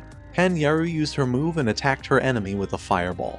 But she didn't have time to do that either. With a quick dash forward, Zhu Wuhan threw away the girl's staff, which deprived her of the opportunity to fight. After using his death trial, Zhu Wuhan was going to attack Han Yeru, saying that the girl was to blame herself. If she did not want to act in a good way, then he would do everything in a bad way. Heading towards the girl who flew away because of the attack, Zhu Wuhan asked her not to blame him for ingratitude, because it was not his fault. At the same time, there was a real commotion at the gates of Manglin Villa. Zhang Yi looked at the crowd of people running away and could not figure out why they were running. Stopping one guy, Zhang Yi asked the poor guy what was going on in the villa and why all these people were running away. Out of breath, the guy said that it was all the fault of the beastmen from the Blood Gate. He stated that these creatures kill players in order to capture an elite monster. The guy also said that he managed to hear that these animals had grabbed a beautiful girl. Zhang Yi immediately realized which girl this guy was talking about. People advised the company to go back, because it is very dangerous inside, but they did not listen.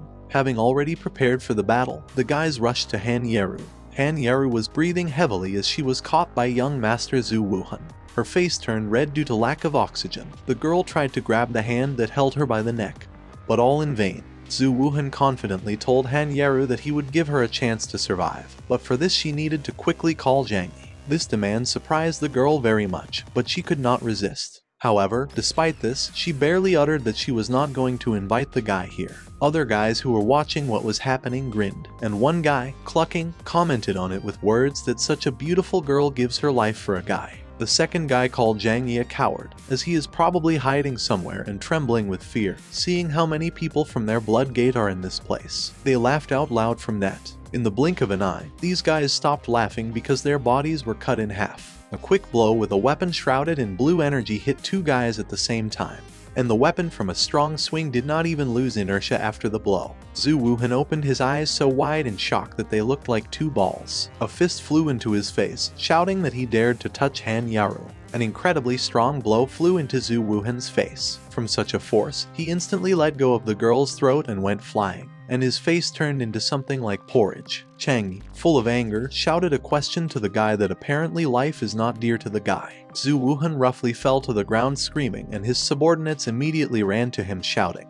And Zhang Yi quickly picked up the girl in his arms. He looked at her excitedly, and she apologized with a guilty face for making Zhang Yi worry. To her words, the guy replied that there was nothing wrong with that and told her to rest. He himself will get rid of these guys from the blood gate for now. Zhu Wuhan laughed and wiped the blood from his face.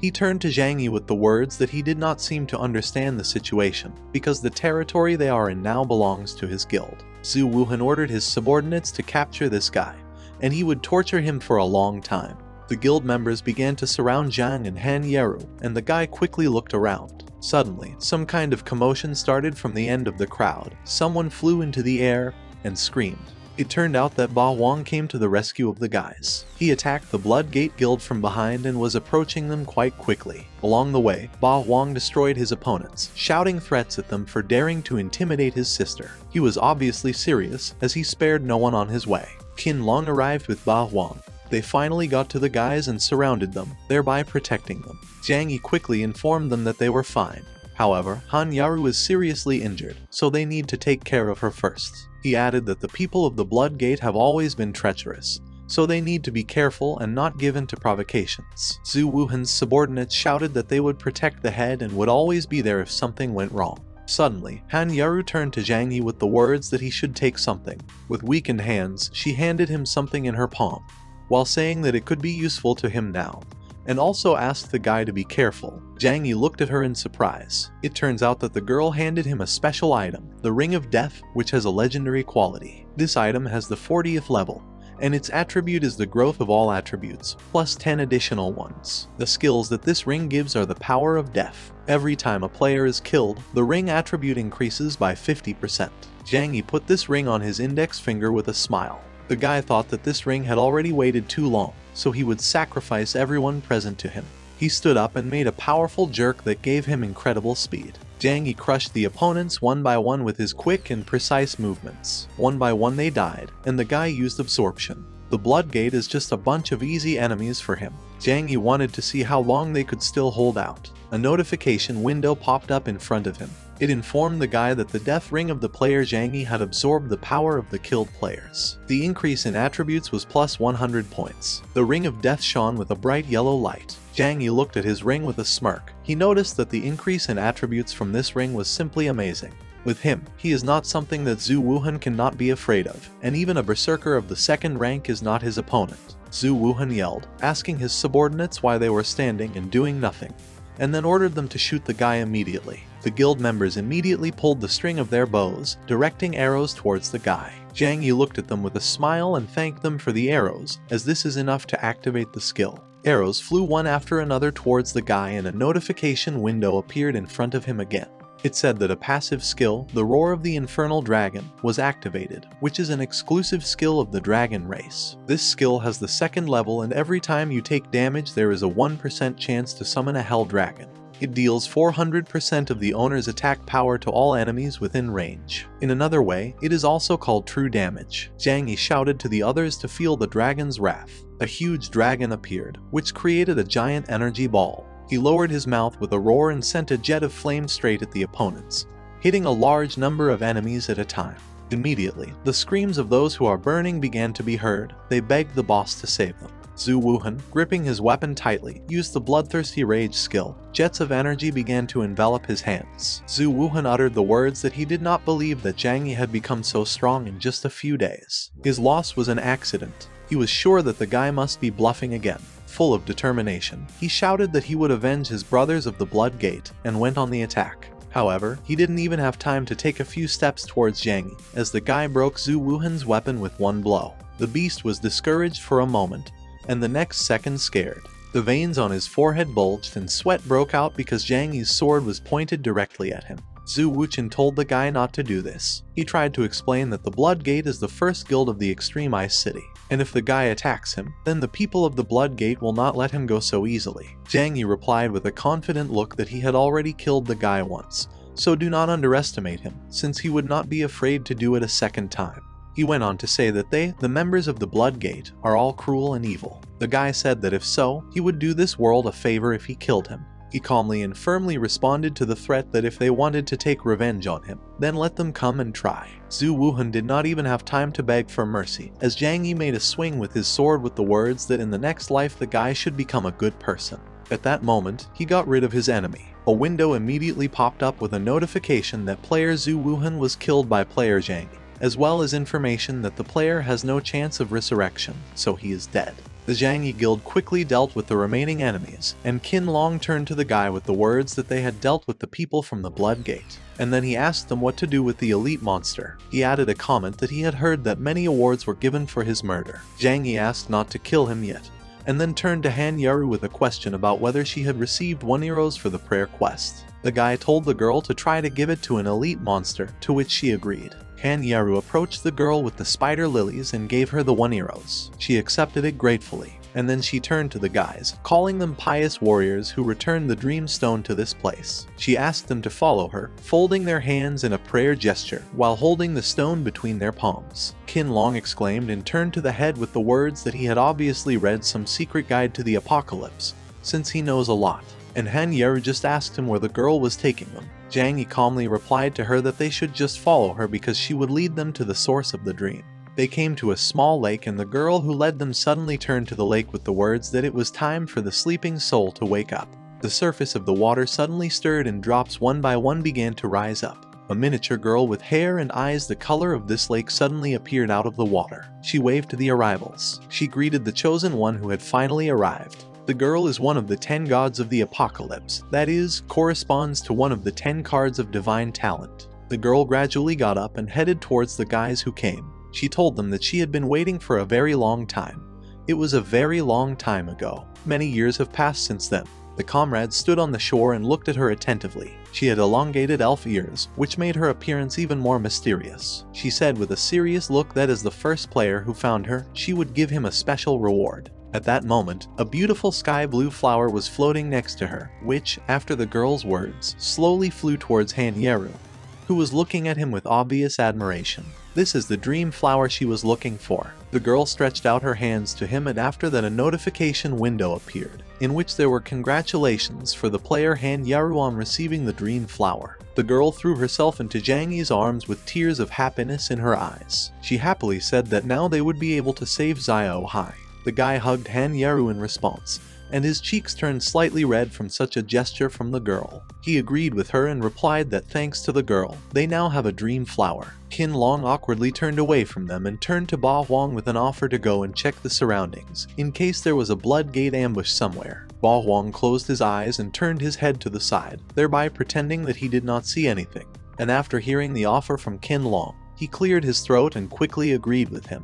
After a while, Zhang Yi started learning how to make a rebirth potion. He was holding a book with notes in his hands, as well as all the ingredients for the potion. The guy was remembering how Leia synthesized it earlier, and a few moments later, a notification window popped up in front of the guy congratulating the player Zhang and completing the task potion preparation, and receiving a rebirth potion in one copy. Zhang Yi succeeded. He immediately created a magic circle and summoned Xiao Hai. The dragon appeared in front of the guy who calmly talked to him about Xiao Hai's recent injury, but he shouldn't worry. He took out a jar of potion and told the dragon to drink it so that it would heal his wounds. Zhang Yi cautiously stretched out his hand towards him, kneeling down on one knee to be on par with the dragon.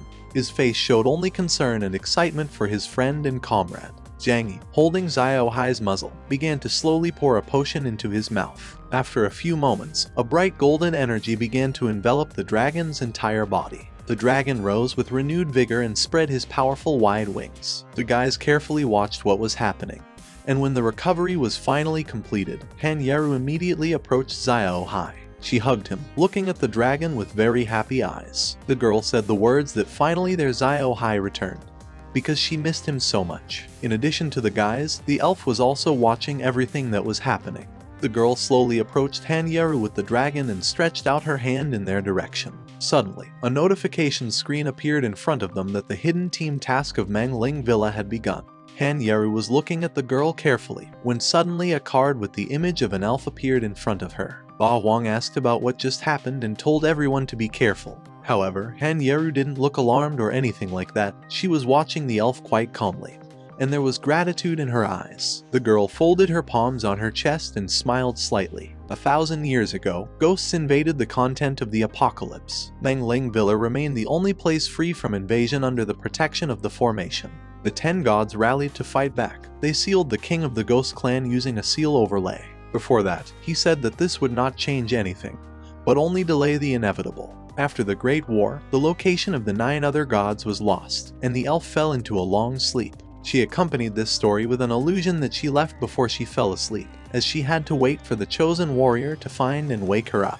After these words, the goddess of dreams disappeared, leaving behind only this memory. The notification window appeared in front of them again. It talked about a hidden legendary quest about the lost goddess of dreams. After sealing the Ghost King, the whereabouts of the 10 gods of the apocalypse remained unknown.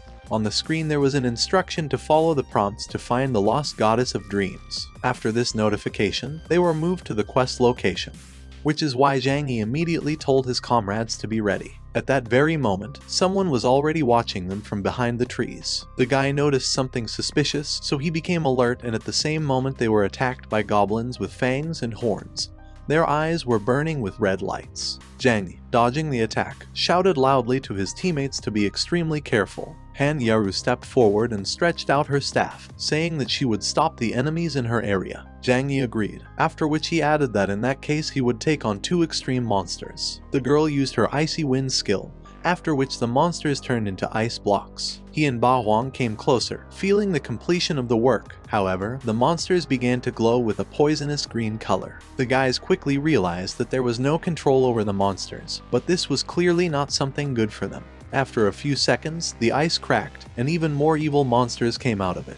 Ba Huang concluded that he would have to fight head-on, after which he immediately rushed at the monsters with his fire attacks, leaving Han Yeru behind.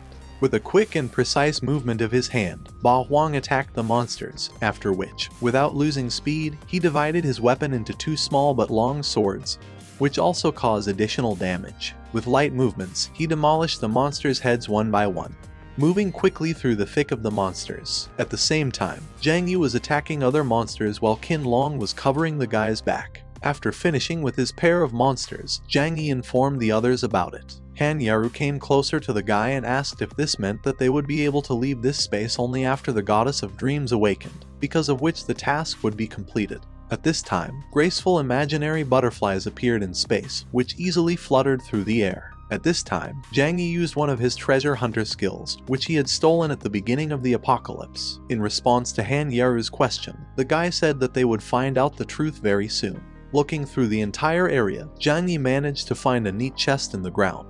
To the surprise of the guy himself, there really is something under this lake. While Zhang Yi was examining the bodies of the fallen monsters, Qin Long asked where these creatures could have come from, because they had just checked everything and everything was quiet. Zhang Yi said that these monsters are like ghosts from the illusion of the goddess of dreams. Han Yaru asked with some doubt in her voice how they could even appear in this place, because the ghost clan had been suppressed for a long time. Zhang Yi was wary, because the butterflies they had recently seen also appeared out of nowhere. Zhang Yi got up from the ground and said that there was some possibility that they were no longer at Meng Lin's villa at all, but had fallen into the dream of the goddess of dreams. The girl asked tensely if they were really in a dream. Zhang Yi explained that dreams do not obey the basic rules of the game, and therefore suppressed ghost warriors appear out of nowhere, and imaginary butterflies fly everywhere. Recalling the image of the girl by the lake, Zhang Yi said that only the goddess of dreams can store the data of several players at the same time and move them. That's why she asked them to find the girl and wake her up. Deciding not to waste too much time explaining, Zhang Yi jumped into the lake and said they'd better go and take a look at it on their own. The guys moved relatively calmly in the clear lake water, and all thanks to the avoidance of water. Avoiding water is an exclusive mage skill. This skill gives a group boost, granting the ability to move freely underwater. After activating the skill, the player goes into a state of avoiding water. This amazing skill lasts 3 minutes. Moving along the trail of butterflies, the guys found themselves at the stone gates of the palace. Zhang Yi said there was a passage in that direction, so they should go and take a look. Han Yaru saw some movement to the side, which made her very wary. The girl wanted to say that there was something at the bottom, but this something was ahead of her. It turned out to be tentacles coming from an unknown direction. Unpleasant and slippery-looking tentacles wrapped around Han Yaru's legs, not allowing the girl to move. There were too many tentacles, which is why the girl was taken aback and could not do anything. Zhang Yi called out to Han Yaru in a panic, but the girl only had time to cry out as her body was seized by tentacles. They wrapped around the girl and pulled her to the bottom. The guy was at a short distance from the girl and held a sword in his hand. The air was rapidly rising up in clouds of bubbles due to so many movements, and all those countless tentacles that stretched upwards converged at the base. Han Yaru writhed in pain, trying to get out of the monster's deadly grip. But she couldn't do anything on her own while the tentacles continued to envelop her body. With a quick dash forward, Zhang Yi sliced through several dozen tentacles, telling Han Yaru to follow him before it was too late. Due to the unexpected interference of a terrible monster, the guys met with an unexpected problem. Time passed quickly, and the skill of avoiding water was slowly but surely coming to an end. The guys have only 30 seconds left to get out of such an ambiguous and difficult situation. Zhang Yi tried to harm the monster, but the power of his recovery was simply incredible, which almost left them trapped. Ba Huang loudly exclaimed that the water avoidance spell was almost over. The guy told the others that they could no longer afford to delay, wasting their strength and time. They needed to run. Cutting off another tentacle, Zhang Yi told them to go ahead while he was detaining the monster. The guy asked his comrades to hurry up and open the door in the time he would give them. There were only 20 seconds left before the end of the spell when Qin Long and Ba Huang arrived at the very door. Ba Huang called his friend here in order to open the gates of the palace as soon as possible. While these two were almost unsuccessfully working on the door, time was running out from under their feet. The remaining 10 seconds were no longer enough for more, and they could not possibly meet on time. Zhang Yi was getting rid of the tentacles one by one. But this did not give any progress, because the monster was recovering faster than Zhang Yi had time to deal damage. In the last 5 seconds, Ba Huang shouted to the others to hold on for quite a bit, because there was only one jerk left, and the gate would open for them. In the battle, the last seconds ended, and the avoidance of water lost its power. Zhang Yi coughed up blood after another monster attack, while Ba Huang and Qin Long managed to open the gates of the palace. However, there was one problem. There were blocking charms on the gate. Zhang Yi struck the last blows necessary to get out of this situation himself, after which the guy noticed Han Yaru behind him. Zhang Yi stretched out his hand to her, then grabbed and pulled towards the gate. At the last moment, before the tentacles managed to grab the girl, Zhang Yi was able to drag her over the barrier. The monster, unwilling to give up at the last moment, grabbed Zhang Yi's leg, trying to pull him out and take him for himself. While Qin Long and Han Yeru were pulling Zhang Yi towards them, Ba Huang swung his sword in order to strike and get out of the monster's grip. After cutting off the last threads connecting them to the monster, Ba Huang asked the guys to close the doors. When the monster was already on the other side, Ba Huang sternly looked at the closing gates of the palace. After a while, the guys were sitting in the cave, trying to catch their breath. Sitting next to Zhang Yi, Han Yaru exhaled, saying that it was very dangerous because she was almost dragged away by a monster. The guy told her that everything was fine now because the monster would not go to this place. Getting up from his knees, Zhang Yi said that they needed to look around. After a short walk through the dungeon, the guys found unknown writing on the walls. Qin Long said that the shape of these symbols is extremely strange, which makes him goosebumps. A small butterfly that took them to this place explained that these inscriptions are words. Zhang Yi picked up on her thought and said that these were the words of the Ghost Clan. After these words, Zhang Yi began to explain to the others as well. As Onoroya, the goddess of dreams, has already mentioned, this place has been invaded by ghosts. The butterfly said that there was a fierce battle in this place, but they can only see a small part. There were mountains of human bones on the ground in front of the little insect. Skulls of different sizes were displayed on the floor, telling about the events of the past that were buried in this place along with the souls of people. While the guys were moving along a narrow corridor lit with red light, they looked at the figures of animal heads created from unknown material on the walls. Zhang Yi couldn't get one single thought out of her head. Was it possible that the invasion of the Ghost Clan had something to do with the impending catastrophe associated with the apocalypse? Looking at the walls of the bloody dungeon, Zhang Yi thought about the imminent catastrophe that would happen in the world of the apocalypse. This soul-terrifying disaster will take the lives of millions of innocent people with it.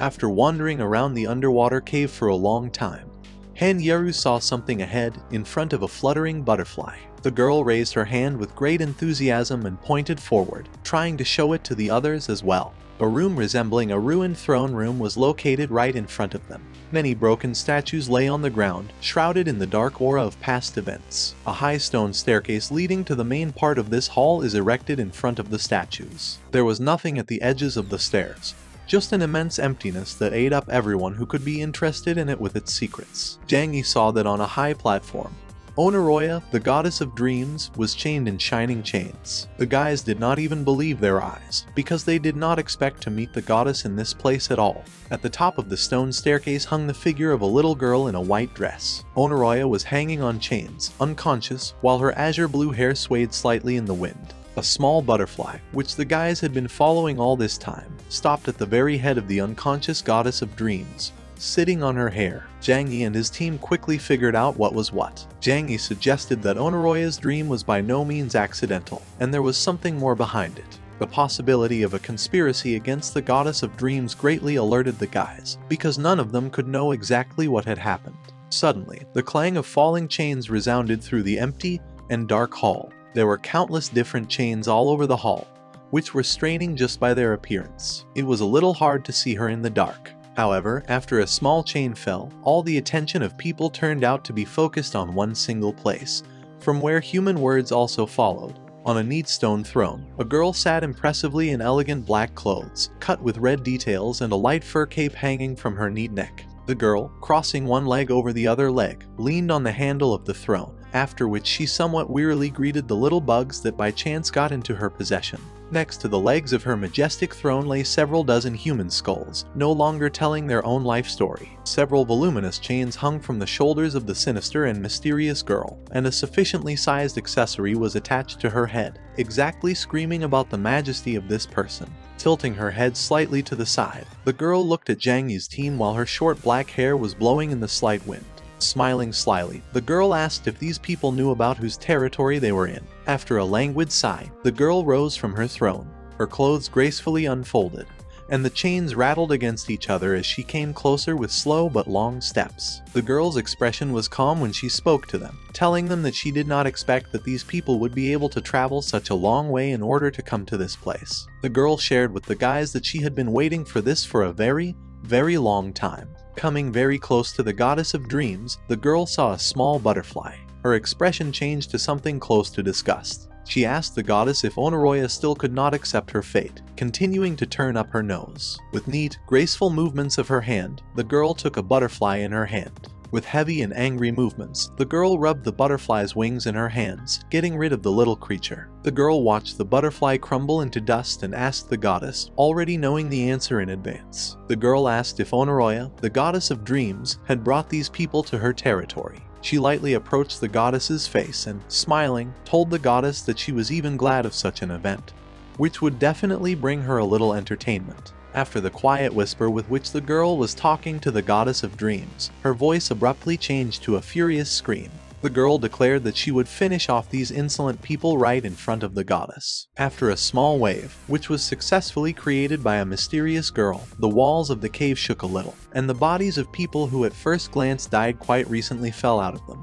Han Yaru asked the unknown girl who she was, and then ordered the stranger to release their goddess of dreams. The girl folded her arms on her chest and, laughing loudly, asked if Han Yaru was serious about asking her to release Onoroya. Dark and scarlet energy began to accumulate next to the girl, causing terror in everyone who is in the hall. In an even more furious tone, she said that if they were strong enough, they could force her to do it. With just a flick of her hand, the girl summoned hundreds of massive chains that blocked the only possible exit from the cave. The chains clanked loudly, blocking the team's last escape route. In a close, hysterical tone, the girl screamed that not a single soul that had ever fallen into her hands was capable of leaving this place while remaining alive. The girl skillfully stretched out her hand forward, after which, like a spider's web, another chain flew out from her hand and clung to a large stone block equipped with red magic stones. The girl wrapped the stone in chains as if it was a small victim of a hungry snake. With light movements of her hand, she used this stone as an opportunity to attack and threw it at the guys, not wishing them anything good. Zhang Yi and Han Yaru had a similar thought about the fact that there are quite a large number of dead people on Earth, and they can use their trump cards. The guys simultaneously used the summoning of spirits, which caused the atmosphere in the room to become very heated.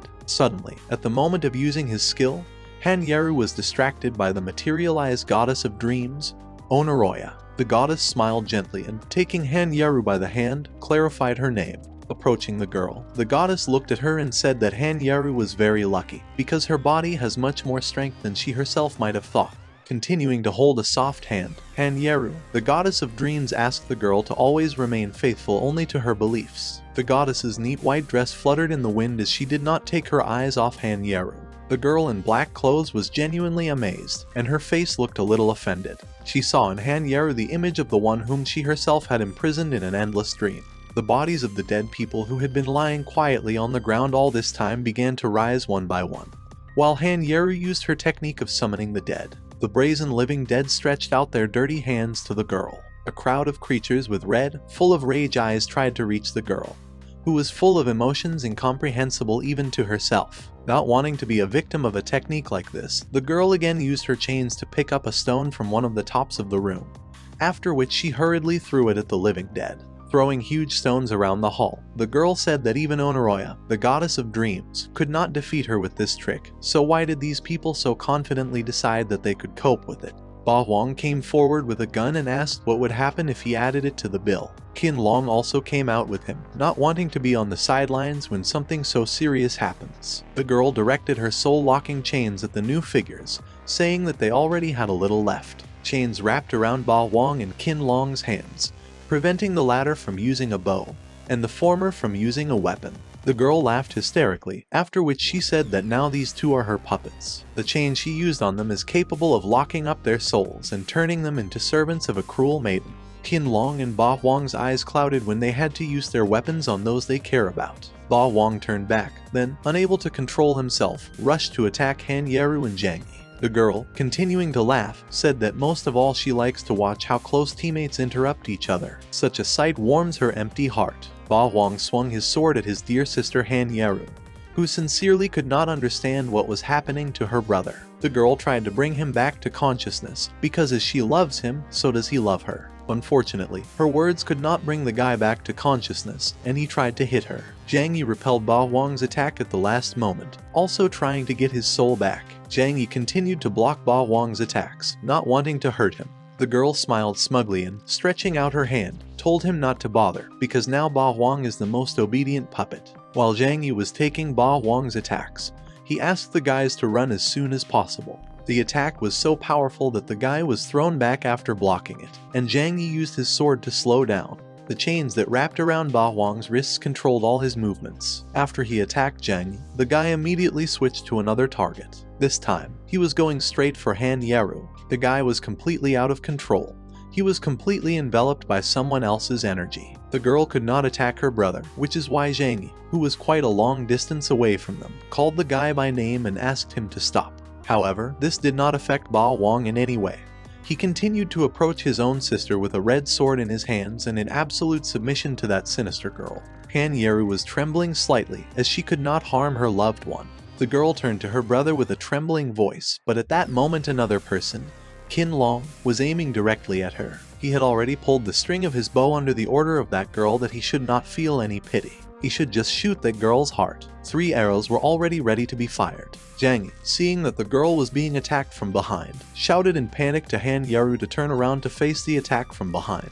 The arrows were already flying at her back, and the girl did not have time to react so quickly to escape from the trajectory of the shot. However, at that very moment, a dead man appeared in front of her, who covered the girl with his whole body. All 3 arrows hit directly into the body of this spirit, and the girl stood behind him in shock. The summoner of spirits Han Yeru has improved significantly, because now the undead summoned by her can move independently, and are able to protect their summoner in a similar situation. This sinister girl used the skill fetters of the heart and soul, because of which her subordinates completely lose their independence and control of their body and mind. She confidently raised both hands, from which long chains of control stretched, and gave the order. She told Ba Huang and Qin Long to get rid of Han Yeru and Zhang Yi for her. She told them not to resist, as their end is predetermined. Immediately after her order, the puppets rushed into battle. Surrounded by a guy and a girl, they stood dejectedly back to back with each other. Zhang Yi thought that if they continued to fight, they would only lose strength and injure Ba Huang and Qin Long.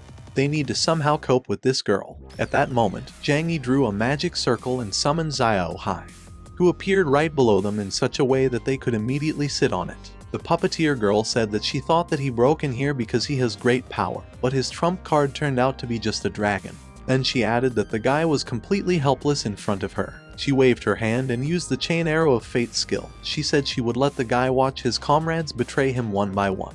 There was a big explosion and they were thrown far to the side. The dragon, like a flying comet in the sky, flew away in a burning ball. Xiao Hai landed hard on his back. Columns of dust rose from his fall, and cracks appeared on the ground. Zhang Yi quickly got to his feet and found out if Han Yeru was okay, but that the girl, sitting on the ground without visible injuries, replied that she was fine, only got a couple of bruises. Xiao Hai was lying next to them behind the clouds of dust, but before the guy could approach him, a girl with chains approached Zhang Yi. She walked very confidently, clearly walking through the whole mess that happened here. She quickly approached Zhang Yi and crouched down next to him so that her legs lightly touched the guy's thighs. Her hand was placed on his chin, and her gaze was directed directly at the dusty face of the guy, which was all in abrasions. With a slight half-smile, she said to Zhang's face that his companions and animals would become servants of the Ghost King, so it was time for the guy to stop this futile resistance. Zhang Yi, who had been sitting in silence and not moving until that moment, suddenly smiled and asked the sinister girl if she was sure of her words. This reaction of the guy made the girl immediately alert. Her gaze changed and even darkened a little, and at that very moment, Xiao Hai rose to his full height behind her. He was perfectly fine, and had already opened his mouth wide. The dragon's eyes were still burning with the same golden color, and his gaze was fixed on the girl who was trapped in their trap. Her gaze went to Xiao Hai, who was attacking her, and her face became very tense. Her lips were pursed and her pupils instantly narrowed. A moment later, the girl was no longer visible next to Zhang Yi, and the dragon was already sitting with its mouth closed, from which 2 long chains were sticking out, shrouded in red energy. In Xiao Hai's neck, a small bump could still be seen from the recently eaten prey. He proudly looked down where Zhang Yi was sitting.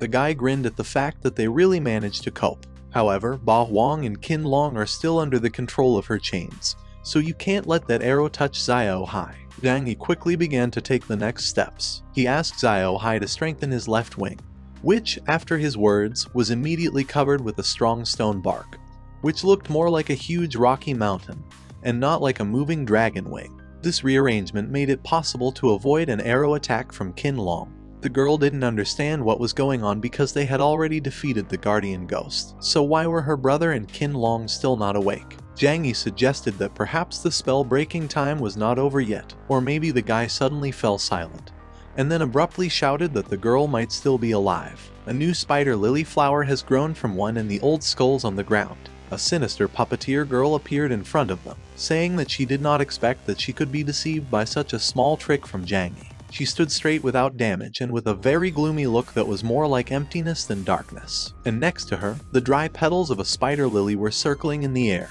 They not only hovered around her, but also lay under her feet like a carpet. She went on to say that, unfortunately for them, it's not enough to beat her. The girl warned them that the guys should not underestimate her. The appearance of the girl surprised Zhang Yi very much. He thought about transferring the soul into the flower, and then another suggestion came to his mind that she might have used the dream flower to switch places with him. However, this is an ability of the dream spirit, which can only mean that the girl puppeteer is also a dream spirit. She spoke again, saying that she admits that the guys were more stubborn than she expected, but this time she wouldn't give them a chance. Zhang Yi, along with Han Yaru, stood in defensive poses with their weapons in their hands. The guy turned to the girl with a question about her past. He asked if she had been a dream spirit before, and then he said out loud that this is why she, like other dream spirits, is afraid of the light and hides deep underground. Zhang Yi, with an unshakable face and a firm voice, asked the girl about why she betrayed Onoroi. The girl, angry at what she heard, shouted words to the guy to shut up. She never wanted to hear that name and that person again.